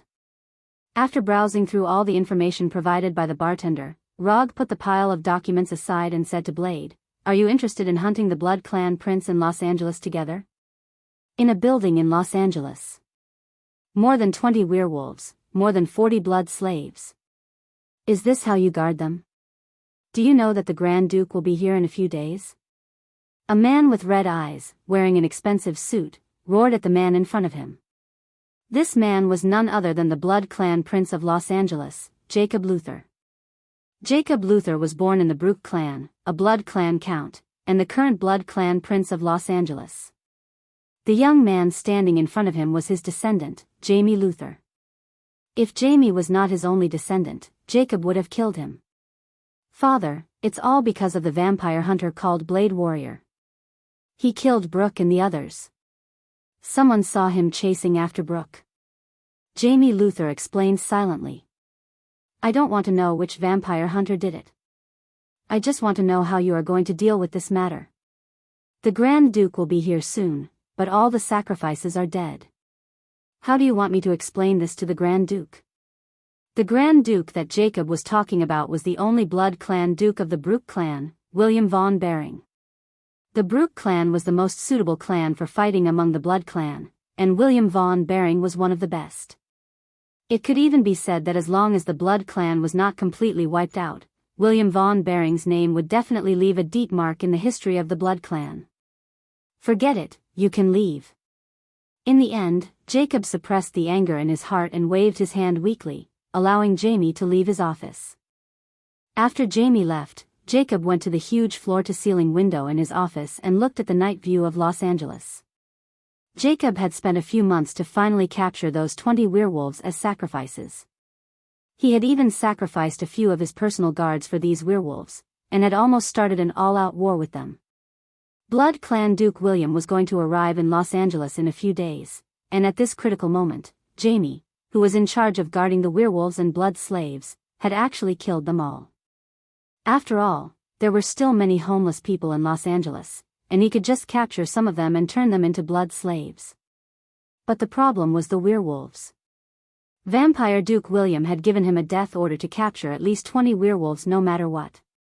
Although there were still many werewolves in Los Angeles, he could not capture at least 20 werewolves in just a few days. The reason was simple.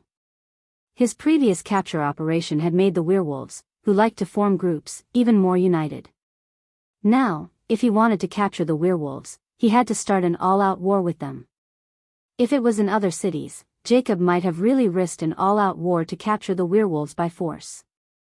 But in Los Angeles, or rather, in the current Los Angeles, he did not dare to do so. His informant in the police had sent him a piece of bad news that he did not want to see at all. Konoha's Intelligence Bureau. The werewolf and vampire incident in Los Angeles had been reported to Konoha's Intelligence Bureau. Chapter 481. All the people and organizations in the dark world were more or less worried about being targeted by Konoha. Although Konoha generally didn't take action against these organizations in the dark world, as long as they were targeted by Konoha, nothing good would happen. Konoha's tyranny was not only deeply rooted in the hearts of ordinary people, but also in the dark world. Since the establishment of Konoha, it was unknown how many organizations that didn't know the immensity of heaven and earth had been uprooted by Konoha and became a string of names in Konoha's merit book. If it wasn't to complete the task of Duke William, Jacob wouldn't violate the commandment of seclusion and take his own guards everywhere to capture those damn werewolves. Although Jacob didn't know why Grand Duke William wanted him to capture those werewolves, since it was a task personally issued by Grand Duke William, he could only bite the bullet and do it. Just as Jacob was thinking about how to catch up with the werewolves and blood slaves before Grand Duke William arrived, in the Bat Must Die bar, the Blade Warrior looked at Rog as if looking at a madman. The vampire prince of Los Angeles was Jacob Luther. This was known by all the vampire hunters in Los Angeles. However, no one had ever dared to have any ideas about Jacob. Jacob was the vampire prince of Los Angeles, which meant that he could control all the vampires in Los Angeles. In addition, Jacob's own strength was not weak. Among the vampires, although the Earl was not a high or low rank. But for those who were not vampires, a vampire Earl was equivalent to strength. Not to mention those ordinary vampire hunters, even the Blade Warrior, who was half human and half vampire, dared not say that he would be Jacob's opponent. Have you ever fought a vampire before? The Blade Warrior didn't directly refuse Rog, but instead asked Rog. No. Then do you know that Jacob is a vampire Earl? Do you know what kind of strength he has? The Blade Warrior's face sank and continued to ask. I don't know. Rog's answer was still brief. Then why do you think you can hunt Jacob? The Blade Warrior asked the last question. Obviously, he did not think that Rog had the strength to kill Jacob. Although he had been defeated by Rog not long ago, he still did not think that Rog had the strength to kill Jacob. Jacob was not one of those noob vampires in the warehouse who were only slightly stronger than normal humans. He was a true vampire warrior, a vampire count from the Brook clan. It's very simple, just because I'm Ro, just because I'm Minato. Rog almost exposed his identity, but he came back to his senses in time and reported his current identity. Minato? After hearing Rog's name, Blade showed a puzzled look. There are many powerful superheroes in Konoha, such as Abomination, Red Tank, Shockwave Girl, Quicksilver, Venom, and so on. However, Blade had never heard of a person named Namikaze Minato in Konoha. If your team is with you, you might still have a chance to kill Jacob. You alone? That's impossible. Blade said in an incomparably firm tone. He had personally experienced Rog's fighting strength, and had also seen Rog's summoning jutsu and golden bind genjutsu. But these were still not enough to convince him. From his point of view, Log was nothing more than a person with top-notch combat skills who had mastered some mysterious magic. For ordinary people, this was already considered the strength of a superhero. But to deal with the vampire Count Jacob, it was far from enough. As long as it was a vampire from the Brook clan, they basically had a good level of close combat. As for magic, there was no vampire above the Count level that couldn't do it. I can now confirm a fact, that is, people who wear sunglasses in the middle of the night have bad eyesight. Rog pointed to the sunglasses worn by Blade and said in a sarcastic tone. I'm not the opponent of a vampire Count, are you kidding me? This is an insult to me. Earth, Hell, Asgard, Warnerheim, Jotunheim, Land of Nothingness, Xander, Sokka, Hala, Symbiote Mother Planet, wherever he went, there was no place where he didn't leave his name. But now, in an old tavern in Los Angeles, he was publicly doubted by the Blade Warrior. I thought you would be better than those vampire hunters, but I didn't expect you to be as ignorant as them. But it doesn't matter, I don't blame you. After that, Rog drank the glass of Zune May mellow whiskey in one gulp. Dare to make a bet with me, this is a commission scroll, as long as you commission me to kill Jacob, I can bring his head to you within an hour. At this time, Rog was like a demon from hell, tempting Blade. What's the bet? Although Blade felt that something was wrong, he couldn't tell what exactly was wrong. It's very simple, if I lose, you can make any conditions, even if you want Konoha to help you kill vampires. But, if you lose, you have to go back to Konoha with me and cooperate with my scientists to do a little experiment. Don't worry, it won't be an inhumane experiment, at most, I'll help you do a physical examination and draw blood. Rog said the content of the bet. After he finished the bet, Blade didn't answer him, but the other vampire hunters in the bar showed a vigilant look. Konoha. This overbearing guy is actually from Konoha. When Blade asked Rog if Konoha had always been so overbearing, he deliberately lowered his voice, so no one heard their conversation except for the two of them. But now, Rog deliberately said the bet loudly so that the vampire hunters around him could hear the content of the bet. He did this, of course, not because he was bored, but because he had his own purpose. With the exception of the Blade Warrior, the vampire hunters in the bar were all trash. Rog didn't look down on their work, but simply looked down on their strength. But Blade was different, he belonged to the kind of existence with a little potential. More importantly, Konoha lacked talents like Blade. Yes, Blade was a talent. His strength, when compared to Konoha, was not outstanding. However, due to his special bloodline, he was destined to be a rare talent. Half human, half vampire, this kind of mixed bloodline sounded simple, but it was not easy to achieve at all. Perfectly combining the advantages of two bloodlines was not as simple as 1 + 1 = 2. Chapter 482. If Rog can study how the different bloodlines complement each other perfectly, then he can try the experiment that he wanted to do for a long time but never had the chance to do it. Commission? He didn't know why, but after seeing Rog's commission scroll, Blade suddenly felt that this Konoha Special Force member, who claimed to be Minato, gave him the feeling of meeting Konoha's fourth Hokage. It is said that the fourth Hokage had obsessive-compulsive disorder when he was a private investigator. Is this a special tradition of Konoha's intelligence agency? Blade opened the blank commission scroll and carefully checked it, and this thought came to his mind involuntarily. Don't worry, I have a good reputation in the industry. By the way, I'll tell you one thing, my commission completion rate is 100%.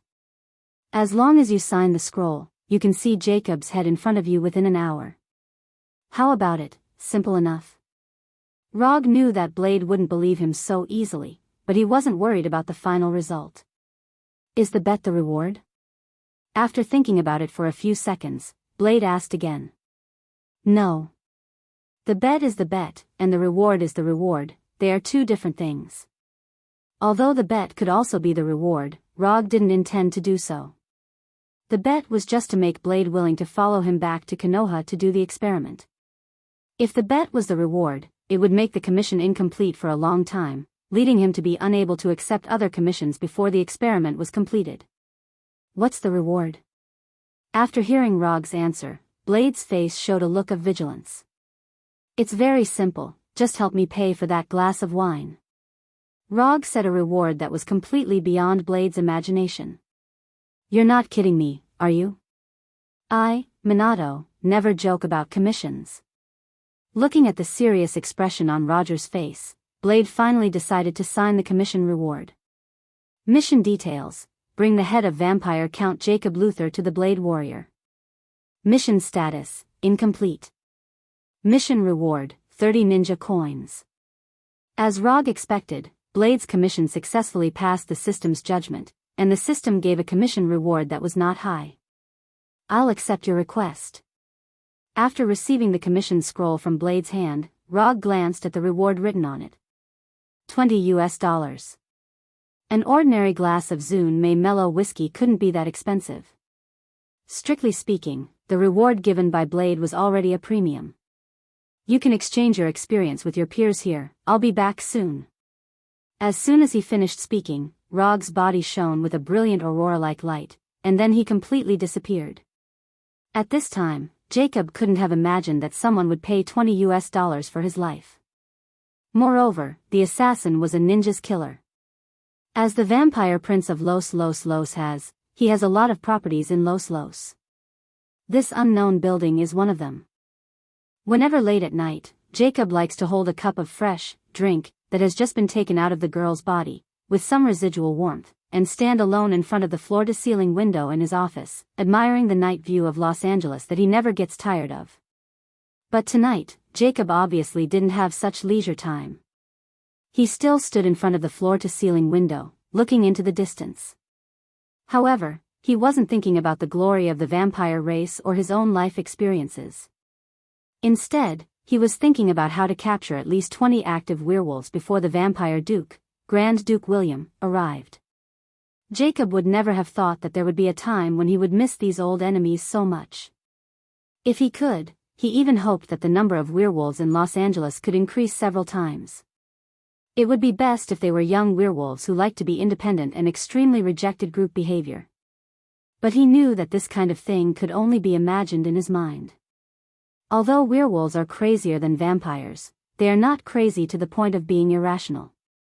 Just after Jacob sighed for who knows how many times tonight, a brilliant aurora-like light lit up 4 or 5 meters behind him.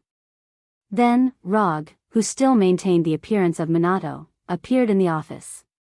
Almost at the moment when the light of quantum transmission lit up, Jacob sensed the arrival of Rog. Who are you? Jacob exuded a fierce aura, and asked in a cold voice. Konoha, Minato. Jacob couldn't know who Minato was, so Rog deliberately added the prefix of Konoha. Konoha. If there was anyone Jacob didn't want to see right now, it was definitely Konoha's people, even 2 places higher than Duke William. As for the second place, of course, it was his unaccomplished descendant, James, who would only cause him trouble. We vampires have never had disputes with Konoha, and we don't intend to be enemies with Konoha. With Jacob's identity, vaguely expressing concessions was the limit of what he could do. I didn't come here for business. While answering Jacob, Rog used chakra to perceive Jacob's situation. Worthy of being a vampire count, his life force was very high. His energy intensity was also not weak, and he should be proficient in a lot of vampire magic. By perceiving Jacob's life force and energy intensity, Rog roughly judged his strength. What do you mean? Jacob suddenly had a bad intuition. Someone is willing to pay for your head. He's very willing to pay. Note 1, Rog said casually, as if the person standing in front of him wasn't a vampire count, but a slave who couldn't resist at all. Ha ha ha. Pay for my head, I want to know if you are qualified to take the money. Tell me, let me see how much my head is worth. Jacob made a disdainful laugh, drank the bright red liquid in the glass, and then gently put the empty glass on the desk. $20. What? Your head is only worth $20. Rog said the Blade Warrior's reward. Then, he saw Jacob's pale face turn red like a drunkard's. You are Namikaze Minato, right? Very good, you have successfully angered a vampire count. I can assure you that I will not kill you.